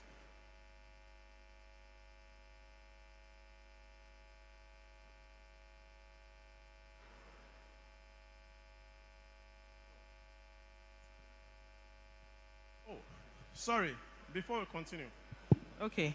Please, Thank you, Dr. Lashibikon. Akile. It's fine. Sorry. There's one more person. Yeah, one more person. I'm so sorry about that. Okay. So, I'll be calling on Mrs. Ijoma Kane. She's the... Kaine. Sorry? Ijoma Kaine. Oh, Kaine. I'm not Igbo now. Mrs. Ijoma Kaine, permit me for saying Kane. You know, maybe I watch football too much. I know Hurricane. Yeah, so she's the president of Patient Advocacy Group, and also the president of UNTH Cancer Support Group. And also, she's a 5-year breast cancer survivor. Please, let's put our hands together for her. It's not easy. Thank you. So we can get started, please. Okay. So good afternoon, everybody, and welcome to today's session on healthcare financing. And I think this is great that is coming after Dr. Tessa's presentation on the cost of illness study. During his presentation, I'm sure many of you, including myself, was alarmed at the disclosure that somebody who needs treatment will spend, at the very least, 7 million on treatment. We all live in Nigeria. We all know what the financial situation is. We all know what the incomes are of the average Nigerian person. So if we think about that and think about how much people earn, and how much they need to spend on cancer treatment, you'll all agree with me that this is really an important thing that we need to discuss. When we talk about equity in oncology, we are trying to ensure that people all over the world, irrespective of where they come from or where they reside, are able to, afford and access treatments for cancer.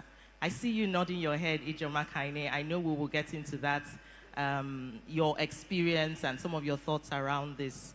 So very quickly, this session, as has been pointed out by Dr. Ikile, seeks to examine the financing gaps in oncology in Nigerian health system. Even before we go on to talk about the challenges, we must acknowledge that we've made some inroads with the advent of the expansion of medicines on the Cancer Access Program.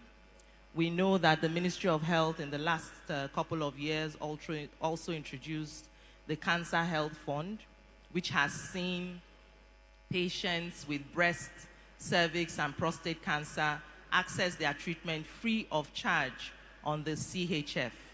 Well, interestingly, from that study, I'm sure you're thinking of expanding it. With HCC gulping 7 million and CRC 6 million, they are not covered. So I'll start very quickly with our guest from National Health Insurance Agency, Dr. Eberechukwu Uko. And I'll ask you the first question. What are the most pressing challenges in financing cancer treatment and research in Nigeria? Like I mentioned before, we know that there have been inroads with CAP, CHF, and NHIA. You've recently expanded your portfolio to include cancer medicines. But tell us, what are the challenges NHIA has experienced in trying to roll out funding for cancer care? Please, can we get an extra mic? 2 or 3, please. IT, can we get an extra microphone, please?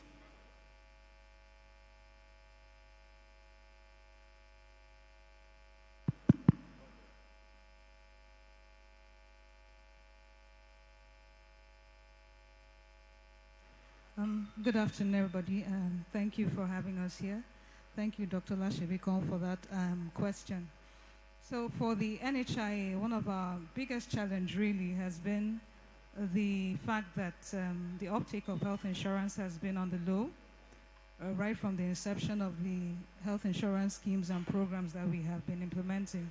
We are still sort of struggling to have as many Nigerians covered as possible.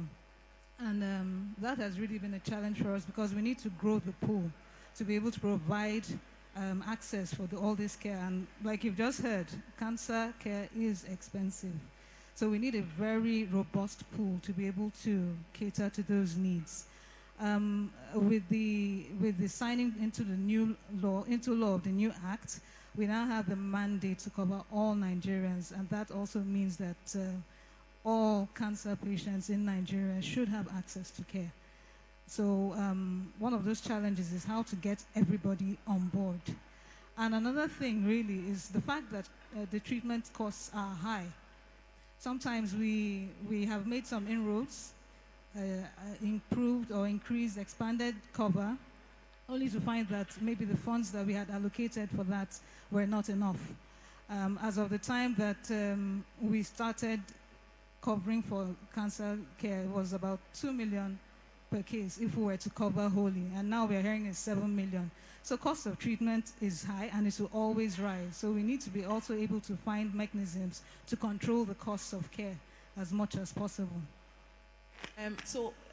Two questions. You rightly touched on the fact that the pool is low. Do you have definite figures of the percentage of the Nigerian population that is enrolled? And even as you think about that, why, during the presentation yesterday, somebody mentioned about accessing NHIA, and that when they did the survey, quite a number of patients said they were not aware that NHIA services were, available, and number 2, that they would cover cancer care. So what do you think the NHIA can do to improve awareness and then, of course, uptake of these services? That's number 1. Then number 2, you did say, that the cost of care, is rising. You need to find a way of capping it or at least managing the expenses. With the fluctuations in the dollar rates, that has taken everything up. So perhaps, are you thinking that maybe policies would be able to peg down the cost so that it's stable? Or again, the question would be that do you think there's a way the NHIA can expand the per person allocation so that we're almost always able to meet that demand, of costing to a certain extent? Okay, thank you. So in recent times, we have developed other programs. There's something we call the gift ship, and then we also have the health insurance under one roof. And what we've done with that is to actually seek the collaboration of the state health insurance agencies to enroll persons in the states into health insurance. And with that, we've been able to expand the cover a little bit more than it was before. I don't have the statistics here, but I can tell you that in the past 2-3 years, we have actually increased the number of persons enrolled under the Health Insurance Authority. Now, for awareness has actually been a bane of contention for us. We have partnered with a lot of companies and partners to increase awareness at the grassroots level. In fact, we're also working with Roche and another company to take the message out to all Nigerians in the modes that they can understand it. So we're looking at how we can get many more people enrolled, and that's what the shares are also doing for us. They're talking to their people at the local government level and making them understand that health insurance is something that is good for them. You know, you also have to get people to understand for them to be willing to pay for these services, because people in Nigeria, the tendency is for us to think that, why should I contribute towards health insurance? When I get sick, I go to the hospital. But it very often isn't like that. Once one is sick, it's always a catastrophic event for the family. So we're trying to let people understand that enrolling into health insurance in good time is a way of avoiding those catastrophic burdens. And so we're partnering with as many organizations as we can to get that message across. And that will hopefully increase uptake in the near future. Another thing we're leaning on now is a new law as it mandates everybody to register. So the possibility that you would need your health insurance before you can maybe get your international passport is there. And that's how we're going to try to increase the uptake. Health insurance is compulsory, so we need to put in strategies that will ensure and enforce that people get enrolled into health insurance. For the costs of care, I don't really know if we can force manufacturers to reduce the cost. But what we can do is negotiate with them and make them see the need to bring in these products to help our people. There's a need for us to see cancer as a big picture. It's not just about me or my family or people I know, but everybody is affected by the cost of cancer. But one cancer patient in one community can actually drive the resources of that community, especially if we are all contributing towards that care. So what we have put in place at NHIA is there is an initiative we call the Medicine Supply Initiative. And what we're trying to do with that initiative is see how we can leverage on collaboration to reduce the cost, to negotiate with manufacturers about the costs of medicines, and eventually also the costs of equipment that can be used in the oncology space. So that's the strategy we are hoping to leverage on. Another thing we're hoping to do is partner with private organizations that are willing to come into the space and provide some care. At least if we are able to find a number of partners, we can also improve and expand the scope of coverage in the health insurance industry. Okay, thank you so much. I think that one thing is clear, is that NHIA is being proactive and looking at engagements at multiple levels, at the local level, engaging with the community, which I think is critical to the success of the uptake of this package, even though it has been mandated by law. Having the national, mandate playing out also would be interesting to see, especially as you say, is linked to getting the passports. And with this JAPA era, that might just work. Okay, but I think that, with Ijoma Kaine sitting close behind you, perhaps you might want to engage patient support groups as well, because they can actually tell the powerful story of how the costs can be crippling and how the financial toxicity that usually comes from cancer care would really send most families into abyss. So perhaps maybe you might also want to consider talking to them as well, because personal stories do have a way of, asking people, making people to change their stance. So I'll go very quickly to you, Dr. Uche, representative from NICRAT. So NICRAT, as we all know, is the new baby in the oncology sector. Quite a number of activities that are being run or going to be coordinated by NICRAT have actually been in existence under the cancer control decks at the Federal Ministry of Health. So the question now is, what is the difference we hope to see with NICRAT really taking the lead on cancer care and cancer treatment in Nigeria? You have an insight because you've been there, you know what the problems are.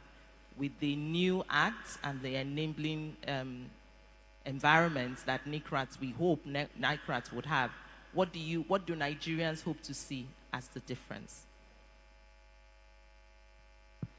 Thank you, Madam President and everyone.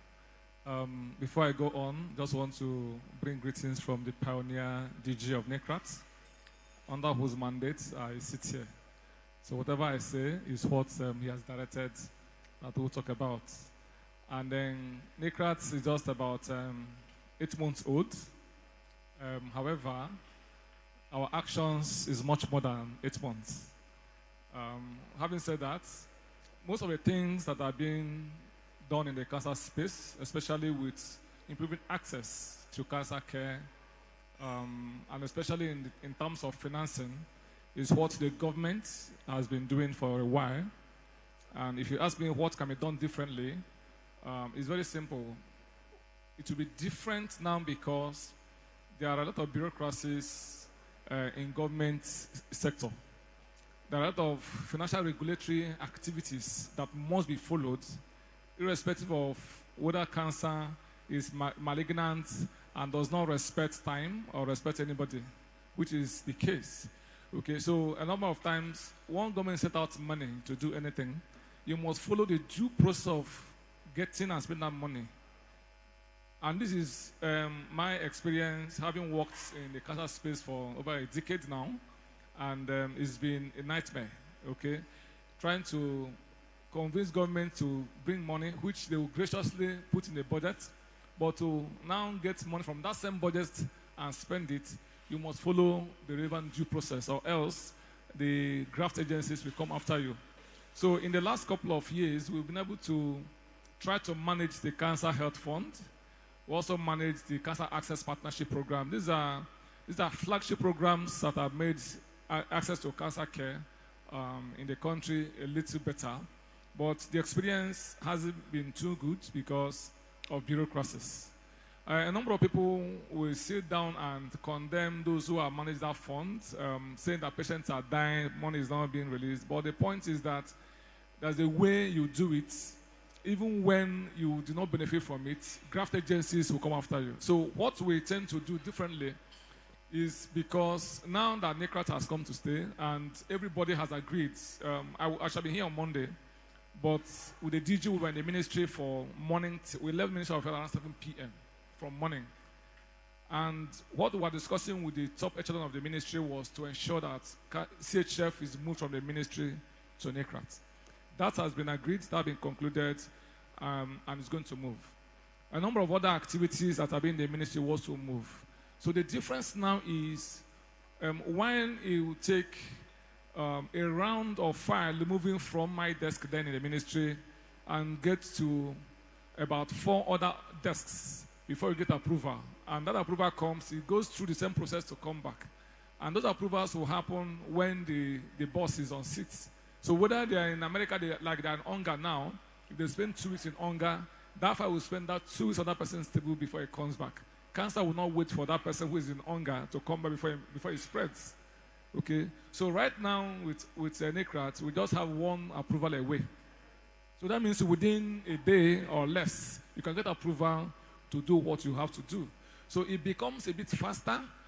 Then because now that NICRAT has a mandate to provide national leadership, okay, so most of the things that would have happened with various tables will just happen within few minutes or few hours or thereabouts. So we hope to leverage on that mandate to do things and get them right this time around. We have the mandate by law to seek for funding from anywhere, including National Assembly, to provide for treatments and provide for research. So we're hoping that if we're able to implement our mandate by law, we should be able to make financing easier for cancer care in Nigeria, and then hopefully things will get better. So we are optimistic to see things change, and we're glad to announce that multi-stakeholders are willing to partner, both in country and internationally. There are a lot of institutions abroad who are just waiting for us to say this is what we need. They've said that to us, and then by October, ICW, we're going to launch our national cancer control plan. We're also going to launch the national research agenda for the country. So all those activities, once they are launched in October, we're able to use the document to seek for funding and expand. NHIA here, we also have a series of engagements with them to partner, because by law, every Nigerian should be on health insurance. And cancer is not different from other health services that should be under NHIA. So we're already in talk with them. We are drafting a document right now together to be able to harmonize all the activities they are doing, so we don't want to fragment efforts. So NHIA, NECRAT is sitting together to ensure that every patient who is also enrolled in health insurance will also leverage on the financing coming from NECRAT to ensure that we maximize the impact that's going to make. So it's a collaborative thing, and we are hoping that it can only get better. Thank you. Right, thank you. I'm sure that is cheering news to note that the bureaucracy will stop. Because for many of us here who have been involved in, enrolling patients on the CHF and having them, their wallets credited, and then having them being able to access the fund, I think the greatest nightmare is that long wait, which is unpredictable, from a few weeks to a month to 2 or 3. So if NICRAT, that's why I think that it's great that there's continuity and institutional memory with you moving, and indeed the rest of the, that's the information from the CHF being handled at Ministry of Health to NICRAT, because you have already seen what the challenges have been. So with that one-stop shop, of course, as you were talking, I was like, oh, this is great news, that it's just one stop away, and then approvals will come faster. With approvals coming faster, there'll be more engagements, more funds will be released, more funds will be required. So my next question would have been, how do you intend to sustain it? But you said that NICRAT has mandate to secure funds from everywhere, and you're already looking at partnership from NHIA, perhaps maybe private sector involvement as well. Another thing that could help, I don't know, I'm sure NICRAT, being a research and treatment institute, would also be looking at the role of clinical trials, because with that, we have our patients who would, be able to access newer molecule treatments, targeted treatments, and for free. And then it's also supposed to at least bring down the cost. So I know NICRAT is looking at it. This is where perhaps the research community would need to be engaged to show them the pathway that, at least to direct the path where they should be looking at. So perhaps you might want to elaborate a little bit on that. Yeah, thank you. So clinical trial is an area of focus for NICRAT, and not just clinical trials, the entire gamut of research that should be done as far as oncology is concerned is being looked at. Like I said, we've already have a draft, we've developed a draft national research agenda. That research agenda is going to cut across the entire pillar of cancer care, including prevention, diagnosis, treatment, governance, and everything, okay? So that agenda, clinical trial is one of the critical areas in treatment, okay? Because without it, I tell people that if all the drugs that are being advertised there, none of them was tested in Nigeria, and I bet any of them to come and say otherwise. So if they are not tested in Nigeria, how are we sure that our own genetic makeup is also the same thing they want to address with these medicines? So we want to insist that most of the drugs used in Nigeria should also be tested in Nigeria. Okay, so, and it's one of the key critical areas NICRAT is looking at. It's going to be an entire program of its own for the country. So we're going to explore that very well. And most of the pharma industry players are also, they are aware, and they are coming forward to see what we can do together.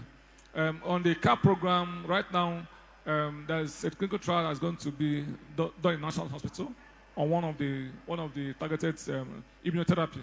So it's going to be done in National Hospital, and we're hoping that we're going to support it. We are hoping that NICRAT will now play that leadership role in coordinating all the research programs in the country and all the clinical trials that will happen in the country, so that whatever is done should reflect into practice. One of the gaps is that we have many competent researchers, competent clinicians in the country, but they are doing things in silos. Most of the things, the outcomes of their research end up in their laptops. So it does not, is not part of what the country looks at in planning, in national planning, which is very bad, which is not good. So we're looking at coordinating what everybody is doing. So whatever is the outcome of your trial or research should be documented at a national level and should also influence policy. If it cannot influence policy, then you wasted your time. So that is what we want to ensure, that everybody is brought on board so that whatever outcome you have, let's make it influence what happens next in the country. Okay, thank you so much. One more question, sorry, before I leave you, because you said some things that are, how, this is a lot of talk, a lot of plans. Do you have an implementation strategy? Then, how do you intend to monitor? What are your processes for data analytics that will often guide you, checkmate you, and ensure that these plans are working or need to be tweaked or adapted to be able to meet your goals? Yeah, thank you so much. One of the key strengths of NECRAT and of some of us who are also in the space is that we like to build systems. Okay, so I am a system person, and whatever we do not have planned for will just be an ad hoc thing. So whatever we have said now is what we have documented and have developed a framework for its implementation and monitoring. Okay, so the National Research Agenda I talked about is also has a link with the National Strategic Cancer Control Plan 2023 to 2027. That plan has its objectives, has goals, has activities that must be done within this period, and has an MI framework also outlined and what should be done to track each and every activity we're doing. So that means per year, we're going to track whatever we have said we're going to do to be sure they are done the way we said they are going to be done. And as we are tracking them, we're reviewing the processes to ensure that is implemented as documented. And at the end of the period, we also review it and be sure whether the kind of impact we're expecting is what we are getting. So it's not something we want to do as an ad hoc thing. It's something that we want to institutionalize, which is also the other challenge the cancer space has had in Nigeria in the past. Everybody just does things, and whatever is done, whoever comes next doesn't know what the other person did.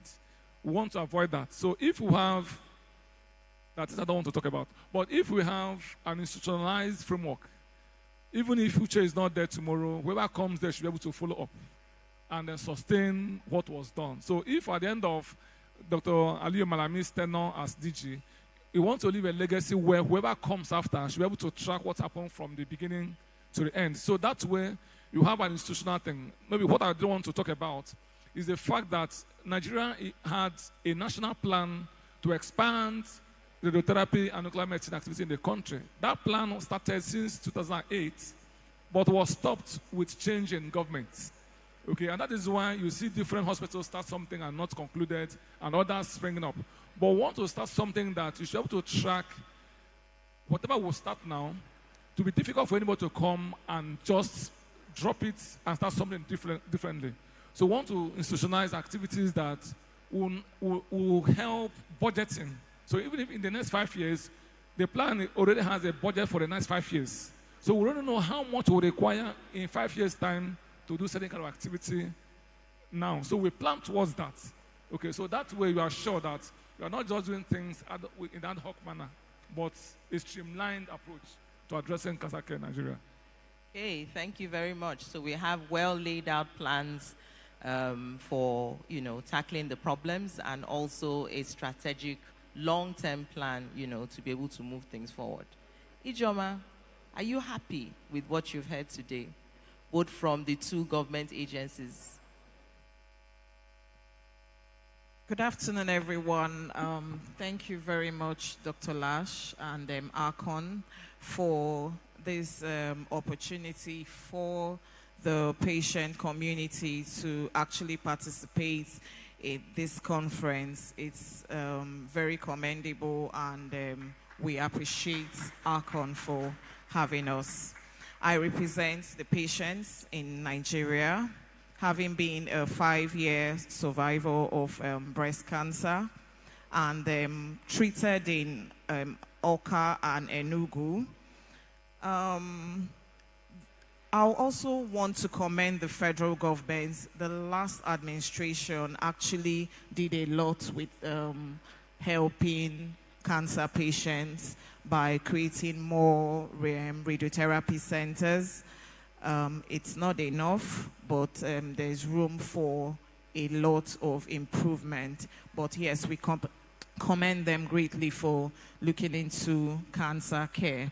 and also the Federal Ministry of Health. We are also appreciative for all the initiatives that they also reeled out. And going to the bodies that have come forth, the NHIA, the NCAP, and the CHF, that's the Cancer Health Fund. I'll start with the NHIA. The NHIA, yes, they've been doing well, but of course, I don't think a good percentage of Nigerians are registered under this scheme. Why? We are living a lot of Nigerians are living way below the minimum wage. Okay, so how many people really have health insurance? You know, how many people? There are just very few. Fine, it's working, because earlier this year I was surprised. I didn't know that the NHIA was actually doing all this until I saw someone. I went to have my PET scan early this year at Mikio, and a lady was there, and she was saying she didn't spend a dime. You know, I was surprised that even the NHIA could cover her PET scan. She didn't pay. We all paid, but she didn't pay. She didn't pay for radiotherapy. She didn't pay for, I mean, it was interesting. But her husband is a banker. How many Nigerians have that access? You understand? You know, and the main people going through these things are living, trust me, they are living way below the levels, you know. So how do you people intend to incorporate the market women who come down with cancer? You know, I'm sure you understand what I'm trying to say. So it's good so far, but it's not very sick. And then the awareness is not even there. You know, there's lack of awareness. Many people do not even know that these schemes exist, especially the Cancer Health Fund. Then I'll go to the NCAP.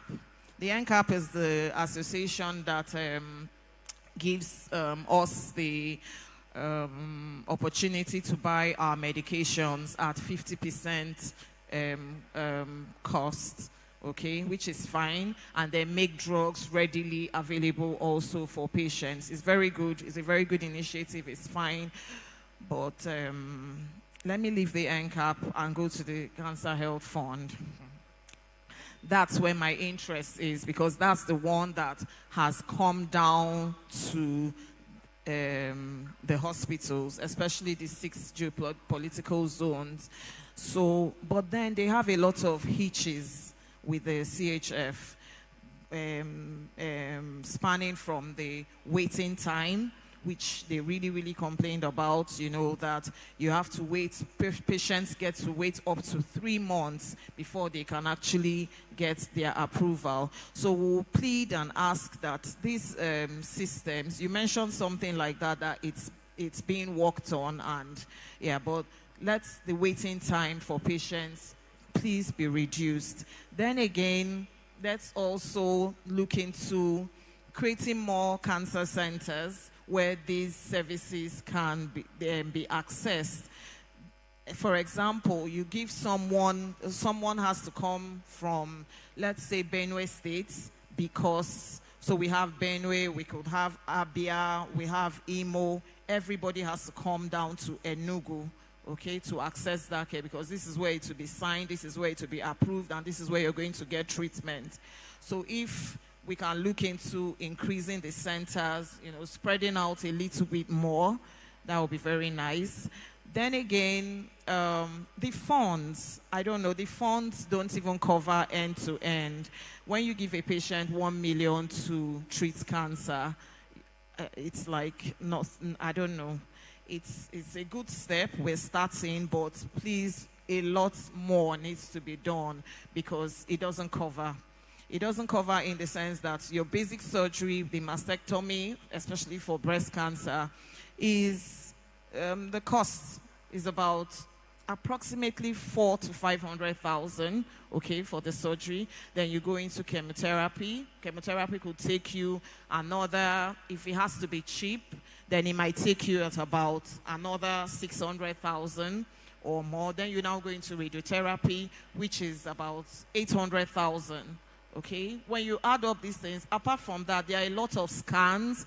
And then I also got to understand also that that fund does not even cover for stuff like immunohistochemistry.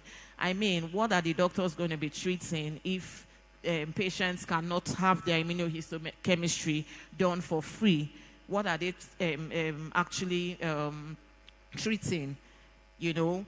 Then I want to plead that if it's possible, a percentage of these funds should also be given to the patients.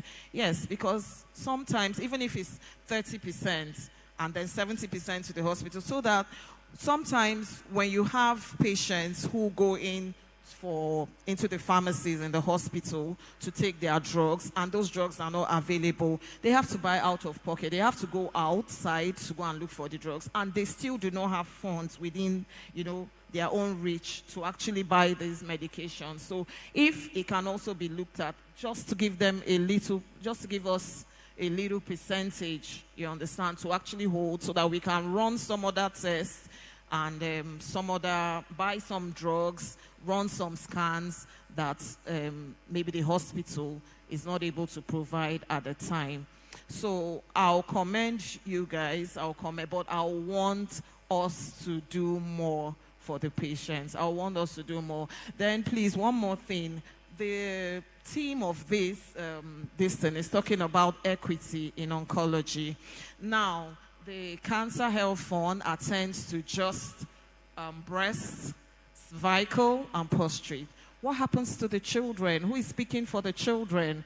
There's child cancer. What's happening to them? Are they not part of this? Are we discriminating? Then what happens to those with pancreatic, colon, colorectal? What happens to all of them? So we'll need to do a lot more. Okay. Let's not discriminate at this point, please. Thank you very much. Thank you so much, Ijeoma. A bucket full of requests, and I'm sure if we leave Ijeoma, she's very passionate.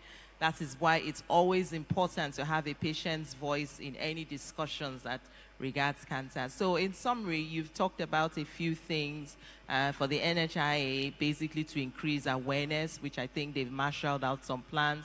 Some of your concerns, I saw she was taking notes, so I'm sure, you know, they will also look into it to ensure that they improve the uptake of these services across board. Then most of your questions fall within the bulk of NICRAT, so I'm going to let him respond. But one thing I would just like to mention that, you know, he tries to balance out, because I know that you talked about expanding the portfolio for CHF. That's number one.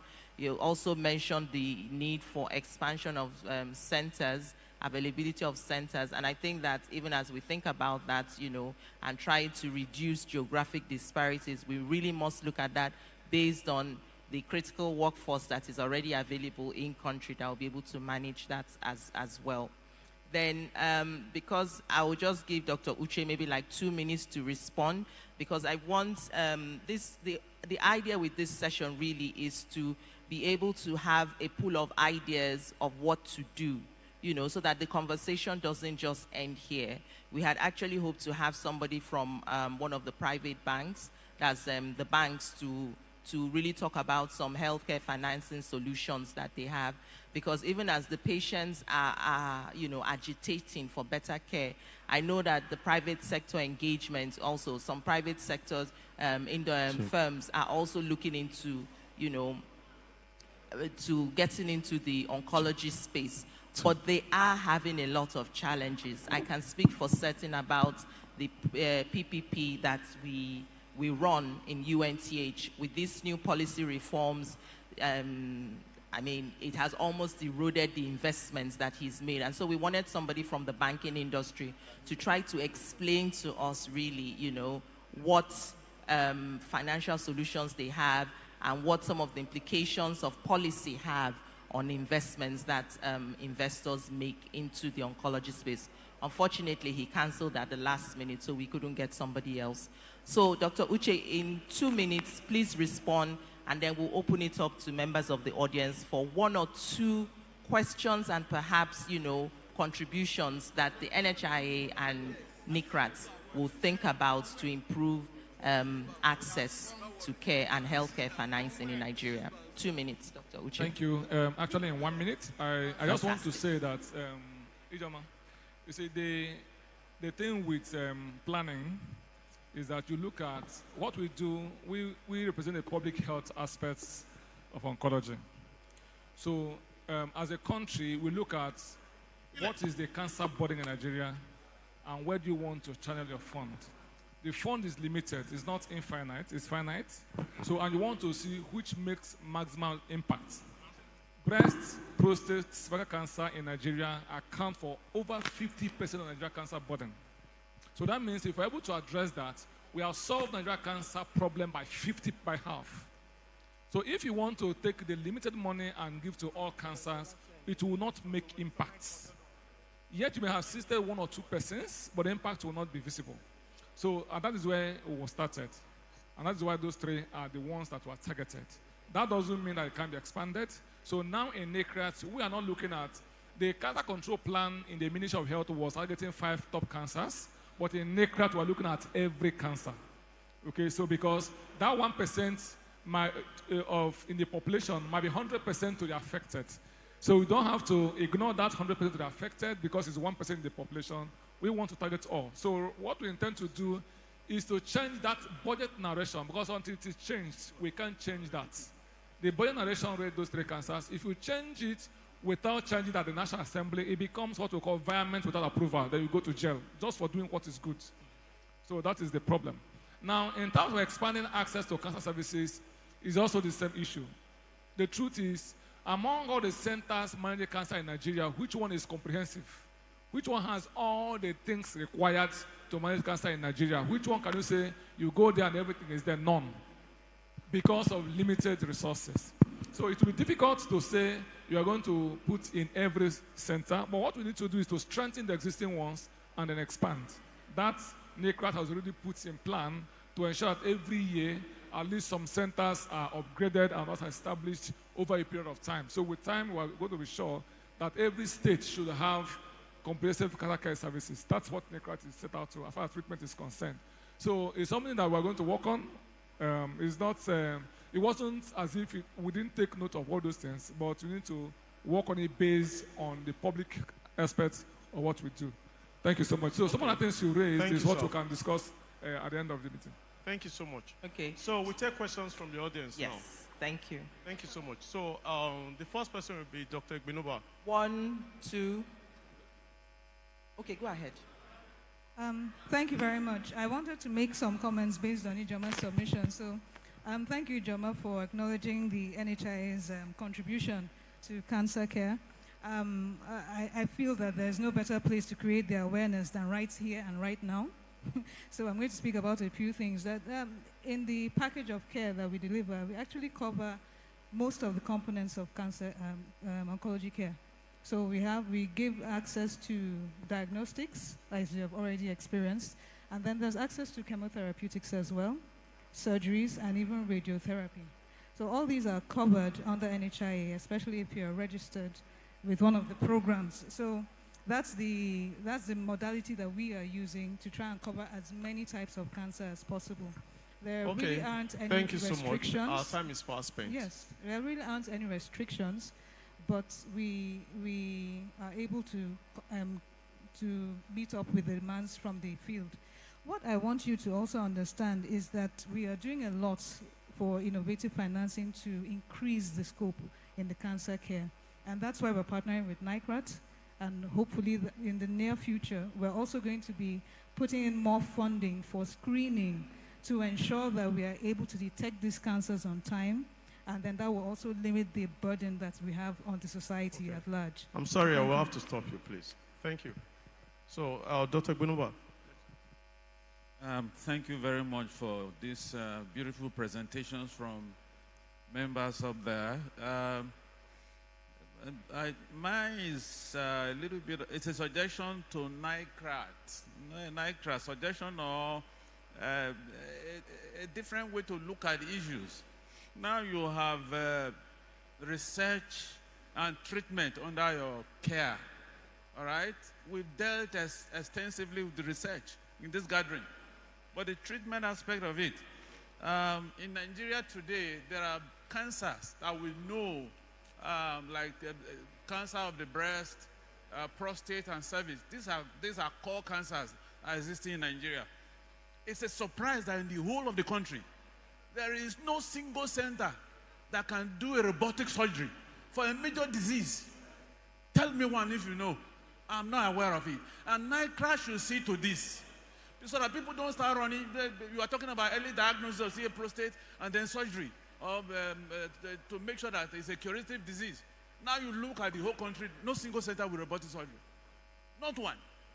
So NICRA should make sure they talk to the government over this, and that they can at least just set up one, so that Nigerians can have access to this. Thank you very much.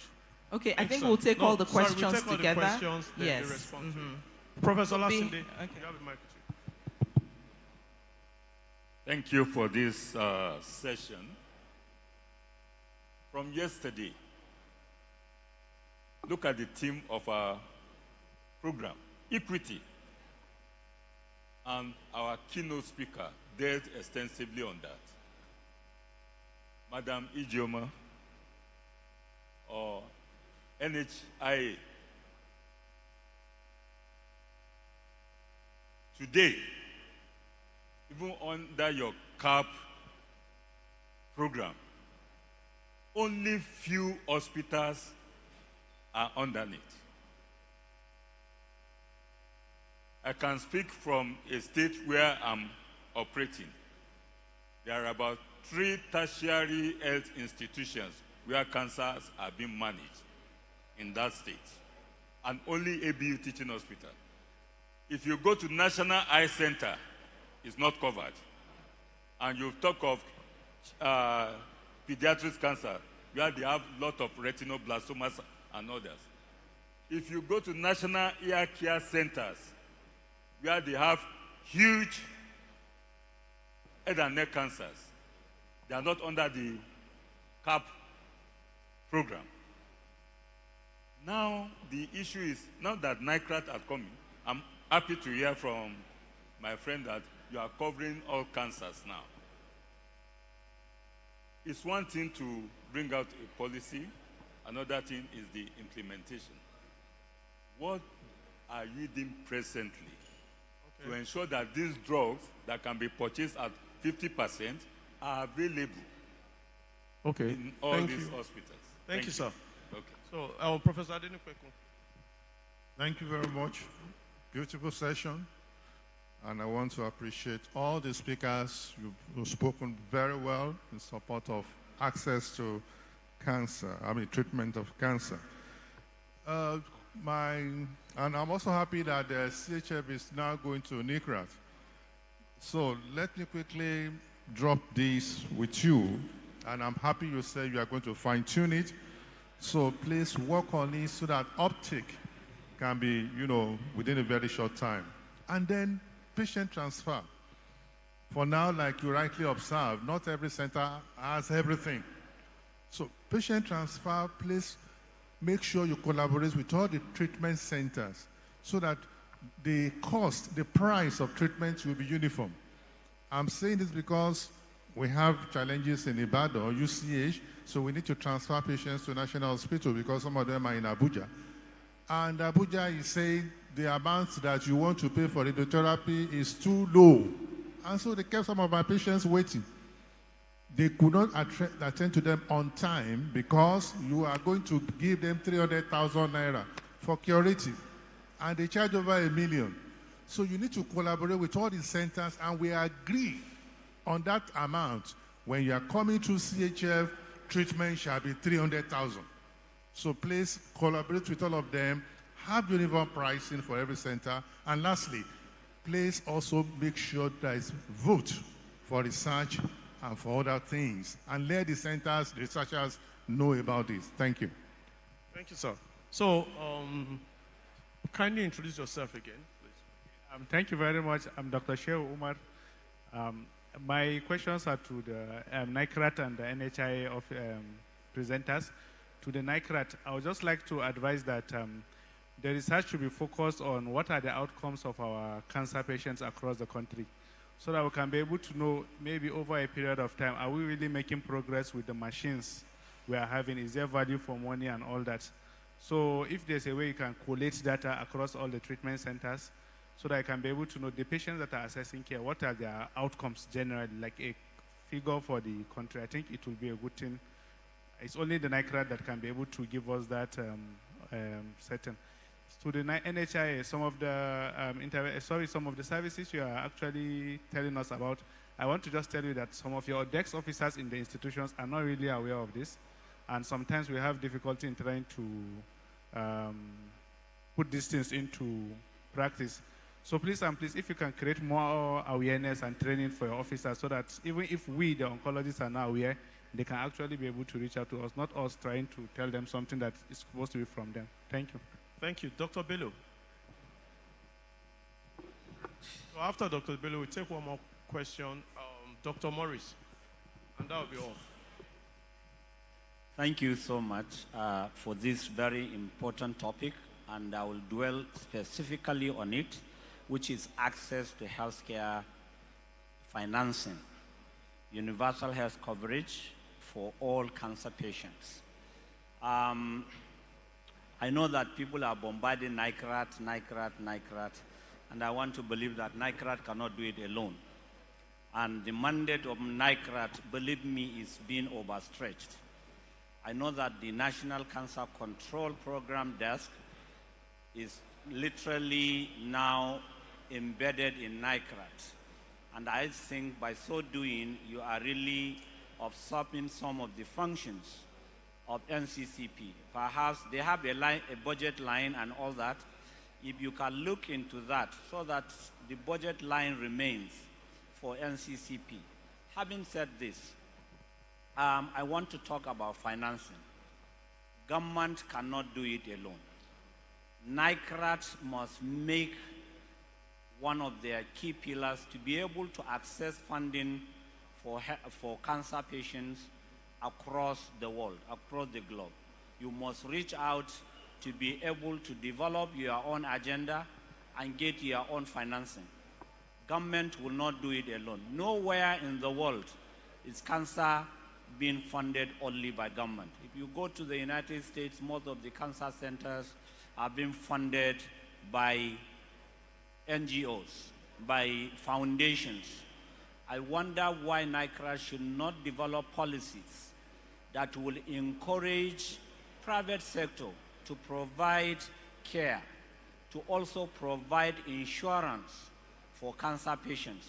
Because the insurance that NHIA is covering is so minimal. At the last count, the coverage is about 2%, because it was covering only federal government staff, and some states have their own insurance and so on. So it's too small for you to be talking about universal health coverage for cancer patients. So we must develop innovative ways of financing, and we are not doing it yet. We have to self-critique and tell ourselves the truth. The truth is that it is too little, and we have to start running. That is the truth. Thank you. So, Dr. Morris. Then after Dr. Morris, we'll take Dr. Salako, and that'll be all. Okay. Salako. Well, thank you very much for a very engaging discussion. My question is to the NHIA person. I just wanted clarification concerning NHIA, the relationship with the HMOs. Because in my center, for instance, my patients are finding it difficult to access cytotoxics on NHIA right now. And I've approached the hospital management. They actually said that they are not getting funds from these HMOs. after they go ahead to purchase this medication for the patient.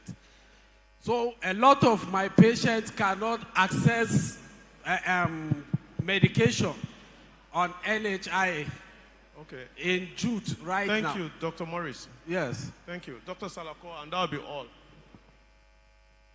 Thank you very much. My name is Dr. Bolaji Latif Salako, FMC Abeokuta. I want to appreciate the speakers for their contribution. My question is that I noticed that the speakers, they are using two words interchangeably. Some are using healthcare financing, while others are using healthcare funding. I want to know, are the two words, are they the same or they are different? If they are different, can you please just give us an insight on it? Thank you. Thank you. Please make your responses very brief. Thank you. Okay, so we would like to get the responses from our panelists. Just as you are speaking, Dr. Uche, because I think quite a number of the questions were directed at you. And as a follow-up to Dr. Bello's question, alternative means of, encouraging healthcare financing and looking for other partners. Lagos State has developed the Lashma healthcare financing, where they make available the sum of 5 million, a paltry sum, but definitely, somewhere to start with. Is NICRAT looking at engaging other state governments to take ownership of their citizens in cancer care? Okay, thank you so much. A number of the things said here are comments or an advice to NICRAT, which I have taken note of, so I don't waste a lot of time responding to them. So, but just to say that the comment from Dr. Ibinoba is noted. NICRAT, we set up and support setting up of referral centers of excellence to manage all the cases that have not been managed presently by various centers. So we'll look into that. The comment from Professor Lasende, we understand that some of the hospitals do not have CAP yet, but we have an approval to expand to all centers, which we are doing. But there are a lot of challenges which we are already addressing right now, and we are going to expand to all centers. However, we do not impose this on hospitals because we understand some of the politics in that area. So, but we approach hospitals and want their access because they need to take ownership of the program. That is why some of them don't have, some have. But we're going to address that as we go along. Professor yes, so that's noted. We're already rejigging. In fact, by October, we're going to also review the steering committee for CHF, and we're going to take notes and address it as they arise. Dr. Bello's comments, that's fine. So we can't do without collaboration. State governments and all the stakeholders, there's no way we can do it without collaboration. So we are looking at all of that, and we're going to, we have a department in NICRAT called resource mobilization. That's what they do. And we're going to make sure that all the resources needed for treatment, for research, is provided. And that way, we're sure that whatever needs to be done has to be done. Thank you so much. Thank you so much. So I believe Doctor, excuse me, okay. I think there's a question for you. Do you want to briefly respond while we wrap up? Yeah. Okay, thank you. We've also taken note of the comments about creating awareness. The question I took down was that of the relationship between NHI and HMOs with regards providing access to cancer treatment for youth. I think that if you have any problems with receiving codes, because I think what you're talking about is authorization codes for care, and that you could channel that to us through the state office. We actually have rapid response teams that will come out to youth and help to sort out the issue. So that's my response to that. Thank you. Okay, thank you so much. Dr. Amaka, maybe you can just wrap up with that. Thank you so much. I think our timekeeper deserves a round of applause. Thank you so much. Okay, so as I round up, thank you to all the panelists. Thank you to Ijoma for really bringing your concerns to the table for the government agencies to understand, and begin to think about solutions to go around it. But one thing I must say that is clear from this panel discussion is the fact that awareness about NHIA and the products they offer is low. And I think that, as she has enumerated and as what many of us have re-echoed across the room, engagement at all levels is critical. We cannot leave it to the government to engage at only the national level, but I do believe that all of us, as we go away from here, should talk to our NHIA desk officers, make sure they are up to date with the services that NHIA is providing, so that we also should be part of that change. We also should be part of increasing the uptake of NHIA services, because unless they have that we know that our patients won't be able to continue their medications, and that ruins all our hard work and the treatment outcomes that we hope to see. We also want to thank NICRAT for all the suggestions and the plans that they have, in strengthening access to care and making provisions for financial to reduce the financial burden of patients.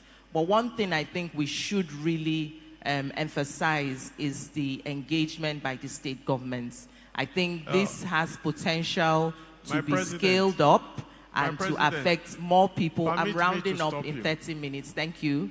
I think that should be scaled up and rounded up as well. So as I close, I would say that is one strong recommendation that I think NICRAT should consider. Thank you so much. So thank you, everybody, to all the people that have participated. Your thoughts and your contributions could not have made this session a better one. Thank you so much. Please, a round of applause for them, please. Dr. Wachuku, please, you take over for the next session. Thank you.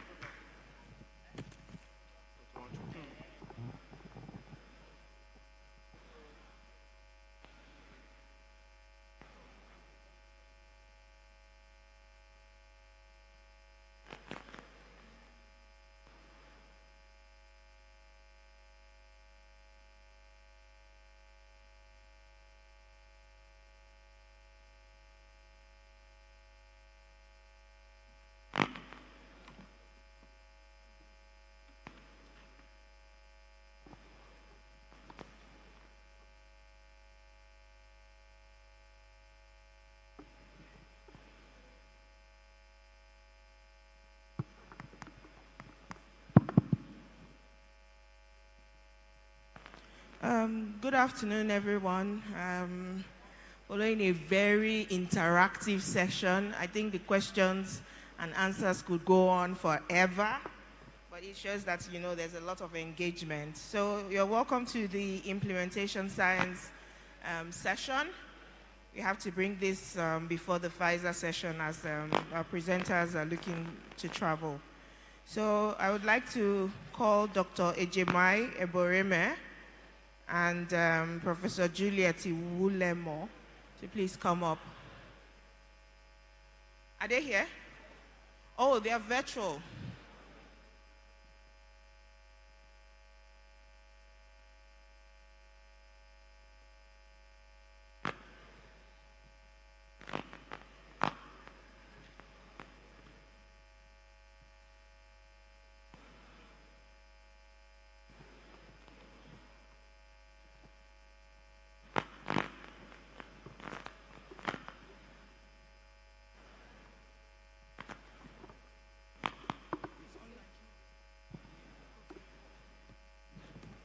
Okay, Professor Juliet Iwelumo, please can you unmute so that you can start your presentation.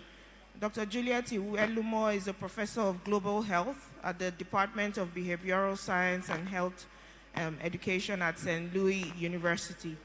And her research is centered around the use of culturally salient implementation science strategies to develop, implement, and sustain in the community setting evidence-based health interventions that reduce health disparity and advance health equity. So which is really important as we speak about equity in oncology. So that's the reason why we're looking at implementation science to help in equity. Is she online? Okay, please unmute. If you can hear me. Dr. Juliet, if you can hear me, please unmute.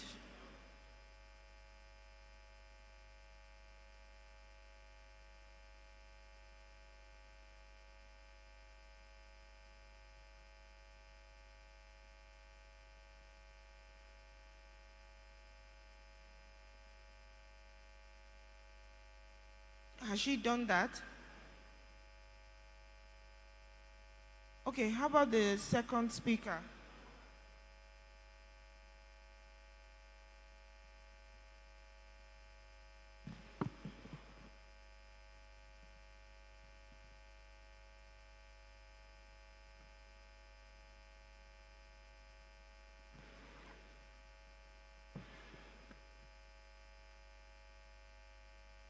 Dr. Juliet, one more time, can you hear me? If you can, please unmute so that we can start your presentation.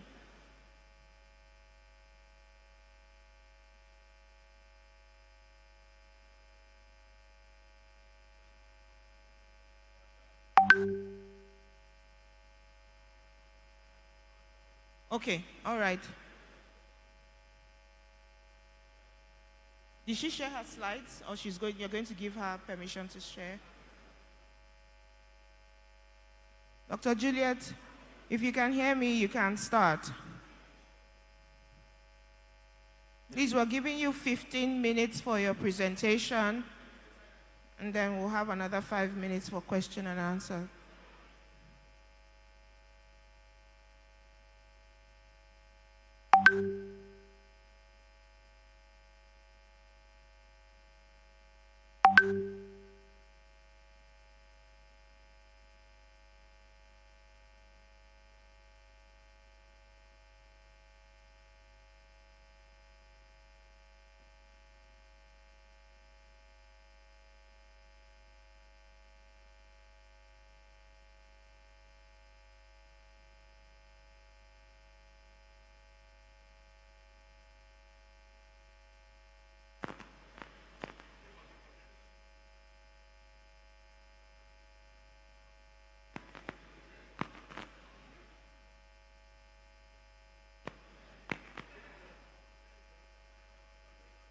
Can you continue?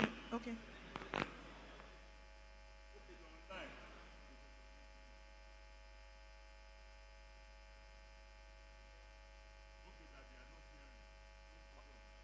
Oh, you can't hear. They said somebody online said they can't hear.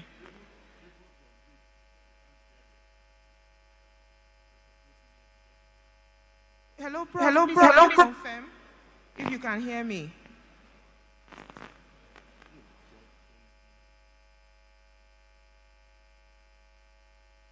Hello. Okay. Can you hear me? Hello. Yes, Prof, we can hear you. Can you hear us now? So I could not hear a word of what Ella said at all, and I've been sending messages across. Please let us hear. Many of us online, nobody bothered to read what our comments. We cannot. No sound. No sound. Not even a word of what Ella said. Okay, sincere So apologies. we don't know what you are doing now.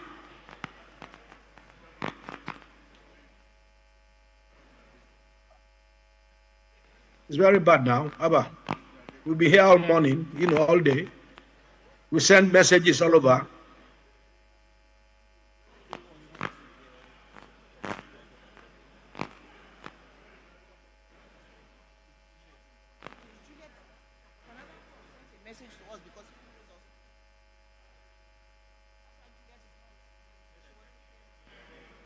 Well, I can hear. Good morning. I can hear now. Is that Prof? Yeah, I wasn't hearing before, but I can hear now. Well, I can hear you now. Yeah, but what are we discussing? We have no idea. Where are we? I don't know where we are, too. Yes. We have no clue. Since Ella spoke, we had nothing, not a word. And I sent messages around. Pleading, phoning, please, unmute, so that we can hear. We're all muted here. So we don't even know where you are. What are you saying now? We don't know. What?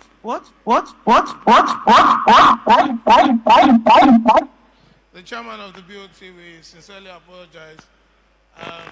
Presently, we are taking the implementation science, and we have an online presenter, sir. Dr. Wanchuku is coordinating the session, sir. And we sincerely apologize to all our members and our guests online. And we are having some little technical glitch, but please kindly bear with us as we attempt to proceed. Thank you very much, Prof. Sir.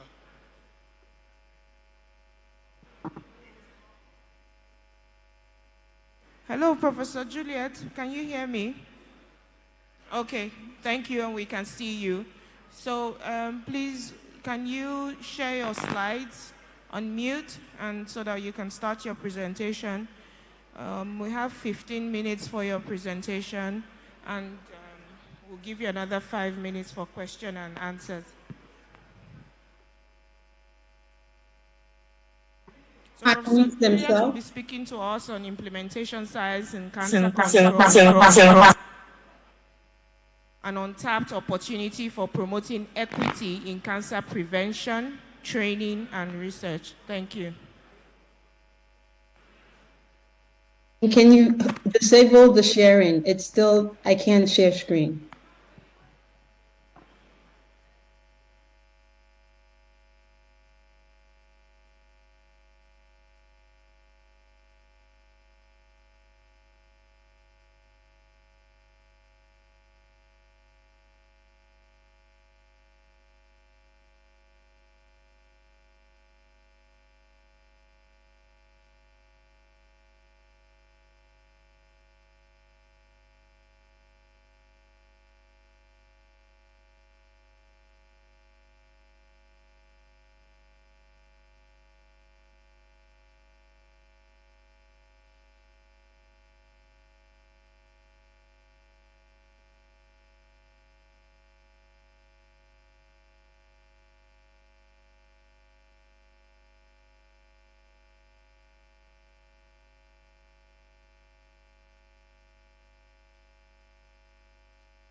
Thank you very much, Professor Juliet, for a very exciting presentation.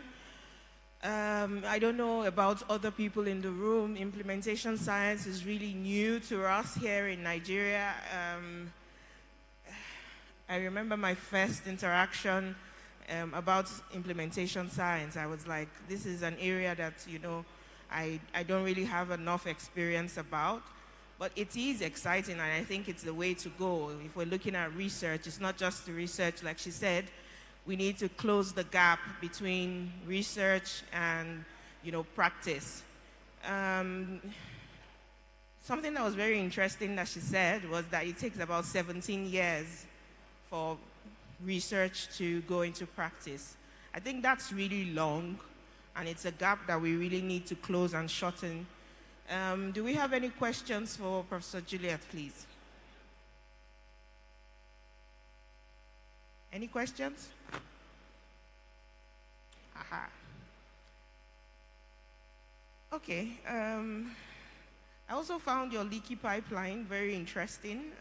It's something that I found as a recurring issue in most places in cancer care. So most people try to find where the leaks are to be able to block them to prevent leakages from continuing. So, but the thing is, like you said, with the cracks, you block one crack and then several other cracks open up, and we have to find a way to keep blocking them so that we can quickly travel from research to put it into practice. So thank you very much once again for a very wonderful presentation. Okay, so we have questions. Thank you.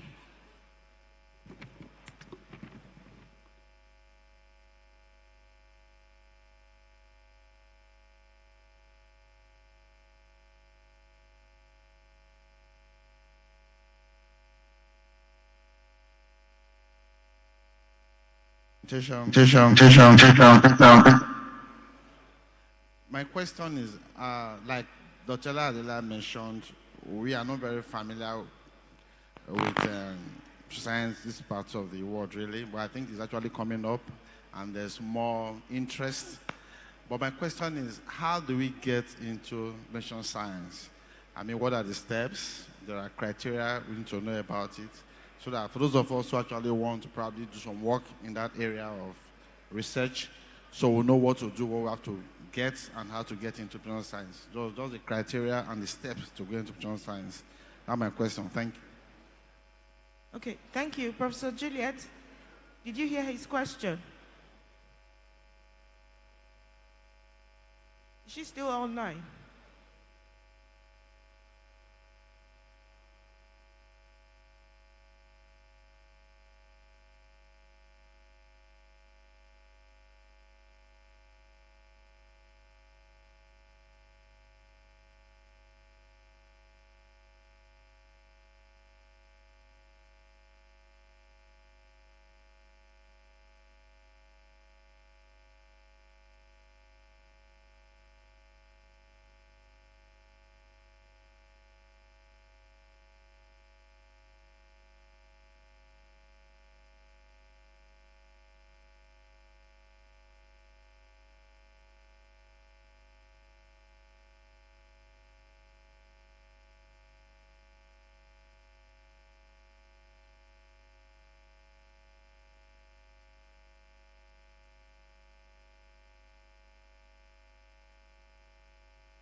This is really exciting.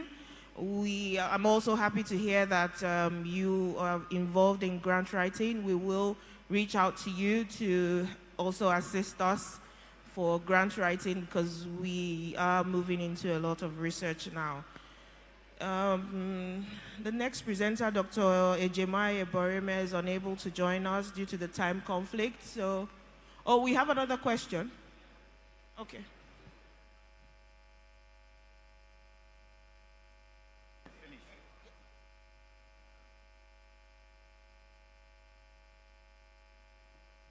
Hello, I'm Dr. B. Yolu today from Port Harcourt. While you were speaking, and thank you for your presentation, you had mentioned about simplifying implementation science, and you did make reference to some tool. I was wondering, are there other tools that can simplify implementation science that you're aware of, and also on how to get access to some of these tools? Thank you. First, there's a paper by Jeffrey Coran that makes it I actually used to teach that, but I took it out of my slide. But there are so many other tools that simplifies it and makes it easy that I can share when I share my slides, those resources if people are interested. Okay, thank you. We look forward to having your slides. So let's give Professor Juliet another round of applause for a wonderful presentation, and we've come to the end of the implementation science session. Thank you. So thank you very much, Dr. Nwachukwu, for chairing that session. So next, we'll move on to the Pfizer presentation. This will be chaired by Dr. Sam Otene. The presenters are Prof. Bello and Prof. Tessie Nwaga. Please, can we have you up front? Can we have the speakers up front, please?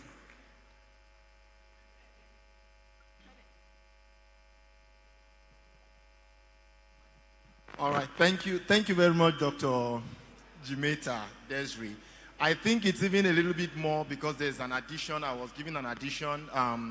Dr. Mukyu Jimo. Is Dr. Jimo around? All right, thank you. We have just 40 minutes for this, ladies and gentlemen, and we would want to be as brief with it as possible. It's just mentioned as Pfizer presentation on the program, but each of the speakers has a topic that they will be speaking on. Professor Tessie Nwaga will be Professor of Hematology. I will be calling you up first, and she will be talking to us, Professor of Hematology at UNTH, Enugu. She'll be speaking to us on cancer-associated thrombosis, right, ma? All right, thank you very much, ma. I was told we have 40 minutes. That means we would have about 10 minutes each to speak so that we can have 10 minutes to spare for questions. Thank you, ma.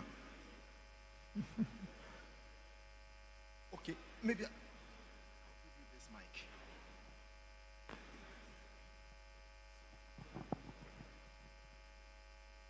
Good afternoon, everyone.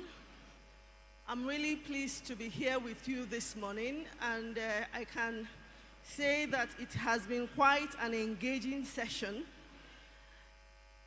But as a coagulation specialist, I made an observation while sitting in the hall. Not many people were actually moving around. A lot of people have been seated since I came this morning. And as we are going to talk about cancer-associated thrombosis, it is also good for us to care about ourselves and the fact that we also have risk for thrombosis, and would crave on the indulgence of the LOC to see that we interject some minutes for people to stand up and walk around during these sessions. I have been entranced all morning, so let me jump right into it. So this afternoon, I'm giving this talk on behalf of Pfizer, and I'm going to talk about cancer-associated thrombosis, the role of a Pixaban, which is a DOAC. So these are my affiliations, and also these are my disclosures. So cancer-associated thrombosis means abnormal clotting in the blood vessels, and it occurs frequently in persons with cancer. Most of these clots are in the veins, not the arteries, and when they're in the veins, they can affect the deep veins, and they can also cause pulmonary embolism. Together, this term is called venous thromboembolism. It's not working. Sorry.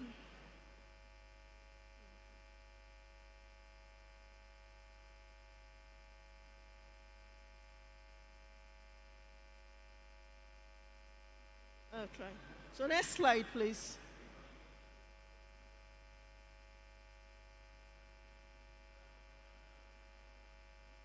All right, so what is the burden of VTE in patients with cancer? Cancer is associated with venous thromboembolism, and there is 4 to 1-fold risk of thrombosis. As oncologists, as treaters, we should take note of this. Also, when we put our patients on chemotherapy, the risk also increases to 6-folds. And together, this causes an annual incidence of 1 in 200 cases of VTE cancer patients. So why do we really care so much about cancer, thrombosis in cancer? Because studies have shown from Pradoni et al. That there is a higher rate of VTE recurrence in patients with cancer, and there's also a higher rate of bleeding in patients with cancer. And because of this, next slide, please. All right, sorry. Could you go back? Go back, go back. Yes, and because of this, and that is why we consider cancer-associated thrombosis quite serious. One, because there's a higher mortality among cancer patients with VTE than without. It can cause delays when a patient with cancer develops thrombosis. It can prolong hospitalization. It can compromise outcomes. Throughout the morning, I've been hearing about people that have survived cancer, that have that are living without cancer, or people that have good outcomes. When there is thrombosis, all this goes down the drain. It can also compromise outcomes for surgery, and 1 in 10 persons with cancer can develop a blood clot. Please note that for the different cancers we have, they also have different risk. And as such, the import of risk assessment cannot be overemphasized. So anticoagulation therapy on its own, when there is cancer-associated thrombosis, is associated with a higher bleeding risk. Next slide. So over the years, there's been a paradigm shift from just having one drug alone that we use for the management of cancer-associated thrombosis. We've gone through the VKAs, the low molecular weight heparin, and we are now in the DOACs, the direct oral anticoagulants. Next slide. So this afternoon, I'm going to talk about apixaban, which is an anti-10A inhibitor. Apixaban as a DOAC offers a new perspective for cancer patients in need for anticoagulation. You'll be asking, apixaban is a DOAC. Why? What is so special about apixaban? The evidence, the available evidence is what makes it special. In fact, there are 2 clinical trials, the Cassini trial that tested rivaroxaban versus a placebo for thromboprophylaxis, and the AVET trial that tested apixaban versus a placebo. And all these trials have shown that the results are concordant with a consistent result that these DOACs do reduce the incidence of VTE. Next slide, please. So this is the trial mode roadmap for cancer-associated thrombosis. They've had a lot of trials, but please note the Caravaggio trial of 2020. That is the largest clinical trial on a DOAC concerning persons with cancer till date. Next slide. So what makes apixaban special? Let's start with the Adams trial. The Adams trial showed that there was 0% major bleeding in the apixaban arm versus the dalteparan arm. And it equally shows similar or slightly reduced major bleeding or clinical significant bleeding, and also the recurrent VTE. This got the whole world excited that there is a drug that you can take and it will not cause bleeding complications. And another thing that was significant with the Adams trial was that they tested people that had metastatic cancers and people that were already on chemotherapy. Next slide, please. Next slide. So the conclusion from the Adams trial showed that oral apixaban was associated with low major bleeding and VTE recurrence rate for treatment of VTE in cancer patients. That is, for those that have been managing VTE in cancer, that is like the game changer. Next slide. Then we come to the Caravaggio. A lot of people didn't really believe the results from the Adams trial. They talked about the small sample size. They talked about, oh, is this data real true? Then in 2020, there was the Caravaggio trial that tested a total of 1,170 persons with cancer. And they were randomized into the apixaban group and the dalteparan group, and they were followed up for 30 days. Next slide. So the results was also amazing. They found out there was a significant non-inferior result concerning the recurrent VTE. Those in the apixaban group had low episodes of recurrent venous thromboembolism than those in the dalteparan group. You may be wondering what type of drug is dalteparan. That's a low molecular weight heparin. We also looked and we found there was also reduction in the major bleeding, and there was a slight increase that was not significant in the clinical non-relevant clinical bleeding. Fine. Then, next slide. What was the outcome of the Caravaggio trial? One was that the apixaban was non-inferior for primary composite endpoints compared to the low molecular weight for treatment of VTE and DVT in patients with active cancer. It was actually this trial and Adams trial that made societies to add apixaban as one of the DOACs that can be used in the management of VTE. It equally found out that apixaban was non-inferior. Next slide, please. Next slide. Next slide, please. So, there are times in the management of your cancer patients that have developed thrombosis. You would want to extend beyond the regular 3 to 6 months. But most of the times there have been no data about how safe it is to extend beyond that 3 months. Please, next slide. So in 2023, at the ISTH conference, they reported the EVES trial, where they found out that apixaban is safe and equally effective when given over a 12-month period, whether you give it at 2.5 or 5 milligrams. Next slide. So these were the trial endpoints results. Next slide. So the conclusion was for extended secondary prevention of cancer-associated VTE, that 2.5 milligram was associated with a combined rate of major plus relevant clinical bleeding at a rate of 8.5 for 2.5 milligram versus 12.2% for 5 milligram. Next slide. Next slide, please. Now let's come to the real world evidence. And the real world evidence was what makes apixaban special. They compared apixaban versus rivaroxaban, which is also a DOAC, to find out which ones had better safety profile when it comes to recurrent VTE and bleeding. And they found out that apixaban was associated with a lower risk, which makes it the game changer when you want to manage persons with cancer-associated thrombosis. And it was also associated with a lower risk of intracranial hemorrhage and a gastrointestinal hemorrhage, as far as also recurrent VTE. compared to rivaroxaban. Next slide. So what are the take-home points? VTE is common and is a life-threatening condition in cancer patients. You should not ignore this because most times it will mess up your practice and it will mess up your management. And that is why it is important for us to risk assess our patients at all times. The occurrence of VTE has been reported to increase the likelihood of death for cancer patients.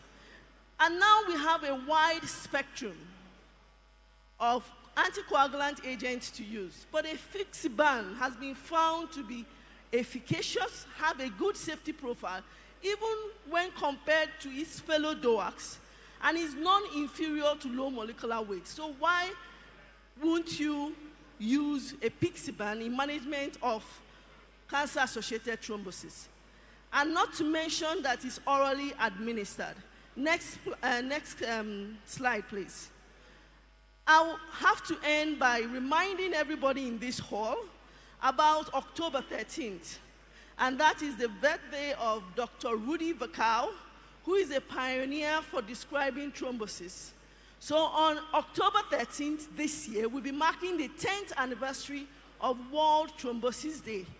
And I'm calling on Arcon to ensure that they celebrate this day because globally, everyone that is associated with thrombotic medicine will be celebrating World Thrombosis Day. Thank you for listening.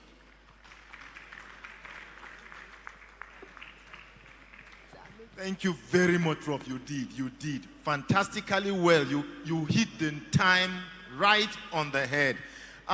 We won't take questions until all the presentations are through. So I would want to call on my boss, Professor Bello Abubakar, consultant radiation and clinical oncologist at National Hospital, Abuja. He will be talking to us on the treatment of locally advanced or metastatic HER2 breast cancer with a BRCA or BRCA1 or BRCA2 mutation. There is only one mic. Thank you very much. My slide up. So before the slide comes up, can I ask a few questions here, please? How many of you that treat breast cancer have reasons to do BRCA testing? Anybody? Anybody? And how many centers in Nigeria can actually do BRCA testing? Can I see?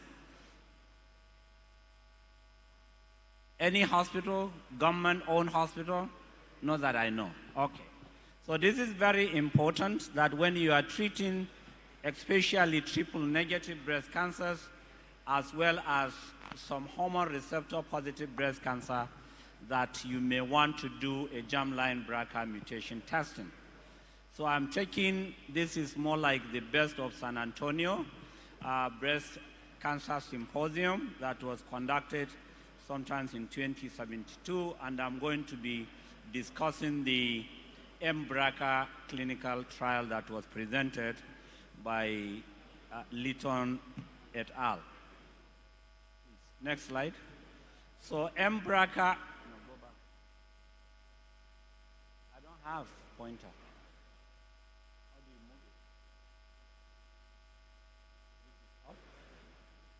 This is down. Okay. So the mBRCA study design was for patients with locally advanced or metastatic HER2 negative breast cancer and a germline BRCA1 or BRCA2 mutation. And the stratification factors was the number of prior chemo regimens. Some have more than one, triple negative breast cancer or hormone receptor positive breast cancer, and a history of central nervous system metastases or no CNS metastasis. Those patients were stratified 2 to 1.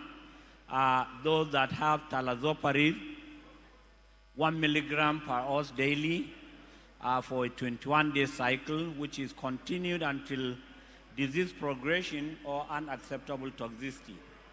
And the other arm is physician's choice of therapy, whether patients were given capecitabine, eribulin, gemcitabine, or vinorelbine.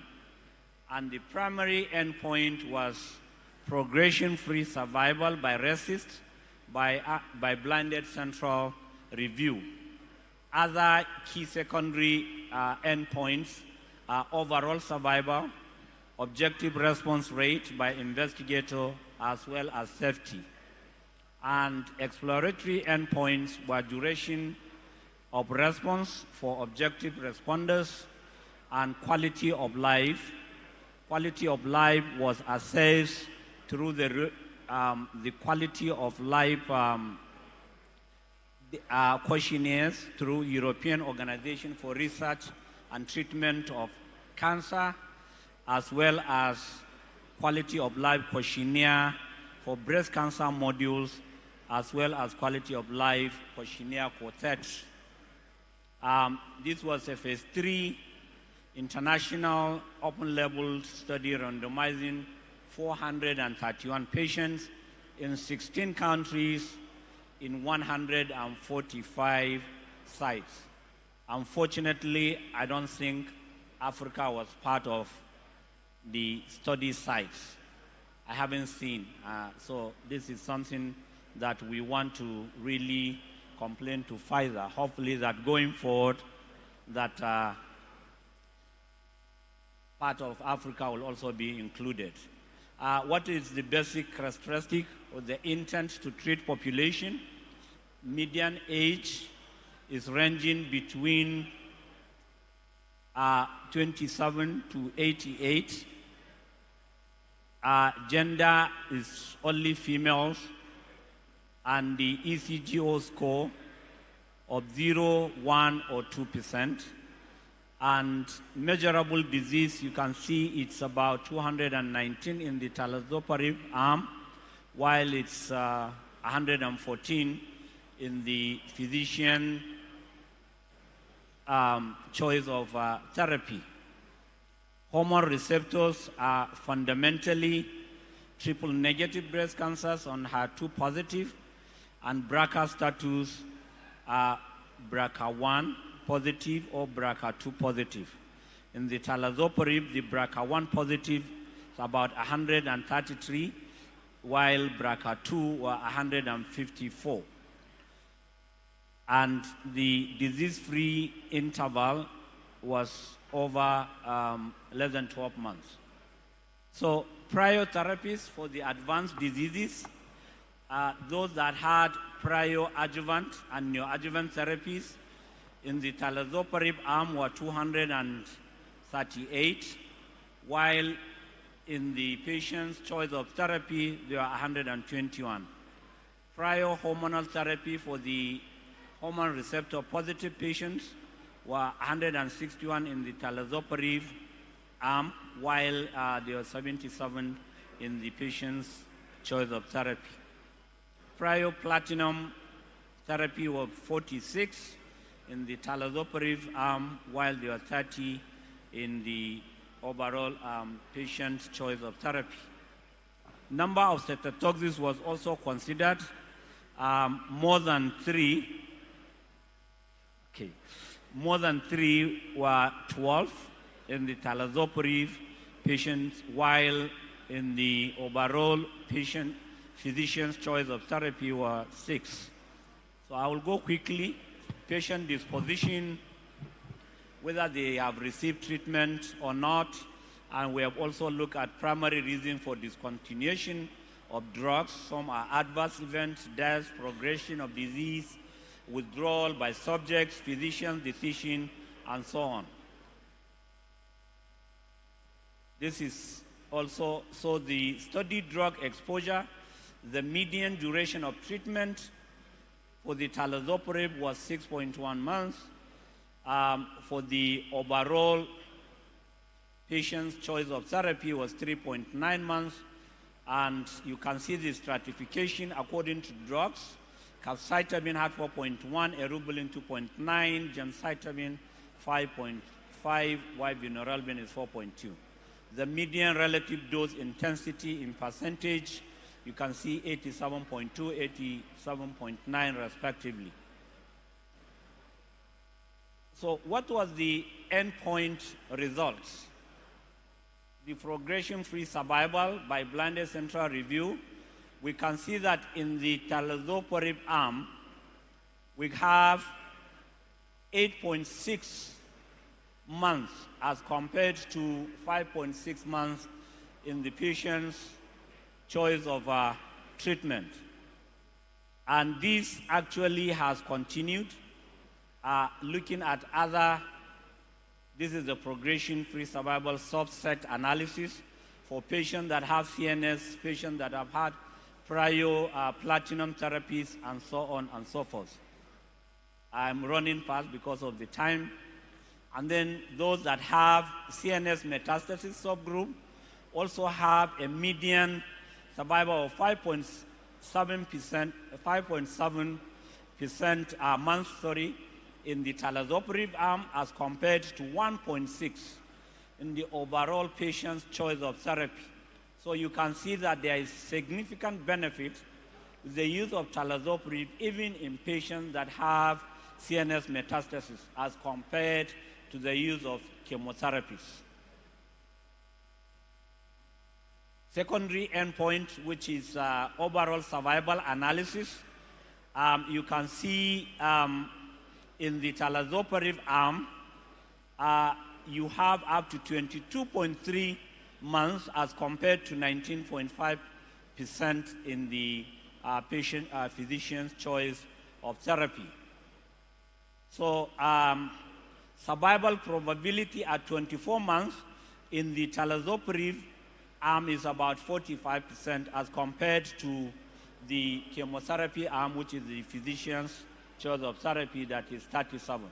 So there is significant improvement compared to chemotherapy when you use talazoparib in those patients that have BRCA mutations. Looking at other secondary endpoints, overall response, when you talk of complete response, you have up to 12 in the case of talazoparib, as to none in chemotherapy patients. Partial response is about 125, stable disease about 46, those that could not be evaluated about 4. Objective response also is quite significantly high, almost double in the arm of the talazoparib as compared to the patient's choice of therapy. Also, duration of response is much more significant by investigators' assessment when you see that in case of the talazoparib, there is a 1-year probability of sustained response, which is up to 23% as compared to 0 when you compare it with the physician's choice therapy arm. Adverse events, mostly hematological. Anemia is number 1, followed by neutropenia, and even febrile neutropenia is literally almost very low and is not seen mostly in the talazoparib arm. Next. Okay, non-hematological side effects as well are there, and then, of course, serious side effects are really not seen in the talazoparib arm as compared to the other arm. What of quality of life? Patient-reported global status health. You can see that in the talazoparib, the estimated overall mean change from baseline is almost 3 with a p-value of 0.001 as compared to the negative improvement in terms of the patient's choice of therapy. So in conclusion, so BRCA is the largest randomized trial evaluating PARP inhibitor in patients with advanced breast cancer and a germline BRCA1/2 mutation, and talazoparib resulted in prolonged progression-free survival and physician's choice of therapy by blinded as compared to physician's choice of therapy by blinded central review. All key secondary efficacy endpoints demonstrated benefit. With talazoparib, overall survival is immature. The number of follow-up is still ongoing. The global health status and the quality of life showed overall improvement from baseline and a delay in the time to clinically meaningful deterioration in patients receiving talazoparib. So talazoparib was generally well tolerated with minimal non-hematological toxicities and adverse events resulting from in-treatment discontinuation. I wanted to quickly talk about also the use of talazoparib in metastatic castration-resistant prostate cancer, but time will not allow me, but suffice to say that it is also used in prostate cancer, especially when you are able to do homologous recombinant repair deficiency testing. The panel is about 12 mutations, and it will be wise to see them going forward. Maybe we can discuss it during question and answers. Thank you very much. I know Prof very well. If I give him 2 hours, he will still be on this. Thank you very, very much. Dr. Mutiu Jimo, as I call you up, just know that Prof has taken 2 out of your 10 minutes already. He will be talking to us on the Paloma trials and Palbosi. Yeah, thank you very much. Good afternoon, everyone. Is this slide on now? Okay. Well, before they put on my slide, what I want to discuss this afternoon is the review of Paloma trials and practical experience in the use of palbociclib in the management of hormone-positive, HER2-negative metastatic breast cancer in the Nigerian population. Right, where it has become the gold standard that addition of CDK inhibitors to anti-estrogen is very important in the management of hormone-positive, postmenopausal, advanced breast cancer or metastatic breast cancer. So this Paloma trial is an ongoing trial in the management of breast cancer, and it's a phase 3 study that was designed to confirm and expand the efficacy and safety data for palbociclib plus letrozole as first-line therapy for postmenopausal women with hormone-positive breast disease. The cycling interaction with CDK4 and CDK6 that facilitate the hypophosphorylation of the retinoblastoma gene product and leads to progression of cell from G1 checkpoint to S phase. And if there's an alteration of this pathway, usually leads to loss of retinoblastoma checkpoint. And this loss of retinoblastoma checkpoints has been described in a number of malignant conditions and are associated with endocrine resistance in breast cancer. So the alteration includes this, mutation or loss or both. And the palbociclib, Ibrance especially, is a small molecule inhibitor of CDK4 and CDK6. The preclinical studies of palbociclib have shown its ability to preferentially inhibit the growth of estrogen receptor positive breast cancer cells and acts synergistically with anti-estrogens and the reversal of the endocrine resistance disease. The Paloma trial, Paloma 1, usually shows significantly longer progression-free survival with palbociclib and letrozole in one arm compared to letrozole alone. And then the Paloma 2 is a larger study of this Paloma 1. It was designed to confirm the findings of Paloma 1 and to further assess the safety and efficacy of palbociclib.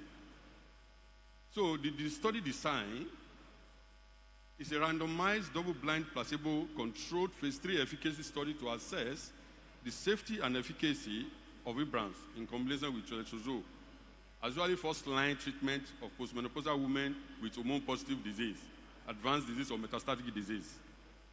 Now, these are the randomization is in 2-to-1, ratio 2-to-1, the Ibrance with letrozole arm, treatment group, and the letrozole only, and the primary endpoint is investigator assessed free survivor, the progression-free survivor, which this study met, and also the secondary endpoints, with the use of Ibrance of 125 milligram orally, and then letrozole 2.5 milligram orally. The Ibrance is for 21 days, then 7 days free, and making it 28 days cycle. Then these are the inclusion and exclusion criteria. The exclusion criteria, when person has a very serious systemic involvement, like visceral metastasis, lung or liver, that are very serious, or CNS metastasis, then they exclude those patients. Now, the baseline characteristics are very similar in both treatment groups. The Ibrans plus letrozole and the letrozole plus placebo, they are very similar. Age, the ECOG status, or disease-free intervals, and like. Then looking at this graph, is showing that the median progression-free survival is better in palbociclib letrozole treatment group compared to letrozole alone. It's about 24.8 months to 4.5 months in the letrozole group. Then we're looking at people that have metastasis. They also look at their survivor with the treatment group of the palbociclib with letrozole is also more, despite the metastasis to the visceral organs, compared to the only placebo and letrozole. Then, patient with bone metastasis, because the disease burden here is less compared to liver or lungs metastasis.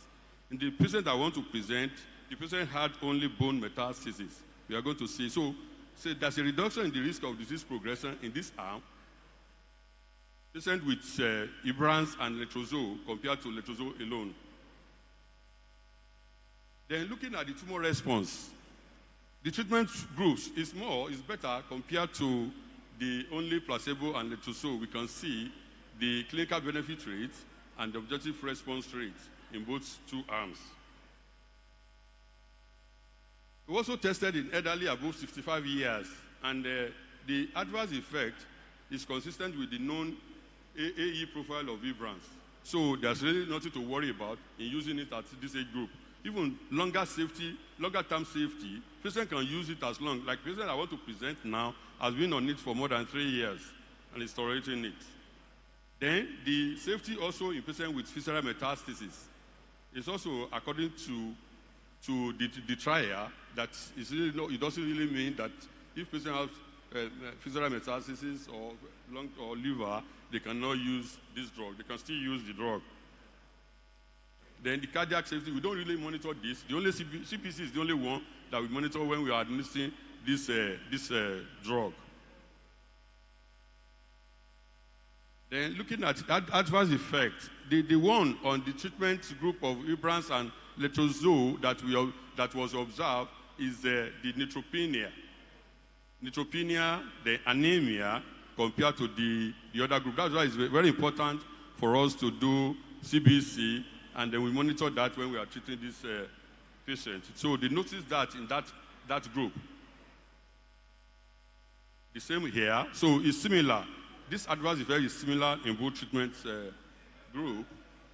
So the dose is usually comes in formulation of 100 milligram or 125 milligram. We usually start with 125 milligram, and then in addition to anti-estrogens, or we can also use with fulvestrant if patient has a progression of disease with the normal aromatase inhibitors, letrozole or anastrozole. And this is the dose. Then, like I said, CBC is the only scheduled monitoring provision included in this trial. And we will monitor that when patient is on it. For the first 2 cycles, they monitor the CBC before the patient starts, and the 15 of those ones. Thereafter is once in a month. The conclusion of this, the palbociclib is in combination with ET, improve progression-free survival and quality of life in patients with advanced breast cancer, including severe patient subgroups. So we can see from there. Then quickly, in the next 1 minute, this is the patient that presented to us. This patient was diagnosed in 2016 with invasive ductal carcinoma of the breast. Right, so she had AC 4 cycles with weekly paclitaxel of 12 cycles and completed in 2017. And then traveled to South Africa to have wide local excision and slightly node sampling and the reduction mammoplasty bilateral. Though it's the right side that had issue, but they did bilateral mammoplasty for the patient. So the patient also had brachytherapy in addition to the wide local excision. So he was placed on Arimidex until December 2018 when she progressed. So she presented with local recurrence, the recurrence from the tumor site, and it was biopsy and then confirmed recurrent disease. And this patient was also, we investigate further to see if there's any tumor somewhere else, and then the CT, the bone scan, show evidence of bony metastasis. So this patient had biphosphonate for 2 years and has been on the paclitaxel plus fulvestrant for over 3 years now. So I saw the patient last week Friday, and he's doing very well with it. He's due for another one on the 19th of this month. Thank you very much.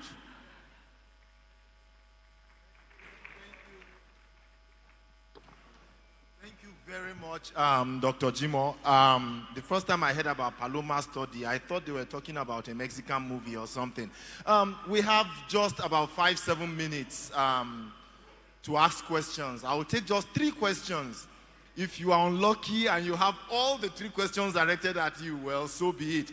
But we will be happier if they are spread, at least one for each of the speakers.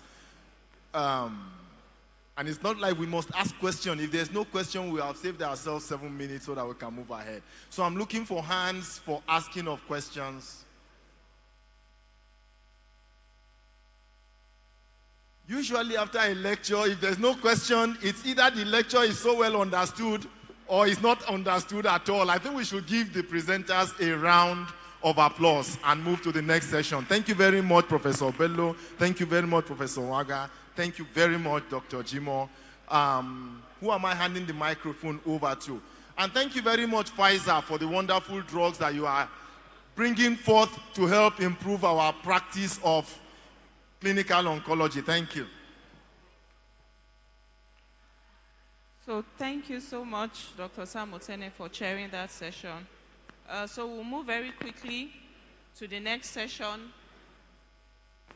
which will be chaired by Professor Sunday Adewuyi. The session is the best of ASCO. It's a 1-hour session. So can we have the speakers who will take us on that session, the best of ASCO? So Prof. Adewuyi, please, sir. The speakers are Dr. Joseph Adedayo and Dr. Samuel Otene.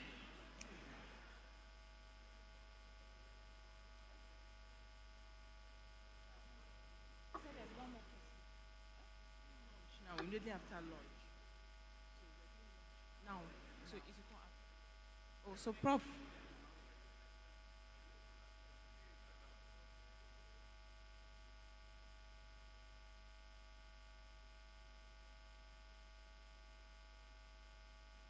So sorry, there's a slight change. So we'll have lunch now.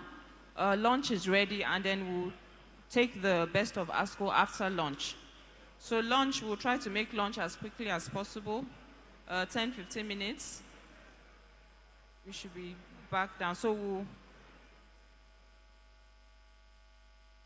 so we are expected back here between 4:15 and 4:20. So lunch is ready.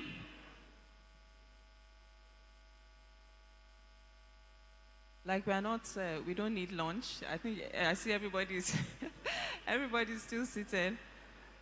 So let's tidy up the lunch session. So we'll be back here between 4:15 and 4:20. Thank you.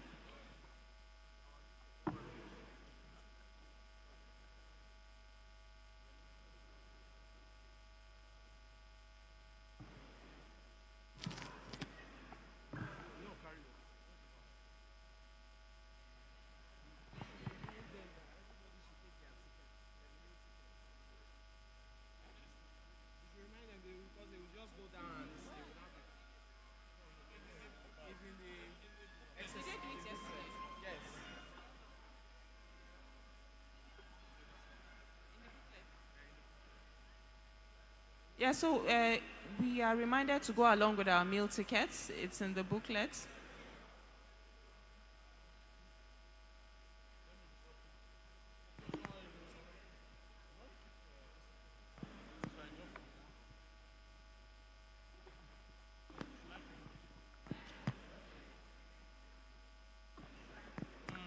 move it down.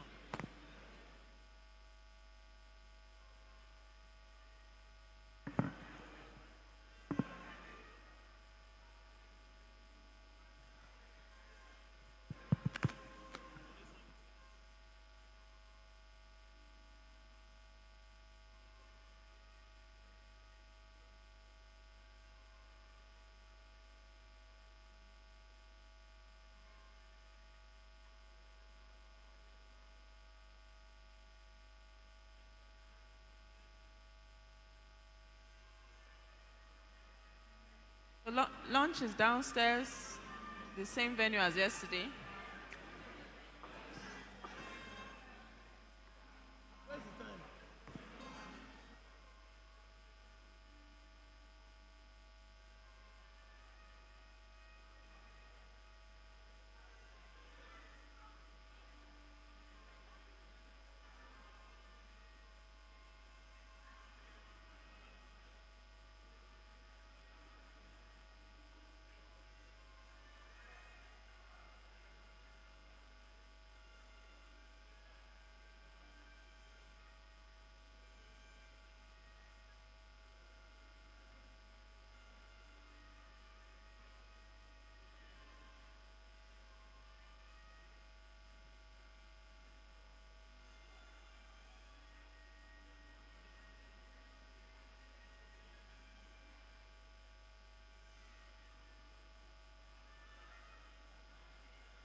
So good evening, everyone. We are almost set.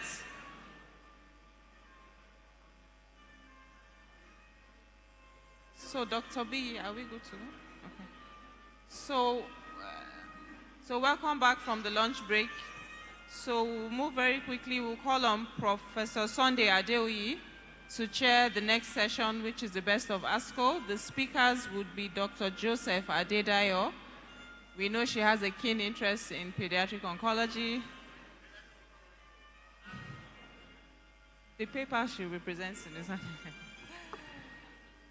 Yes, so the next speaker would be Dr. Samuel Otene. Please, can you kindly move forward? So we'll try to wrap up this session in about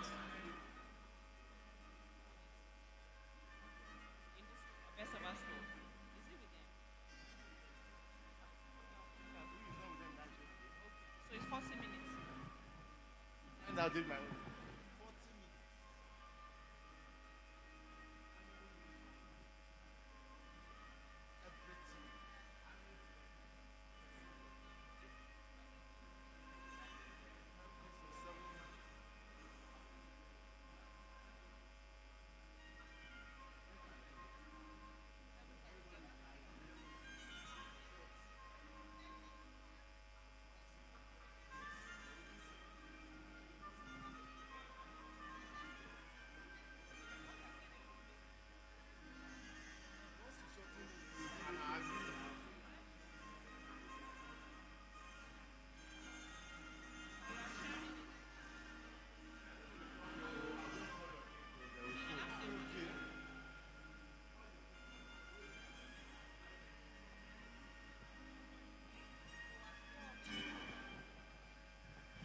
Ladies and gentlemen, you are welcome back from the lunch meal. We have 40 minutes for the next segment. I am your humble self, Sunday Adeyemi Adeoye. You are welcome on board. Speaking first is Dr. Joseph Adedayo. Your time starts. Please, can you post the slides of Dr. Joseph Adedayo before I start timing her? We need to manage time very well.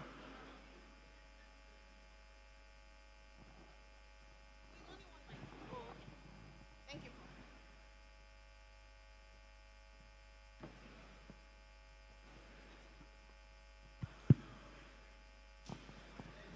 Hello, everyone, and welcome back from lunch. And thank you for your attention and time. Okay, this one is Thank you. working. Let me just test this. Okay. So thank you for your attention. Thank you to the organizers for remembering to include pediatrics in the program. That tends to always be the overlooked specialty, isn't it? So this abstract just summarizes the results of a collaboration between a hospital in an LMIC and an HIC. And it starts by showing you the distribution of pediatric cancers globally. And as you can see, there's a disproportionate tendency towards low middle-income countries. But what I want to draw attention to is the curves. So if you see the two curves, the blue one, the dark blue one, is survival rate in high-income countries. And you can see the trend from 1950 to 2020. And you can see how the survival rate has climbed steadily. And then you look at the survival rate in low middle-income countries, which is the pale blue line. And when you first look at this graph, you might miss it because, and I think it's very symbolic, it has flatlined. So between 1950 and 2020, survival rate has not really improved in low middle-income countries. Just look at how the gap has widened over the years. And I think that's really tragic. And it's really, really representative of the truth that we all know. We all know that this is what is going on now. It's not changing. Can you change to the next slide, please? Okay, so the background talks about pediatric leukemia. I'm not going to go over this. We all know outcomes are poor, but if you read a pediatric oncology textbook, one of the first things you will see is that pediatric leukemia is one of the most curable cancers in the world. But then I remember I was having a conversation with an international colleague, and I said they need to add a line there that says it's one of the most curable cancers in the world in high-income countries. That isn't true for us, obviously. And ALL is the leading cause of death among children in LMICs. And I can speak to this personally in my personal journey working in pediatrics. I work with a nonprofit that supports children with cancer financially. And at some point, we had to make a decision to not put funds towards treating children with leukemia, children diagnosed with leukemia in Nigeria. Because the unfortunate truth was we would raise the funds, but over a course of 3 years, we helped 15 children, and all 15 of them died. And so when you go back to the funder, they don't want to support you because they believe the children are going to die anyway. So we had to take our money and start putting it in Wilms tumors and retinoblastomas. So you have almost a 90 to 100%, mortality rate for leukemia in LMICs. But going to the point, this is a twinning model of a well-established center with years of experience, with expertise, infrastructure, and with proven survival rates, twinning with a center in an LMIC to develop capacity to, bring their good rates to the LMICs. It was established in 2008, and they picked one cancer, which is the ALL. And they worked using the WHO framework, patient-centered care, which encompasses everything: chemotherapy, access to medicine, supportive care, radiation oncology, pathology. And we all know that without all of these things, you cannot cure pediatric cancer. And they had a pre-implementation period, and I found this really, really interesting, from 2008 to 2012. And it just shows you how much time, work, effort, and thought went into this project. It's not something you just get up and do overnight. And they had a period of pre-implementation, and then in 2013, they started the program.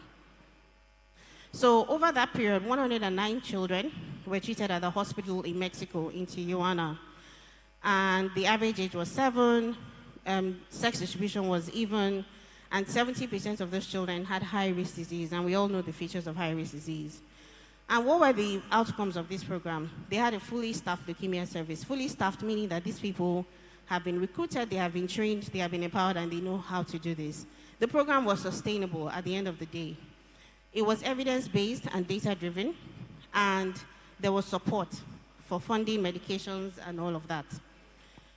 And they sort of divided the implementation into blocks. So block 1 was, putting in place an early warning system, training the staff on how to use it, reducing the central line associated infection rate, putting in place the protocols. In block 2, they started the training phase, empowering the health workforce to be able to implement it. Block 3 was about the information systems, data. And anybody who spends time around me now knows that that is my mantra now. Your data is as important as your practice. If you are doing something good and you're not documenting it and you're not recording it, there is no way you can sustain it. You don't even know what you're doing good if you don't examine it. So there's no way you can keep it up. And more importantly, you can't replicate it if you don't document it. Block 4 was access to medicines. So again, this is a reminder that you have to have the perfect intersection of clinical practice, policy, financing, and leadership for you to be able to change anything. And these curves just show how the overall survival improved in that period. So they went from 59% to 65% overall survival in just a period of 5 years over treating 100 children. And these are indicators of sustainability of a program. And if you look at it, as of 2013, which is the green bars, they were not meeting up to 50% of any of the targets. And as of 2017, they're reaching the maximum score on several of those targets: benefits beyond helping patients, credibility of the evidence, staff behavior, senior leadership engagement, clinical leadership, So it was not just about administering treatment, but the important thing is to make sure that that program can continue, can outlive the people who started it, and it can be replicated in other centers. Future directions, and this speaks to what we're talking about, that the model serves as an example for future global partnerships aimed to establish pediatric and adult cancer services in LMIC. And I just wanted to point out that, so these people, they had this partnership, they documented their results, and they've shared it, they've disseminated it. And the point is this: if you've done it, your publishing it is a blueprint for another center. We can now look at what they did and copy it and adapt it and learn from it. And when we don't share our results, that's what happens. Future initiatives, implementation of standardized approaches for data collections, cancer registries and surveillance systems, building of sustainability, patient-centered care, mitigation of socioeconomic barriers and financial toxicity. And I'm going to talk a little bit about this tomorrow, but the point is that we tend to, as clinicians, we tend to focus on the clinical aspects of treatment. And we forget that, especially for the pediatric population, the family is important. You have children who have paid in full for their radiotherapy upfront, default from treatment halfway through. And you just wonder, why would you have paid for treatment and then not complete it? And it's because the family ran out of funds, or the younger brother was sick, or they had to travel back home because they had abandoned their other children. So you can't successfully change pediatric cancer, implement a pediatric cancer program, if you don't remember the family. If the family isn't properly educated, if the family isn't properly supported, if the family isn't properly involved, you're going to lose that child. And you're going to lose that child to loss from treatment, loss to follow-up, or some other loss. So conclusions. The Twinning plus WHO Framework for Action model focused on sustainability was effective in reducing leukemia survival disparities, meaning that the disparity between high-income and low-income countries was closed. And I do have to say that they were starting from I wouldn't say great, but 59% survival is actually better than what you find in many LMICs in sub-Saharan Africa. So they weren't even starting from zero, and they were able to improve that. 6 building blocks systematically addressed key strategies to improve ALL outcomes in LMIC. Training. Yes, we talk about training all the time, but there's multiple types of training. There's the remote training, but then there's also hands-on and being present physically. And you can say that proximity helped here, but the truth is, if you can fly 1 hour, then you can fly 6 hours. And now we live in a post-COVID world where you can connect across time zones and continents remotely. Adaptation of protocols, supportive care, ensuring treatment adherence, that is important. If the family isn't involved, you're not going to have treatment adherence. Reduction of financial toxicity, making sure that accommodation, transportation, food, and all of that is provided. In pediatric cancer, these are things that are not negotiable. Geographic proximity, mentoring, data-driven projects, capacity building. All of these things came together to lead to sustained improvements. I think I've summarized it well enough. I don't think I need to go over this again, but just to show here, it takes a village. To change pediatric cancer outcomes, you need clinicians, you need policymakers, you need funders, you need non-profits, you need social workers. There's so many people who have to come together in a village for pediatric cancer outcomes to improve. Thank you.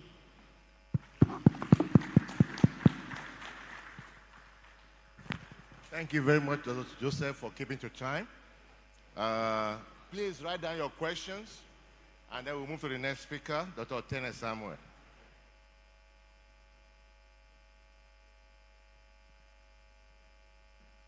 Next slide, please. Yeah, good evening, everyone. We're here again. I'm presenting the abstract 4006 that was presented at ASCO 2003. I think best of ASCO is about presenting these slides, these abstracts, just to help us get up to date with some of the things that are happening. So what we are most definitely going to be seeing is hearing the voice of Jacob, but seeing the hand of Esau, because you are not going to see my name on this presentation at all, because these are not our studies. And it's just an additional result on the phase 3 Napoli 3 trial. That was a trial on Nalirifox versus nab-paclitaxel plus gemcitabine in the treatment of naive patients, patients who have not been, patients with metastatic pancreatic ductal adenocarcinoma who have not been exposed to previous cytotoxic chemotherapy. chemotherapy. If I do this, I expect us to go to the next slide. I noticed this didn't work when she was presenting, so I didn't bother. All right. You know, like I said, it's an additional information based on the extra time beyond the initial presentation of the Napoli-3 trial. So that trial was already presented at, you know, at an ASCO gastrointestinal cancer symposium in 2023. But about 6 months thereafter, additional information was gathered, additional data was gathered. So this abstract is just specifically to present those additional information. But this Napoli-3 trial, like I said, is on metastatic pancreatic cancer. And we all know the very dismal, the very poor picture that pancreatic cancer actually has, especially when it is metastatic. When it presents ab initio metastatic, we usually give the patients in our own setting somewhere between 3 to 6 months of, you know, probability of survival. So anything that we are able to win with an, okay, it's working now, yeah. Anything with which we're able to win an extra time to gain more survival now becomes an addition. And before now, the gold standard seems to be a gemcitabine-based chemotherapy for these patients, ab initio. And even when Nalirifox was, yeah, I'm just showing this. Even when Nalirifox was adopted, it was adopted as a regimen that is given after gemcitabine initial chemotherapy fails. So this study is talking, the Napoli-3 study is talking about using this combination as an initial startup, as your initial chemotherapy regimen that you give, not waiting for when the gemcitabine cytotoxic chemotherapy fails. This gives us an idea of the various countries that were involved in this trial. It's a global trial, and the study design for the Napoli-3 study was very simple. The inclusion criteria, the age of the patient should be above 18 years, confirmed pancreatic carcinoma, pancreatic ductal adenocarcinoma. It should be a metastatic disease. The metastasis should have been discovered within 6 weeks prior to screening. The metastatic lesions should be at least 1 or more, and then the patient's performance should be very good. Now, these candidates, 770 of them, were randomly selected and broken into 2 groups, one taking what we already know, the gemcitabine nano-paclitaxel group, and the Nalirifox group. We had, I don't think I mentioned that Nalirifox is a combination of liposomal irinotecan with the 5-FU-leucovorin and oxaliplatin. So these 2 combinations, the patients were randomized, and, you know, the outcome was studied as they went along. There were various endpoints. The primary endpoint was overall survival, of course, but there were secondary endpoints like progression-free survival, overall response rate. There were other exploratory endpoints that had to do with the patient's quality of life and various biomarkers, and lots of biostatistical information were gotten. The general or the summary of this study is the fact that it was noticed that there was a significant improvement in the outcome for those who started with Nalirifox as a first-line treatment compared to those who were on the gemcitabine nano-paclitaxel, nab-paclitaxel group. This draft talks about patient disposition. I'm talking because I intended to skip it. How many of the patients continued treatment? How many of the patients, what were the reasons for their continuation or discontinuation of treatment? But basically, this just gives us an idea of the baseline characteristics of all of these patients that were involved in the study. Now, the improvement, which is shown by the, what color is this now? Do I call it? I'm not good with colors. The line on the graph that is not white, right?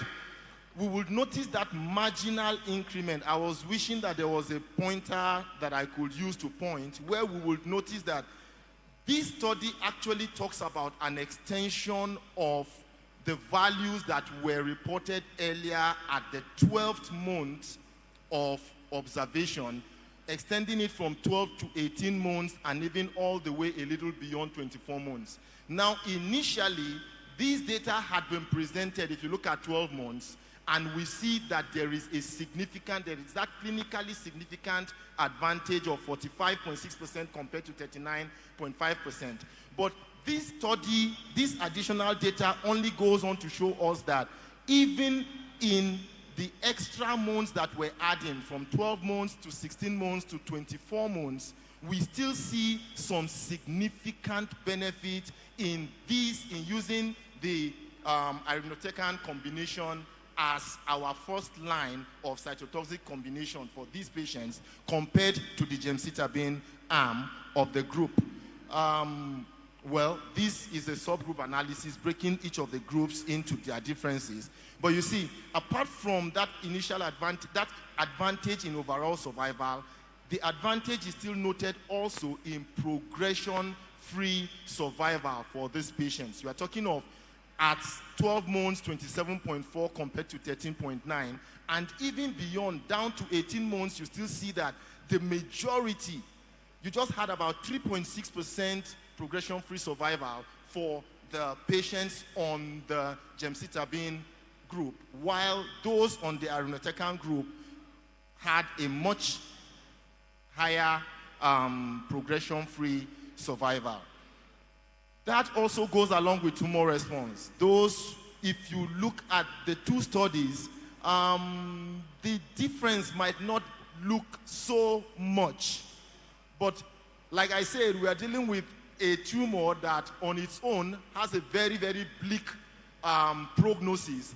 So anything that we can get that has some statistical significance beyond what we are already practicing becomes something that is recommended. So you are talking of a duration of response that is moving to 7.3 as compared to 5.0 on the average.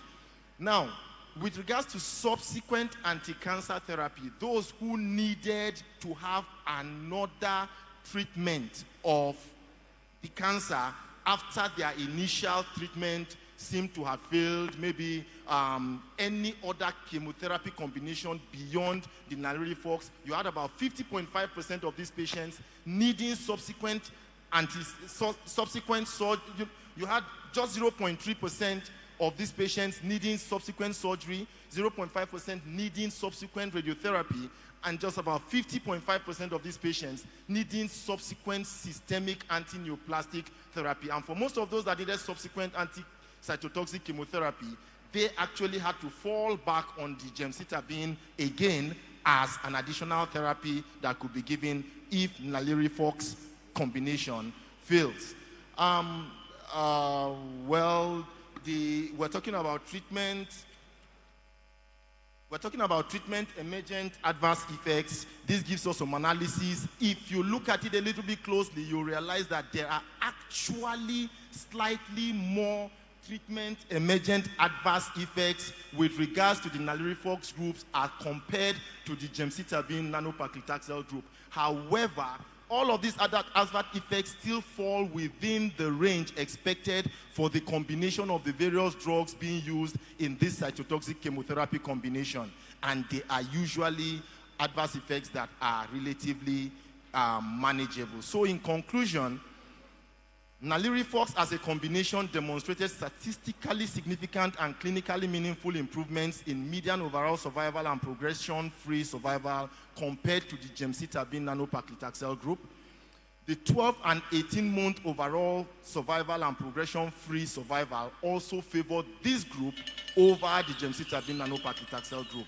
The overall survival and the progression-free survival benefits were consistent across key pre-specified source groups, and these results support the use of this newer combination as a new reference regimen for first-line treatment in patients with metastatic pancreatic adenocarcinomas. I don't think I need to talk about the acknowledgements. Thank you very much. Thank you, thank you, thank you. We've had the two speakers. Before we progress, please sit down. Dr. Ntekin is supposed to co-chair this session with me, but he is on another official assignment. so it's not available. Now, please, I will be expecting your question, but I want to guide you in the direction of your question, if possible, that when considering best of ASCO, I want you to think about what is the take-home from this study. What is the take-home for us from this study? Number two, can we implement this study in our environment? Is the situation right, laboratory-wise, drug-wise, clinically-wise? Can we implement it?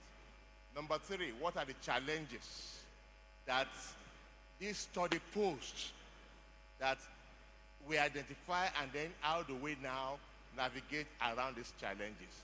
So if you have questions, my time still remains about 15, 20 minutes.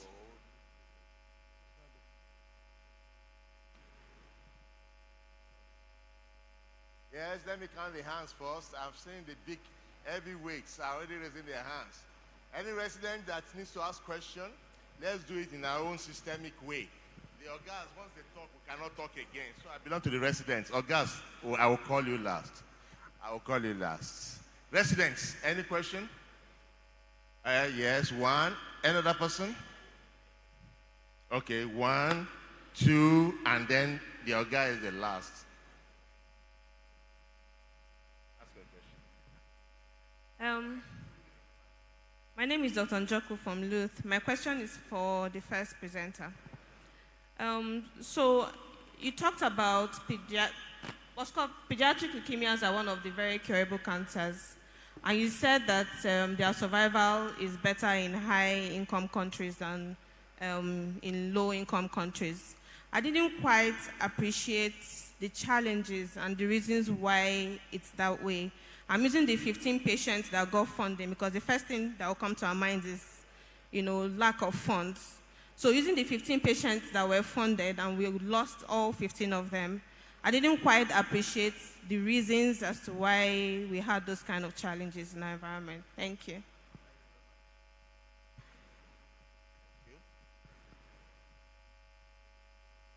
Yes, thank you. My name is Dr. Emmanuel Awachukwu from National Hospital, Abuja. Thank you, Dr. Joseph Sanotene, for wonderful presentations. My question is for Dr. Joseph. So just to, in tandem with what Dr. Njoku was talking about, the pediatric patients, do you think that if we try to focus on pediatric cancer centers, if this will help, if you have dedicated centers for pediatric oncology, if this would help us to improve instead of having silos of pediatric patients being treated in multiple places where they still do not have all the facilities that they require? Do you think that this would help us? Thank you. Thank you, sir, for allowing me to talk. My question is to Dr. Oteni. They are comparing this regimen with gemcitabine. Couldn't they have used the standard FOLFIRINOX and compare it at head and have a head-to-head instead of just... you can't hear me? You can't hear me? Can you hear me now? Okay. So I said FOLFIRINOX is usually used for pancreatic adenocarcinomas, right? And they're just comparing with gemcitabine. Couldn't they have done because they are just changing to NAP irinotecan instead of irinotecan. Couldn't they just have done a head-to-head and see maybe they will have a better outcome and better really comparison? What do you think?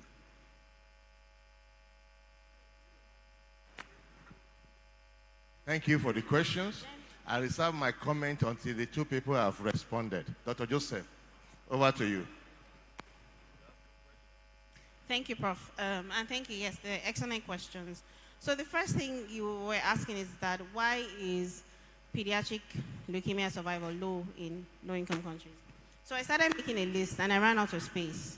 Diagnosis, cytogenetics, transfusions, infection control, access to medicines, bone marrow transplant, family support, affordability of care, geographic distance, delayed referral. I can go on. And so this leads to the answer to my second question. To say dedicated centers is the only way to improve survival, especially for LMICs. It doesn't make sense to try to set up cytogenetics in 15 centers. You don't even have the human resource. You don't even have the experts that are going to work in the 15 centers. It makes more sense to concentrate expertise in a few places. Now, Nigeria is huge, landmass-wise. So if we have one center in the north, the south, the east that can treat pediatrics, there will be children for whom that is still thousands of kilometers. Therefore, we must provide housing. We have to provide financial support. If you look at the St. Jude model, it tells you no child who gets treated at St. Jude ever gets a bill. But they've still got families who take their children and go back home, because those families have other children who they've left behind at home. They've got other bills to pay at home. And while you're sitting there with your child, you can't work. You are losing income. And that is more true for us than ever. Not only are they paying for treatment out of pocket, they are making no money because they cannot work. So even after we set up these dedicated centers that can do bone marrow transplants and can do cytogenetics and all of that, if we don't support the family, we're still not going to cure the children. We'll make additional comments later. All right, thank you, Prof. Professor Bello's question is talking about the choice of their regimens that they compared. Well, I am talking about a story that I wasn't part of, but I do know that when you are doing a study like this, you would want to use the best first line that is available now to compare it with what you want to go over and beyond.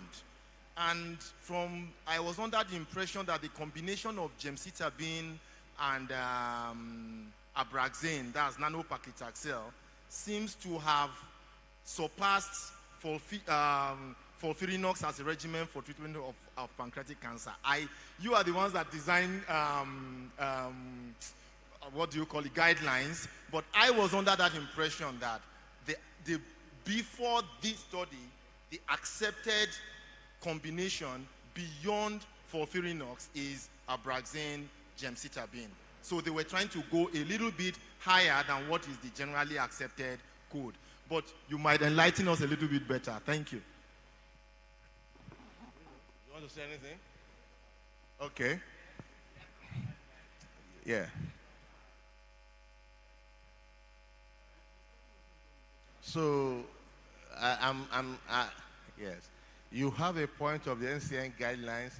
You have a point. This is a study that has been designed by those people. Yes, and we're just taking up some points. At this point in time, you cannot change methodology. You cannot change criteria. But the lesson is that there are more options. For the pancreatic tumor, 3 months addition in survivor, median survivor, is something significant. So if you don't have survivor before, these are options. But we know that we have the guideline for sub-Saharan Africa that residents must be conversant with and the consultants. But where MDT, using medical legal instrument of MDT, you think otherwise. There are some other studies to improve. Are you getting me? Your survivor. Pediatrics, we all know that if there's anywhere you will encourage multidisciplinary in cancer care, now pediatrics should be number one. 1% of cancers are pediatrics, so minute, but so significant. So the point that Dr. Ella Nwachukwu says, by having one big center located somewhere, will help a lot, but the confounding factors are also still there. I was fortunate to give a lecture on the pediatric on psychological implications, and you see, when a child falls sick, the other children suffer, the parents also suffer. So you managing a cancer baby is beyond just treating that baby. You need to understand the stress the father, the mother, they are going through. You need to understand the neglect the other children are likely to go through.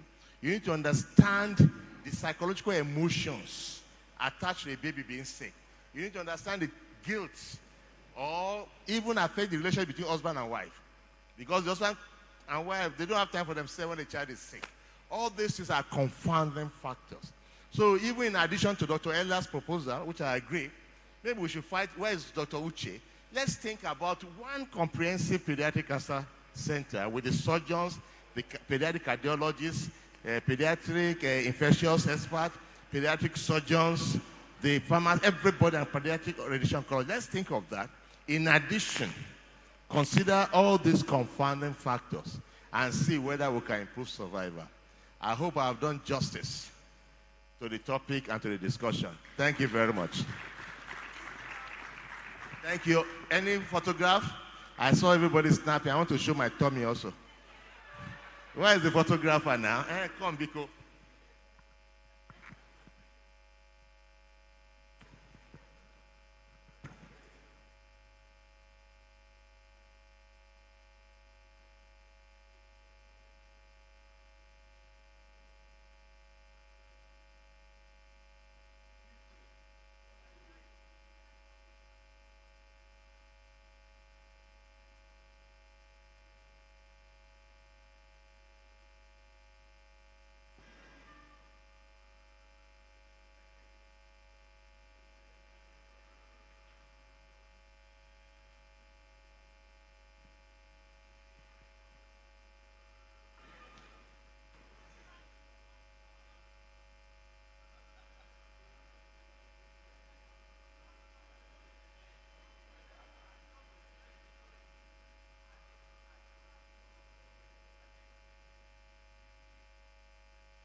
Okay, so we're slowly coming to the end of today's program. So we'll take the next session. It will be chaired by Dr. B. Olutunde.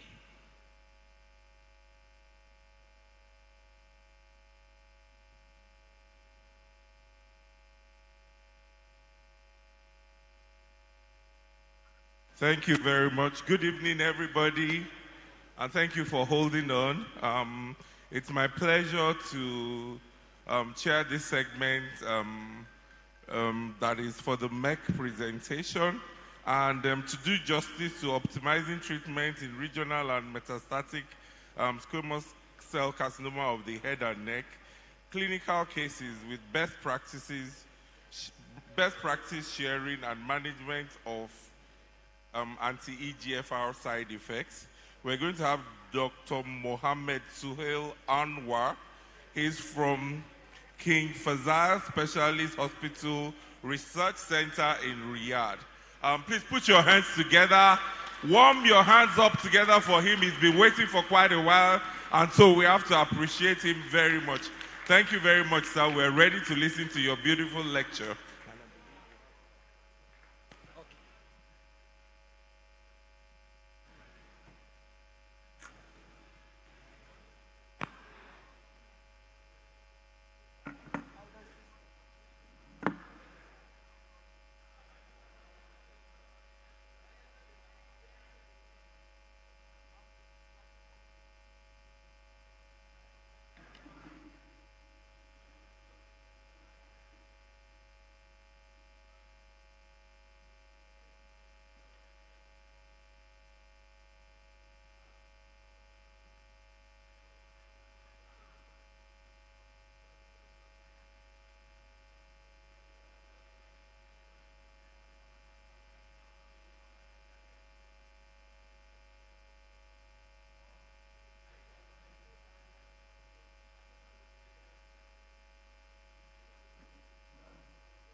Good afternoon, everybody.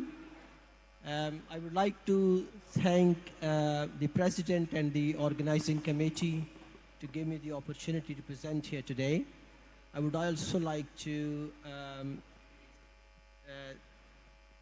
extend my thanks to Merck for facilitating this invitation.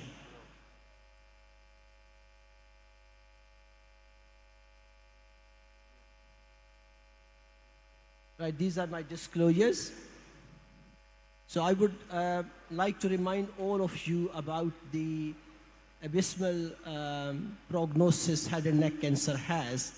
As you're all aware that over the span of 30 to 40 years, different treatment strategies have been used for treating recurrent and metastatic squamous cell carcinoma of the head and neck.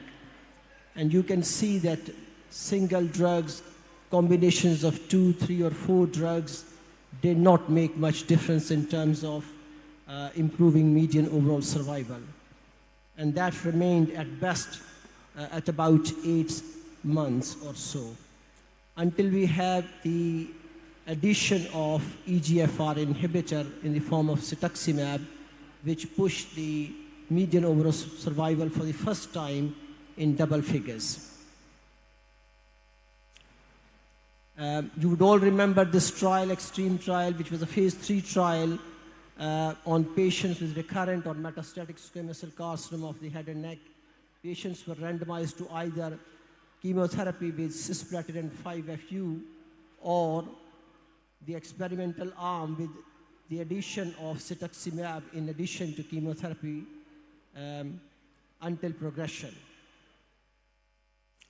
And that trial very clearly showed a significant improvement in overall survival to a double figure of 10 months.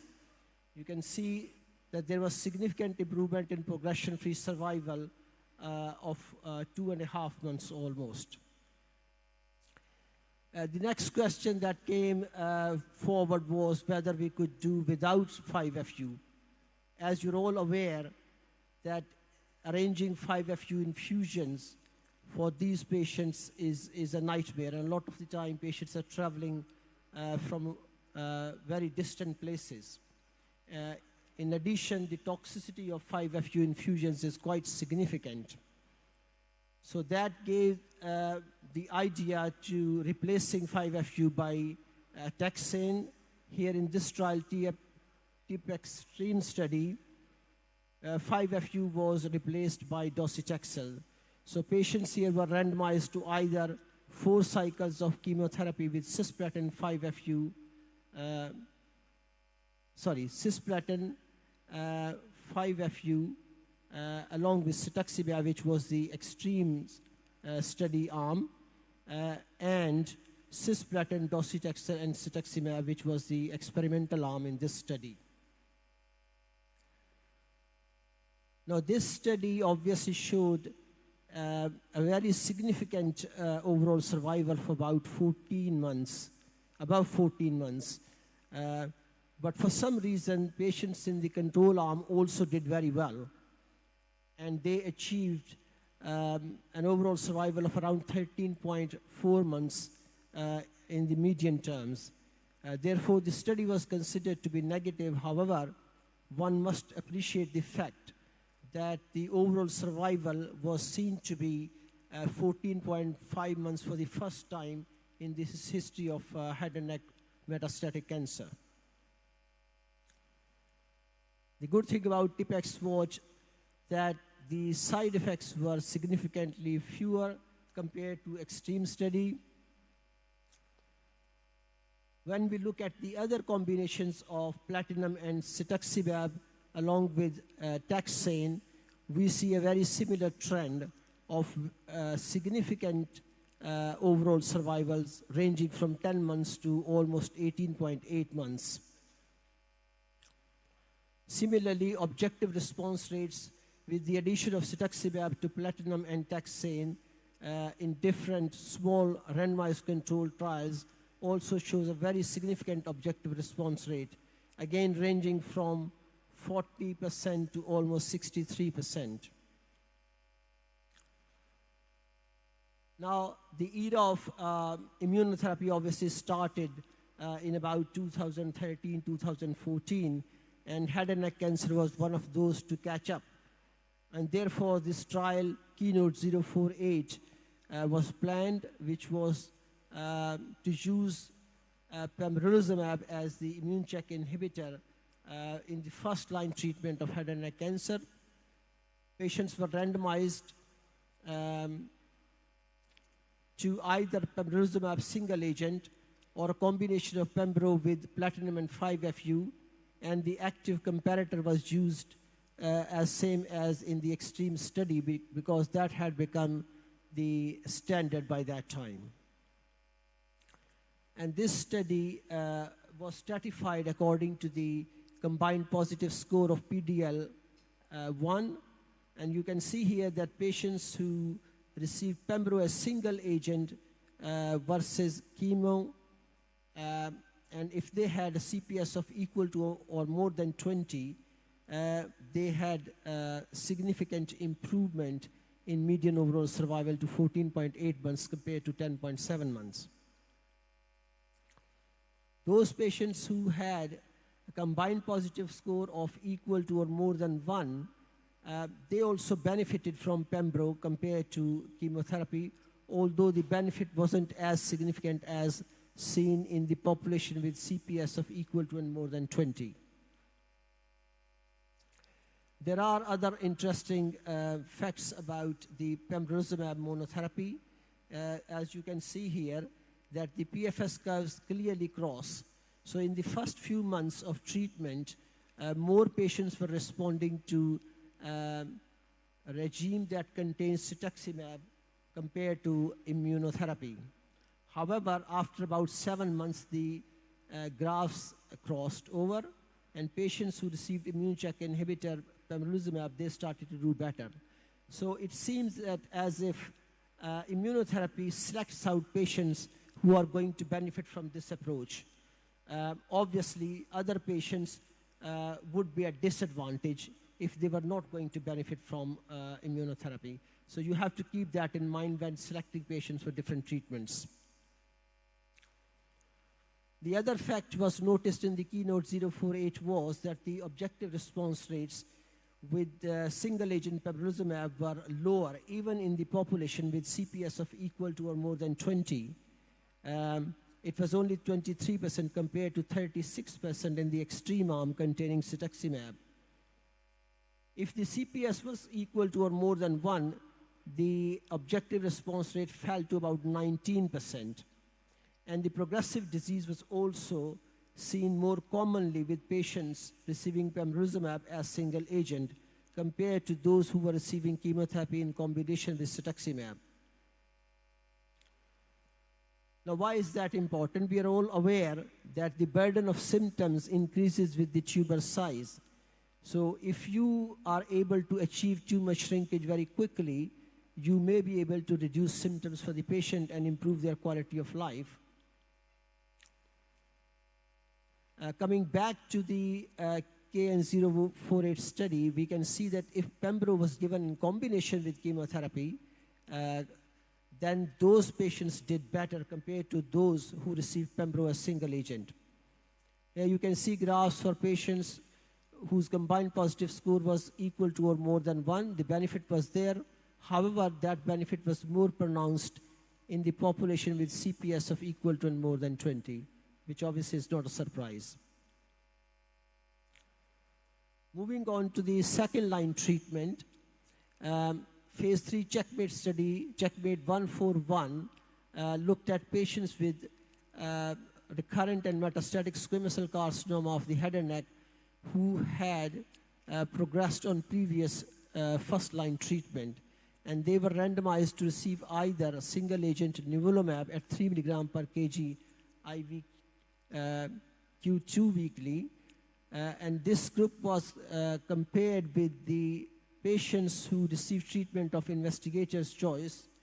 And these treatments included run-of-the-mill methotrexate 40 milligram per meter square weekly, or docetaxel, or cetuximab. And the primary endpoint was overall survival, although other endpoints included PFS, objective response rate, safety, etc. And you can see here that for the first time, there was a very significant improvement in overall survival at 18 months and 24 months, which continued up to 30 months with second-line single-agent nivolumab.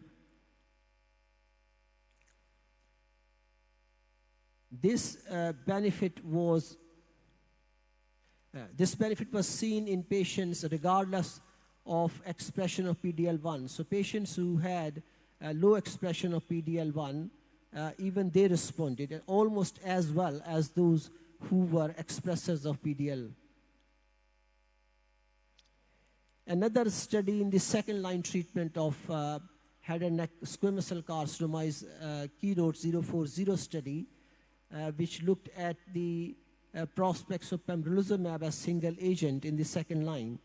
Again, patients with squamous cell carcinoma of the head and neck who had progressed on first-line treatment, they were randomized to either receive single-agent pembrolizumab at 200 milligram IV Q3 weekly for 2 years, or they were given the standard of care treatment, which consisted of either methotrexate, docetaxel, or cetuximab.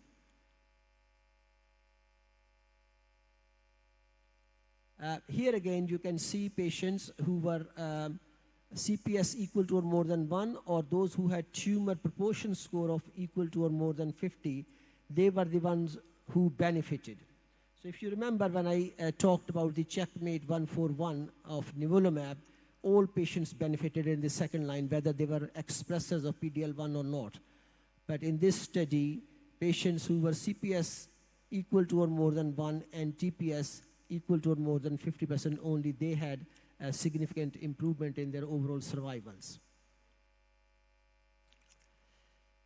Somebody had the sort of idea of looking at the PFS2, which is the progression-free survival 2, that is after second-line treatment.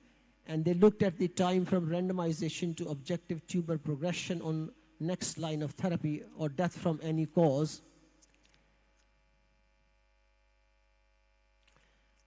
What you can see here is that in this group of patients, those who had received immune check inhibitors in the first line, about 13 to 19% of them actually were able to receive EGFR inhibitors as second line.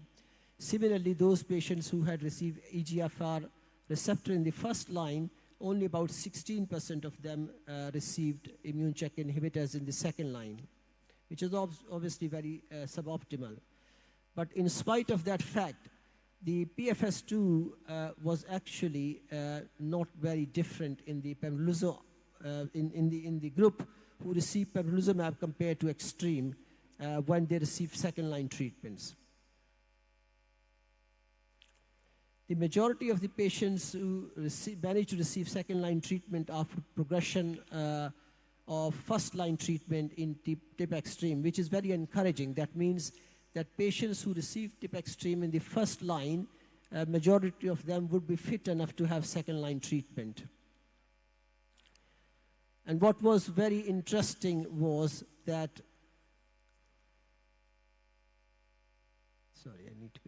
what was very interesting was that patients who received cetuximab and chemotherapy in the first line, when they received immune check inhibitors in the second line, they had an unprecedented overall survival benefit. As you can see here, that the overall median overall survival from randomization ranged between 19.4 and 21.9 months, which is quite significant for head and neck cancer patients. We're also aware from the basic cancer biology that some chemotherapies can mechanistically increase antigen presentation and reduce expression of PD-L2, leading to increased T-cell activation, and some other chemotherapies increase the cytotoxic effects of CTLs. And yet, there are well-known chemotherapies that have different effects on immune system. So commonly used chemotherapy agents in head and neck cancer like taxanes, platinums, and 5-FU, they have been shown to decrease myeloid-derived suppressor cells, which can also enhance anti-tumor immunity.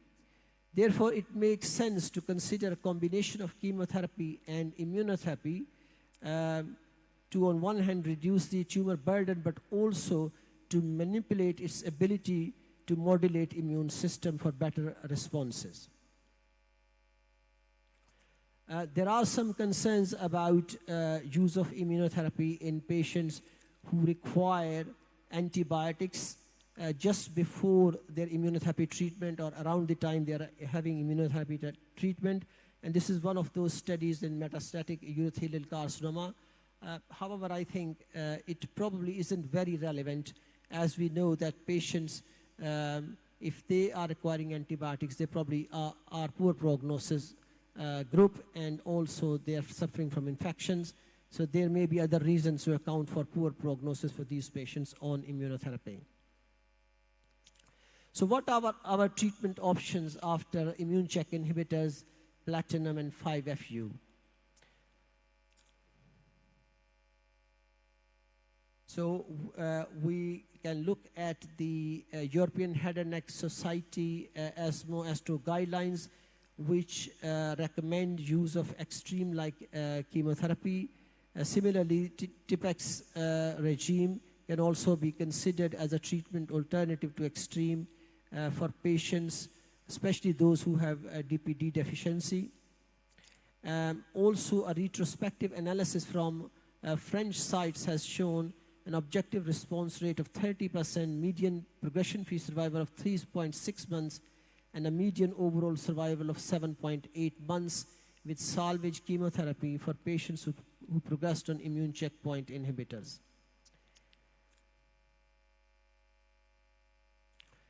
This is some of the data from Keynote 048 once again, and it basically showed that the benefit of immune check inhibitor pembrolizumab containing regimen appeared to have been driven by the group of patients who had CPS of equal to or more than 20. So when we are selecting our patients for immunotherapy or immunochemotherapy in the first line, we need to be aware of not only their CPS score, but also other factors which I just mentioned. These are some of the retrospective studies showing promising outcome for cetuximab-based chemotherapy approach following progression on immune check inhibitor therapy in recurrent metastatic squamous cell carcinoma of the head and neck. And you can appreciate here that the objective response rates, they vary from 22.2 to about 63%. Similarly, median overall survival goes up to about 22.8 months in some of these studies, which is obviously very encouraging. So this is the retrospective study in 7 French university hospitals investigating the efficacy of taxane, cetuximab, and platinum in patients with recurrent metastatic squamous cell carcinoma of the head and neck who had failed immune check inhibitors in the first-line palliative setting. And again, you can see here the objective response rate reaching 63%, which is quite unprecedented. Similarly, median overall survival of 9.7 months in the second line, and median progression-free survival of 5.1 months. Quite staggering. There's also retrospective evidence suggesting that salvage chemotherapy could be a viable treatment option following progression on immune check inhibitor therapy. So we can look at these, another retrospective study. Again, patients who had received immune check inhibitors in the first line for their recurrent or metastatic squamous cell carcinoma of the head and neck, they received cetuximab-based chemotherapy. And you can see here again that the objective response rates are very high, 56.5%, and disease control rate of 78%, with median overall survival of about 12 months and a median PFS of 6 months. So what sort of inferences can we draw from the data I have presented today? So we can see that the first-line chemotherapy is important for recurrent metastatic HNSCC patients with unknown PD-L1 status. Even with strongly positive PD-L1, immunotherapy selects out patients who would have durable response while probably disadvantaging those who have low PD-L1. Majority of patients receiving immunotherapy first line miss out on the benefits of EGFR inhibition in combination with chemotherapy. We also know that the toxicity of immunotherapy such as pembro and chemo is comparable to toxicity of EGFR inhibitors in combination with chemotherapy. There is also evidence of increased immunogenicity of head and neck squamous cell carcinoma following chemotherapy, which can be exploited with treatment with immune check inhibitors in the second line. We know that there are 2 randomized trials confirming efficacy of immunotherapy in the second line, which we don't have for many other treatments. And the evidence is there in certain cancers suggesting that patients requiring antibiotics prior to or soon after starting immunotherapy do badly. Also, we have to keep in mind that disease burden dictates symptomatology and quality of life. So it should be considered in deciding on anti-cancer treatment therapy for locally recurrent or metastatic HNSCC. These are the NCCN guidelines, and I've deliberately picked up slightly older ones because the point I wanted to make was that they haven't really changed much in the last 2 years. So although nowadays they give these preferred regimens, but also other recommended regimens, they actually contain almost everything. So you can choose whatever for your patients depending on their symptomatology, their disease burden, other logistics, patients' performance status, where patients are coming from, their allergies, DPD status, etc. So I would like to conclude in the end that for locally advanced metastatic HNSCC patients with CPS of equal to and more than 20, there is clear evidence for pembrolizumab plus minus chemotherapy. So you can use it either single agent or with chemotherapy.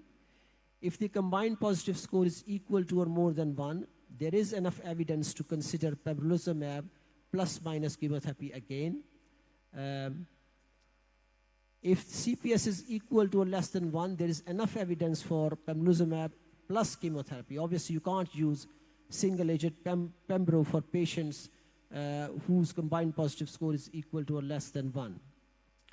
If the combined positive score is not known or is less than 1, you may consider chemotherapy with EGFR inhibitor or pembrolizumab with chemotherapy. So you have got 2 options there.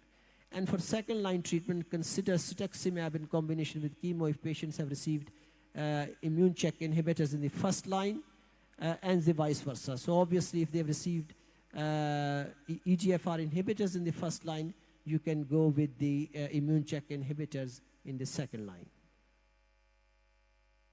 Thank you very much. That's the end of my first presentation.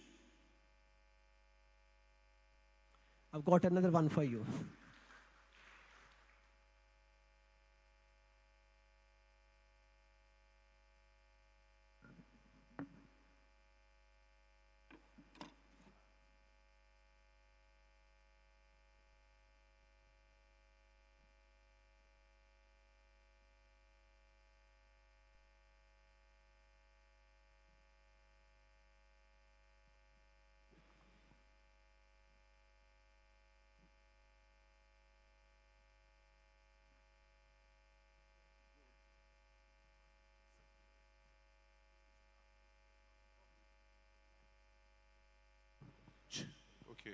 Thank you very much, Prof, for your exciting presentation. Prof has 2 presentations. I was thinking we could take 1 or 2 questions right now so that we can then go on to the second presentation. I see 2 hands up. I will be taking those 2 questions together and then you'll respond. Thank you very much. 3 hands, please. Okay. Thank you, sir. Thank you, Professor Anwar, for the brilliant presentation and shedding more light on immunotherapies in head and neck cancers.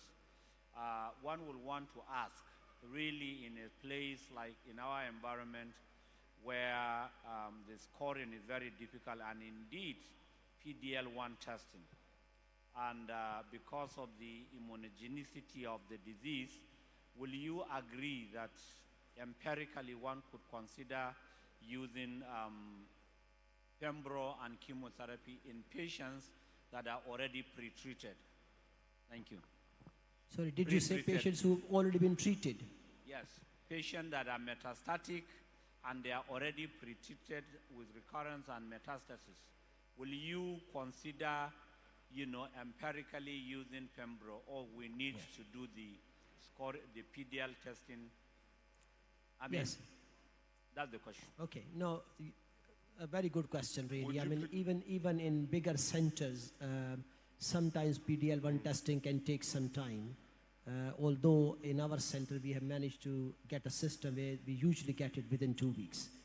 However, I agree with you. Patients, if they do not have PD-L1 testing done, then the first thing which is important is they have to have chemotherapy.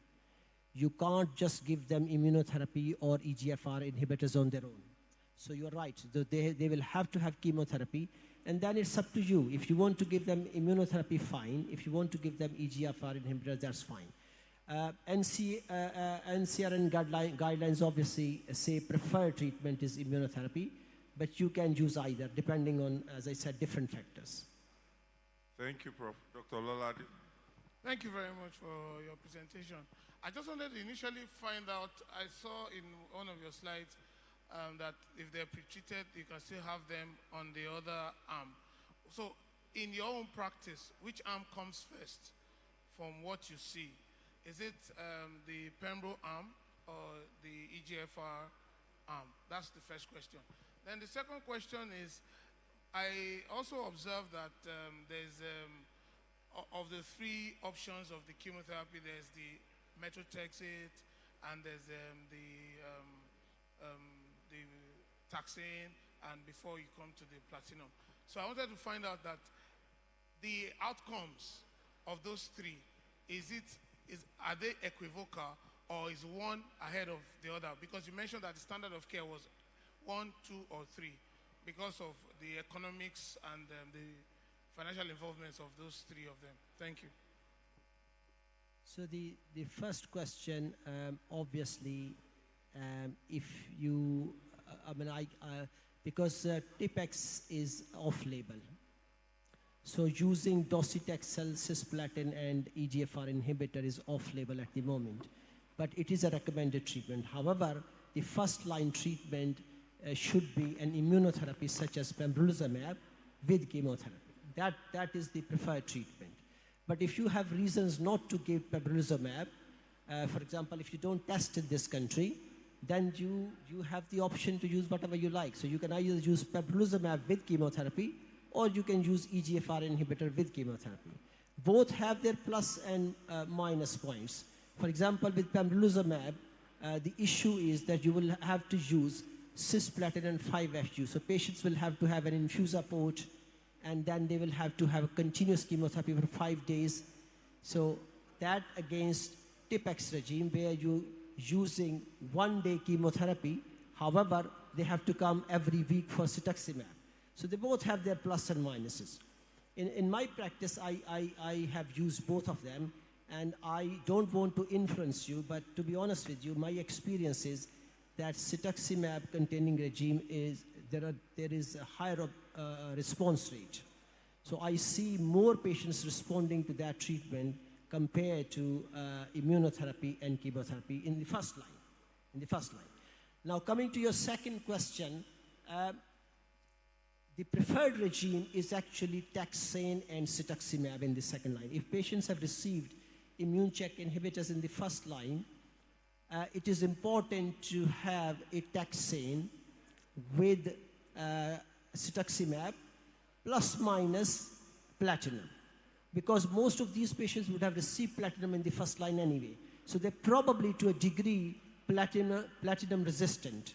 So you can use taxane and cetuximab, but if you want to use the best regime, that will be a combination of three, which is cetuximab, platinum, and paclitaxel or docetaxel.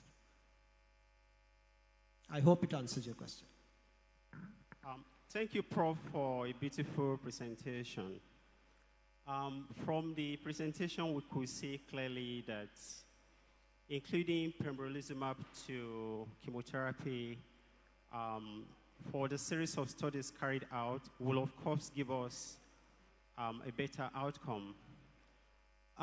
Consider this environment. Pembrolizumab Keytruda is quite pricey. It is in the order of between 4 million to 6 million in Naira. And because of the current exchange rate, probably it could be a lot more. And of course, running the PDL and PDL1 test too could be a little bit challenging. So we are left with, traditionally we will use TPF regimen for our induction chemotherapy. And of course, we do our chemoradiation with platinum-based. And so my question has been partly answered, but I would still love to have some more, a point added to that. That in the absence of the aforementioned, considering our setting here, so what would be your recommendation? That's one. Then secondly, did the study consider patients that progress after chemoradiation still using the same regimen in the studies? Okay. So your first, thank you very much for your questions. So the first question, basically, I mean, I, to be honest with you, I don't know the price of cetuximab and pembrolizumab. But if you think, because the problem is cetuximab, you will have to give it weekly during the chemotherapy part. But the good thing is that if you are using TIPEX regime, you will only be giving 4 cycles of chemotherapy. But if you are using pembro with chemotherapy, you'll be using 6 cycles of chemotherapy. So that's one advantage of using EGFR inhibitor. The second advantage of EGFR inhibitor is you don't need to worry about the PDL1 status. Having said that, you can use pembro in combination with chemo for that group of patients as well. So I think at the end of the day, you will have to make that decision. I think you are in a unique situation that you have the choice. You will have to consider each patient, first of all, what they can afford, and then you can make decisions. You can use either. You can give them pembro plus chemo, or you can use cetuximab with chemotherapy. I think they are, if you look at them separately, both of them have very similar overall survival. 14.5 months, you see, for both groups of patients. Although we shouldn't make sort of comparison between two trials, but if you look at the TIPEX, it shows that the overall survival with TIPEX regime is 14.5 months. And this is very similar to what we see in the KN048 study with pembrolizumab and chemotherapy.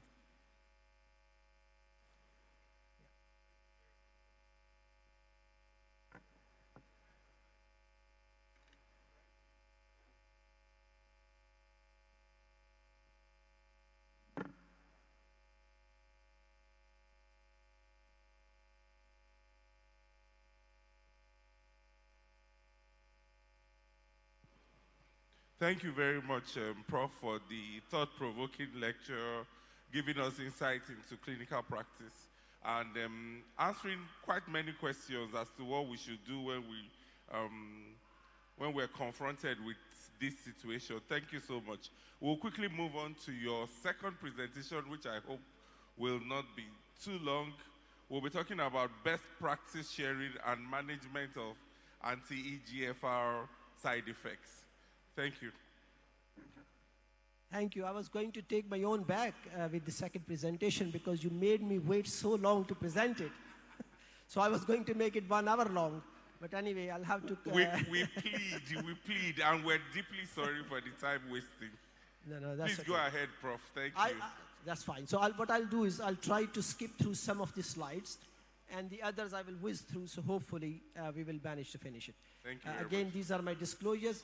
I think there's no better way than starting with a case presentation, really. I think that this is very close to everyone's heart. We're all clinicians, and when we have a case, then we are a bit more interested. So if I start with case 1, this is a 55-year-old gentleman with inferior alveolar squamous cell carcinoma back in 2020. He had surgery and adjuvant chemoradiotherapy with high-dose cisplatin. And this patient came back with a newly developed left axillary lymphadenopathy. There was no other disease anywhere else. You can see on the PET-CT scan large mass in the axilla. So this is the CT scan again. It's very clear, very large mass in the axilla. So we then hummed and hawed what to do, and eventually the tumor board decided that as this is the only site of disease, we should go for surgery. So patient had en-bloc dissection, margins were involved, and we planned to give him some adjuvant radiotherapy to consolidate treatment. Sadly, within a few weeks, patient had further recurrence. As you can see on the CT scan, lots of masses in the axilla, and there were lots of subcutaneous metastasis in the same area, along with lung nodules. So we went through the usual ritual to go through the treatment options, which you all do, whether you mention them or not, but they all go through your head. And we decided that this patient should be treated with Tipex because we did not have CPS available. So we started this patient first cycle of Tipex, which is cisplatin, docetaxel, and cetuximab in May 2021. Patient had a very good response even after the first cycle, but he ended up having a neutropenic infection and hospital admission. When I saw him in clinic for the second cycle, he had toxicity in the form of oral mucositis and papillopustular rash on the face, arms, and chest. We treated it symptomatically, which I will go through in a minute with you. But we went ahead with the second cycle with 20% dose reduction, and patient continued to respond. Cycle 3 was also given with further 20% dose reduction because he was still struggling. However, he didn't want to give up because he was responding so well. And after 3 cycles of chemotherapy, he had near complete response, as you would see here in this scan. There's hardly any disease left in the axilla or in the lungs. And that's his PET-CT scan after 3 cycles. Sorry, I go back. This is a more recent PET-CT scan. But since then, this patient has been in remission for the last 2 years. He's on 2 weekly cetuximab, and we are managing his rash. This is case number 2, another 61-year-old gentleman with vocal cord cancer. Again, very similar history of recurrence twice. And then he developed, if I go to next slide first. So you can see here quite extensive disease in the neck area, here on the PET-CT scan and the adjacent lymph gland area. And he was fistulation there in that area. So I'll go back now. So we knew that there were no options in terms of surgery or radiotherapy for this patient. And again, this patient did not have PD-L1 testing done. And we were in a bit of a rush to start treatment. Patient lived locally, so I was happy to start him on Tipex. He responded very well, but he developed some papillopustular rash on the face, for which we used treatment, which I will explain in a minute. He also had some hypercalcemia, and I think that was related to his primary disease, which we treated with zoledronic acid. So this is his scan before we started treatment. This is his PET-CT scan. And then after 4 treatments, you can see all the disease melted away. So he had, again, complete response to this treatment. So for his rash, we used doxycycline 100 milligram orally BD, sorry, there's a mistake here, it should be BD, for 6 weeks, and we also use topical 1% hydrocortisone cream. Now coming to the side effects of EGFR inhibitors, mucositis I put first because this is the one you see when patients are on radiotherapy. We don't usually see it very much with cetuximab on its own. It's usually when cetuximab is being used with radiotherapy or with chemotherapy, other chemotherapy, such as in the TIPEX regime, we had docetaxel and cisplatin. So what are the risk factors for mucositis? It's obviously poor oral hygiene, periodontal disease, persistent alcohol or tobacco use. It can lead to xerostomia and hypersalivation. And what are the treatment factors which increase the risk of mucositis? Obviously, radiotherapy, the total dose of it, the fractionation, previous radiation, and also chemotherapy. These are the different grading criteria. I'm not going to go and dwell on these. You're probably all aware of these. So what do we do for mucositis? We have pre-treatment recommendations to reduce the risk, such as oral hygiene education. We advise patients to use soft toothbrush, floss, interproximal brush, and fluoridated toothpaste. Also, we look after the dental care, control of pre-existing periodontal dental disease, professional dental cleaning, and we always try to have an integrated approach by multidisciplinary oral health care team. But these patients must be told to stop smoking and alcohol, especially during treatment. What are the on-treatment recommendations? So again, for oral hygiene evaluation, we tell patients to concentrate on oral care using soft toothbrush and non-irritant mouthwash with no alcohol and without intense flavor. And they should do it regularly. Cleaning of oral prosthesis with antimicrobial solutions and avoid wearing them at night.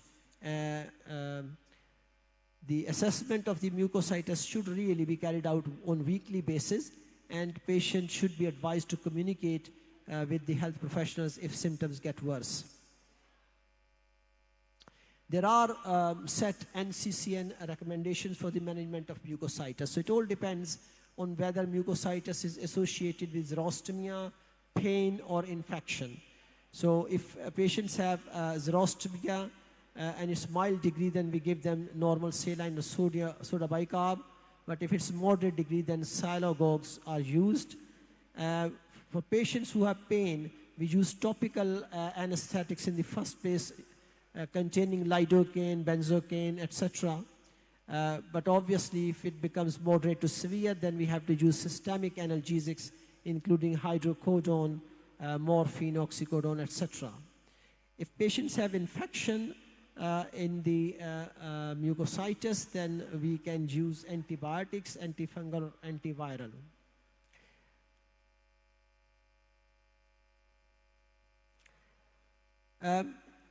We frequently see dysphagia in patients who are having especially chemoradiotherapy or bioradiotherapy, and some of the patients who are likely to get dysphagia are patients with large tumors, node-positive disease, and those who have non-glottic cancers. And the treatment factors which can affect dysphagia are obviously accelerated radiotherapy, which causes more symptoms. Now, according to the Bonner study, where they used cetuximab in addition to radiotherapy, it did not show an increase in the level of mucositis or dysphagia. So what are the acute and long-term management strategies to reduce the burden of mucositis and dysphagia? So in the acute setting, vigilant monitoring is required. We limit treatment intensifications, topical therapies, which I mentioned earlier, thorough oral care, nutritional support, analgesia, etc. And in the long-term management strategies, we include nutritional management such as dietary modifications, feeding tubes, etc., functional rehabilitation like swallowing therapy, and invasive treatments including esophageal dilatation. And there are obviously conservative treatments such as nitrates, calcium channel blockers, anticholinergics, etc. So now we look at the cutaneous side effects of the anti-EGFR medications.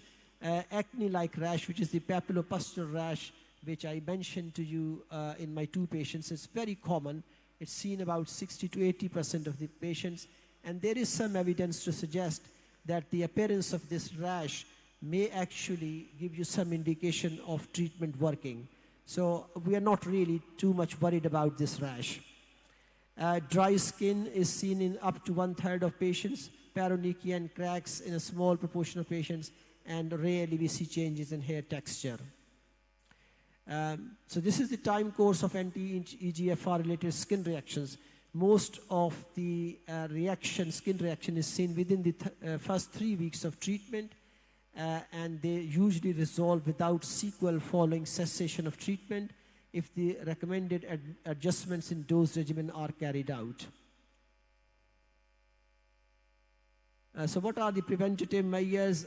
Lots of them. So prophylactic measures may allow for better control of skin reactions.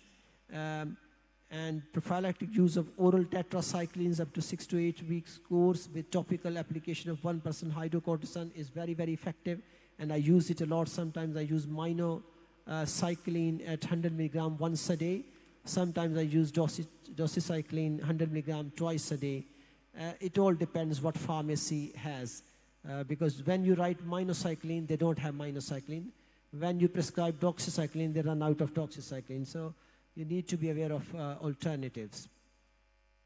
And there is obviously advice for patients to cleanse gently with lukewarm water and pH neutral bath and shower oils.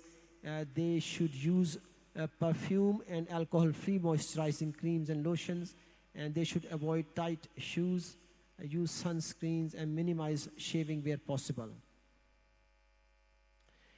Rash seen on the face, you know the different degrees of rash. I'm not going to dwell on that.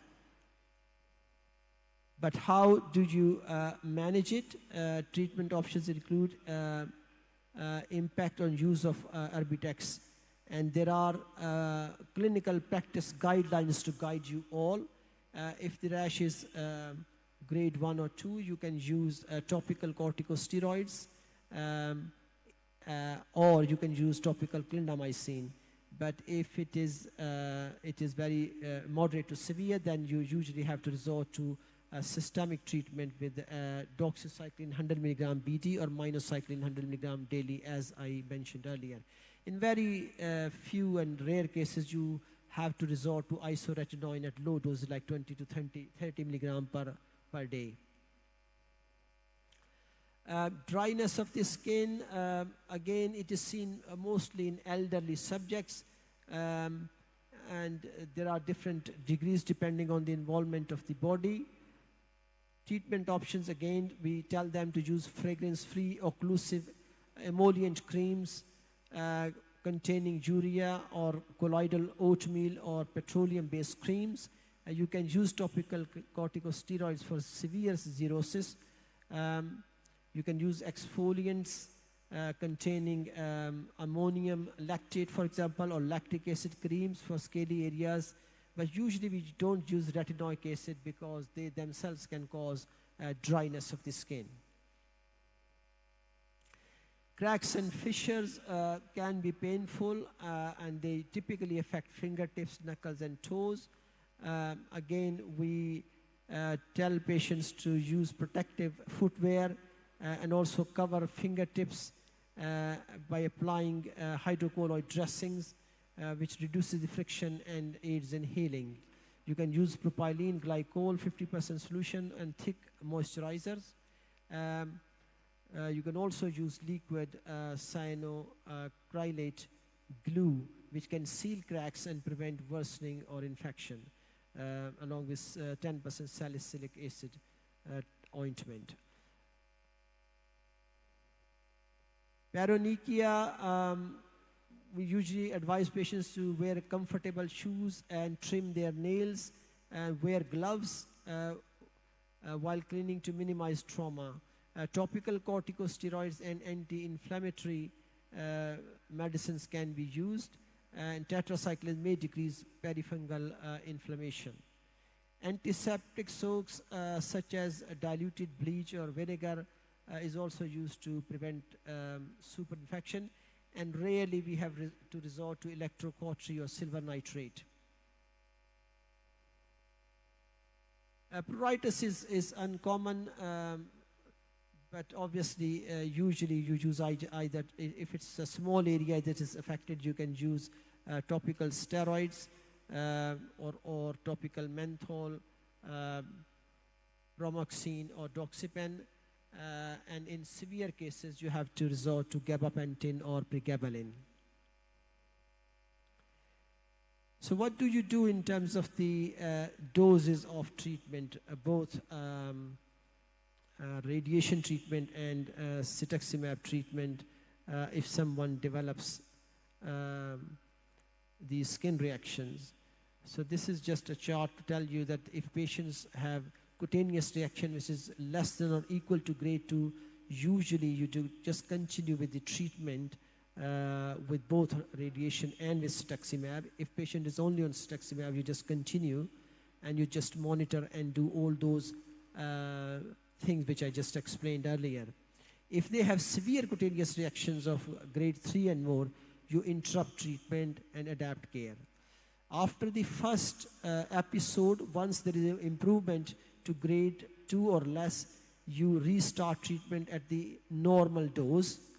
However, if it happens again, you interrupt treatment, and after improvement to grade 2 or less, you start again. However, you do dose reduction at 200 milligram per meter square weekly of cetuximab.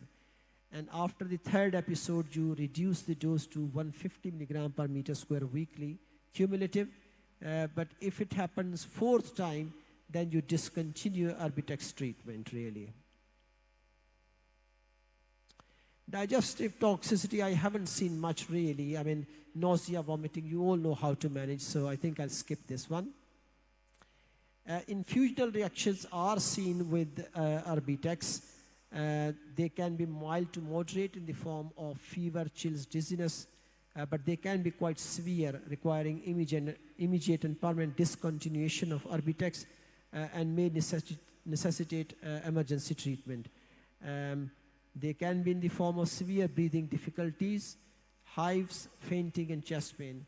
I have to admit that in my practice, I've treated lots of patients with Erbitux, and only one patient developed mild to moderate allergic reaction to infusion where we had to stop it, but we were able to give it second time at a slower rate. These are some of the considerations for Erbitux related infusion reactions. So you normally give pre-medication, which is compulsory before the first dose. You use antihistamine and corticosteroids, and then you give your cetuximab at loading dose. And for the subsequent doses, you use the same pre-medication. However, as I mentioned, I have a lot of patients who are on this treatment and they don't even require pre-medication, but this is not normally recommended. However, in cases of severe infusion-related reactions, if they happen, you should immediately and permanently discontinue Erbitux. Eye disorders, again, are very uncommon. If patient has a history of keratitis, ulcerative keratitis or severe dry eye, Erbitux should be used with caution. And if signs of keratitis are apparent, like acute or worsening eye inflammation, lacrimation, or light sensitivity, blurred vision, eye pain, etc., then patient should be referred to an ophthalmologist immediately. If ulcerative keratitis is confirmed by the ophthalmologist, we usually recommend that you do not give cetuximab anymore. Now, radiation dermatitis can be due to radiation itself, and it could also be what we call biodermatitis, which could be due to cetuximab treatment in combination with radiation treatment. These are the different grades you're all aware of. If I just skip a couple of slides here to move directly on to the, yes, we know that the the incidence of radiation dermatitis with cetuximab radiation is little bit higher compared to just cisplatin and radiation. But the pathophysiology is very different. In radiation dermatitis, you see that the basophilic degeneration of superficial dermis and dilated blood vessels. But in bioradiation dermatitis, there is interruption of the epidermis and obviously inflammatory lymphoplasma cellular and granulocytic infiltration of subepidermal layers. So how do you differentiate? The bioradiation dermatitis happens very quickly. There's a quick onset. Within a week or two of treatment, it appears. However, radiation dermatitis is usually 3 weeks onwards, as most of you radiation oncologists are aware of this. There are different grading systems for bioradiation dermatitis, and there are discussions ongoing to sort of change this. I will leave that discussion. So how do you manage bioradiation dermatitis associated with radiotherapy and cetuximab? Well, in the past there were certain guidelines and they haven't really helped. Presently, the exact incidence of development of grade 3 to 4 bioradiation dermatitis in locally advanced squamous cell carcinoma of the head and neck is still a matter of debate. There needs to be need to identify best approach for managing these skin reactions, and the future probably lies in advanced wound care nursing teams to monitor and manage development of bioradiation dermatitis, and use of calcium alginate fibers as they are highly absorbed dressings and are able to remove the excessive exudate. That might be a good strategy. So there is a retrospective study from Bonomo, and you can see that they developed a sort of a home protocol of managing bioradiation dermatitis. And with that, compared to the traditional treatment, they managed to reduce the radiotherapy interruption, which was normally on average about 8.42 days, using the conventional way of managing bioradiation dermatitis. They managed to reduce it to less than a day. So I think some of their recommendations are that you should have a dedicated team to look after your patients who are at high risk of developing bioradiation dermatitis, and there should be set protocols to manage these patients. So this is just an example advice really for patients to aid prevention of radiation dermatitis or bioradiation dermatitis. There are things which can be done before starting treatment and assessment of the patients, and then obviously during treatment, what factors. You can see the list there, and after treatment they require a management even after the radiation treatment has finished and their dermatitis is gradually settling down. So in terms of the dose adjustments for bioradiation dermatitis, the recommendation is that for grade 1 you usually don't change the dose of radiation or cetuximab, but you do maintain hygiene with mild cleanser for patients and advise them to use topical moisturizers. If they develop grade 2 dermatitis, still you should not change radiotherapy or cetuximab dose, but you increase the level of other interventions and include normal saline on non-abraded skin, occlusive wound dressings, only on crusty exudates, hydrogels, but do not use prophylactic topical antibiotics for grade 2 bioradiation dermatitis.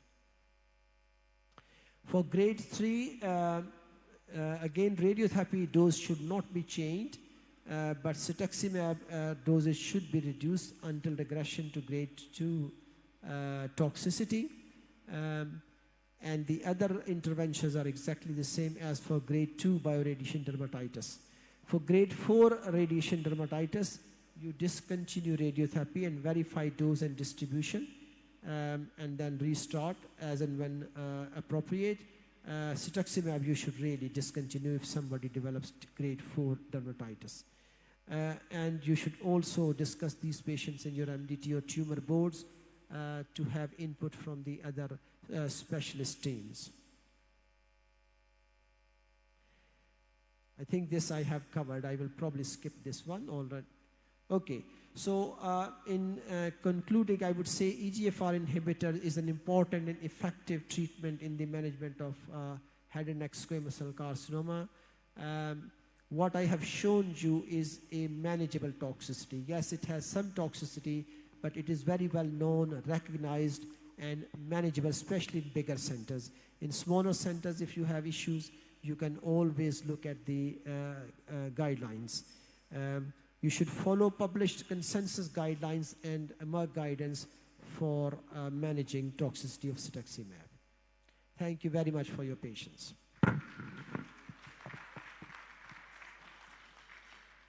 I would like to thank you so much, Prof, for walking us through the side effects of cetuximab and how to handle them. Thank you. Very applicable clinically and very well delivered. Thank you so much. Do we have any questions? I'm excited. I can see hands up already.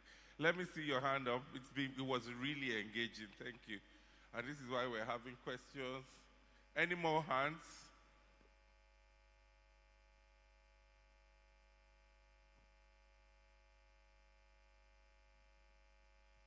Thank you very much, Prof, for a very exciting lecture.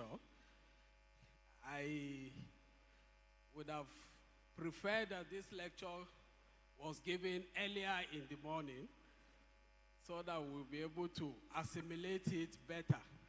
But this is actually a lecture that is important to our clinical practice. So while talking about mucositis, I saw somewhere you mentioned use of tetracycline or doxycycline for 6 to 8 weeks. And I was wondering that prolonged usage of antibiotic. Sorry, that wasn't for mucositis. That was mainly for maculopapular rash, the pustular rash. Okay. And it's oral? Yes, it's oral. So you either use minocycline 100 milligram once a day, or you use doxycycline 100 milligram BD obviously twice a day for 6 to 8 weeks. And if need be, you can repeat those 6 to 8 week courses. Okay. Because I was wondering, prolonged usage, won't it predispose to colitis, enterocolitis, that prolonged usage?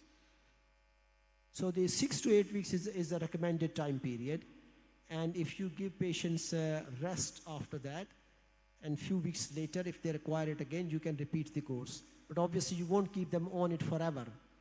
So you can give courses and stop them. Okay. And then for the cracks and fissure, the hand and foot syndrome, I saw that you specifically mentioned thick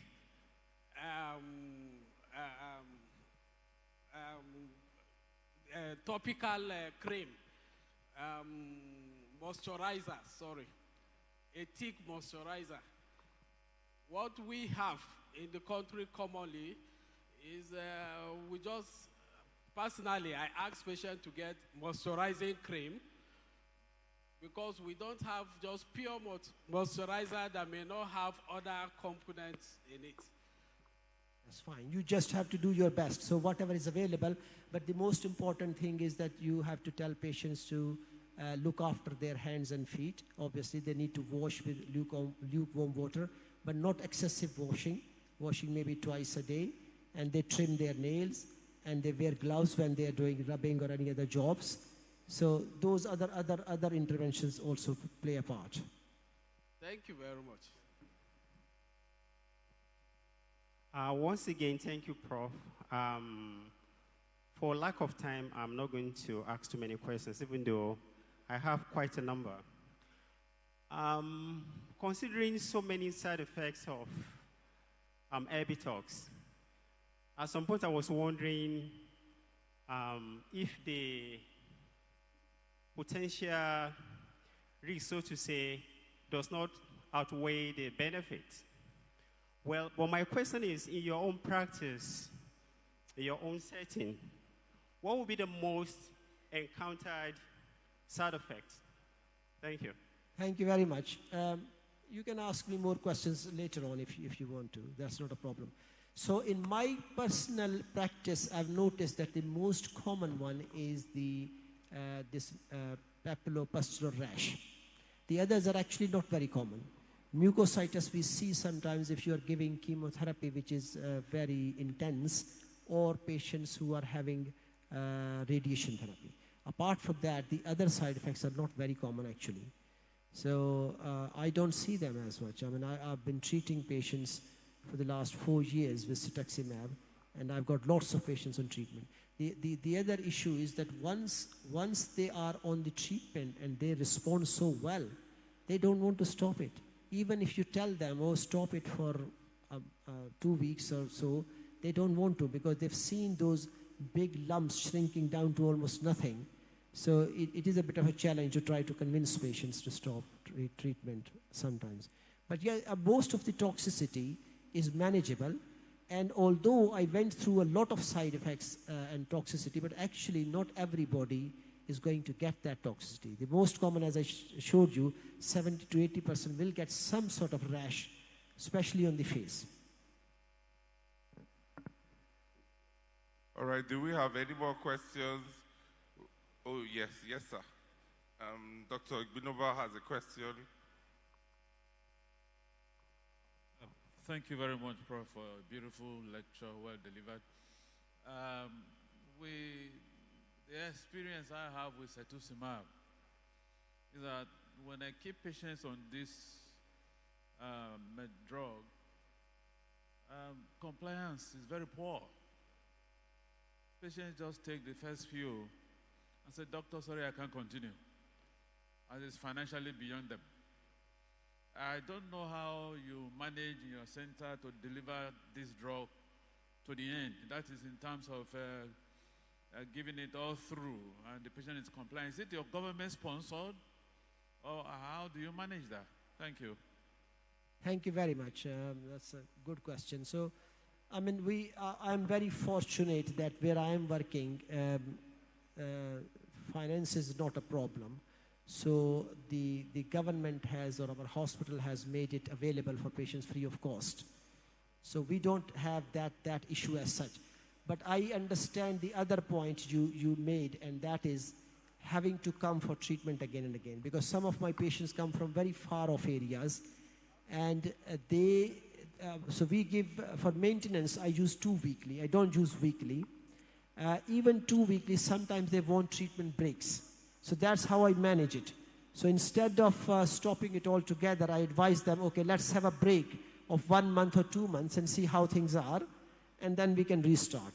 Having said that, patients who have been on this treatment for like more than 2 years, I don't know what to do with them because basically they are in remission for 2 years and they are afraid of, and I am afraid of stopping it in case it comes back. But I'm willing to give it a go if they are not very keen to carry on.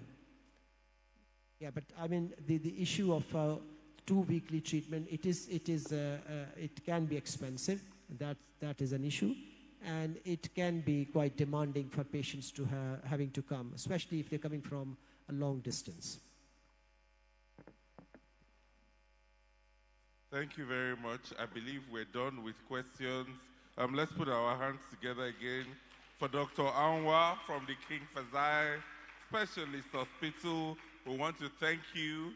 Thank you very much for the brilliant lectures, and we also want to thank you for being gracious and waiting for us until we were able to get you on board. Thank you very much. Thank you Please very put much. your hands together again. Oh, I insist on a picture as well.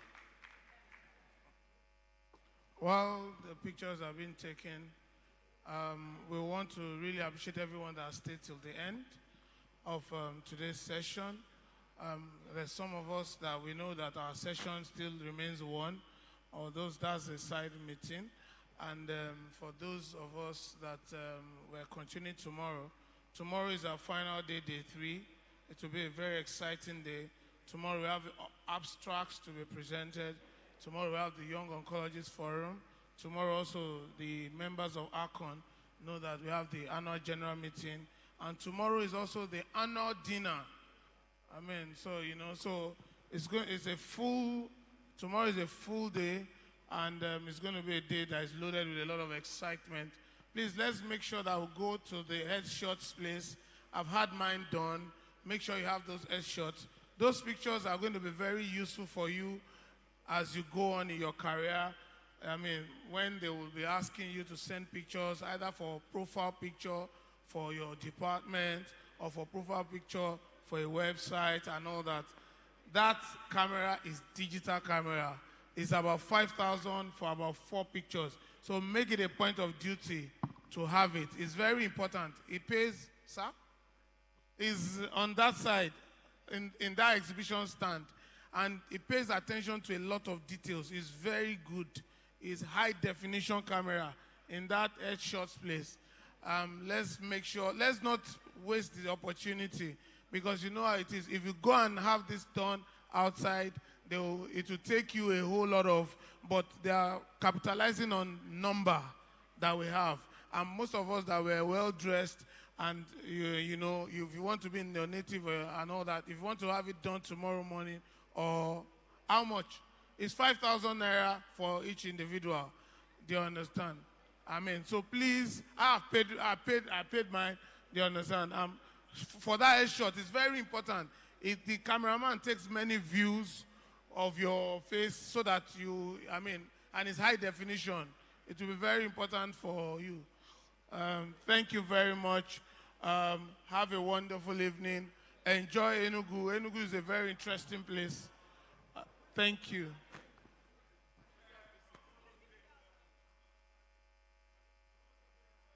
Oh, we take dollars. We take dollars. That's just about, I think that's just about, is it 5? No, we'll take $10, sir. $10, just $10. $10.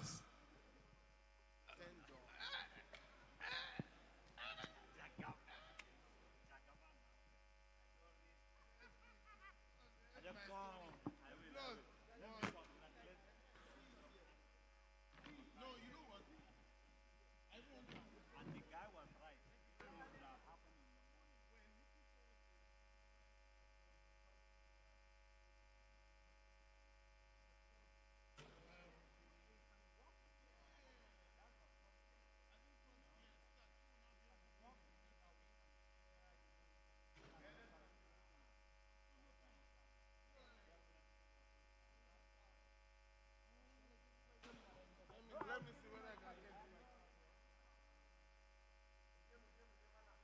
Thank you very much.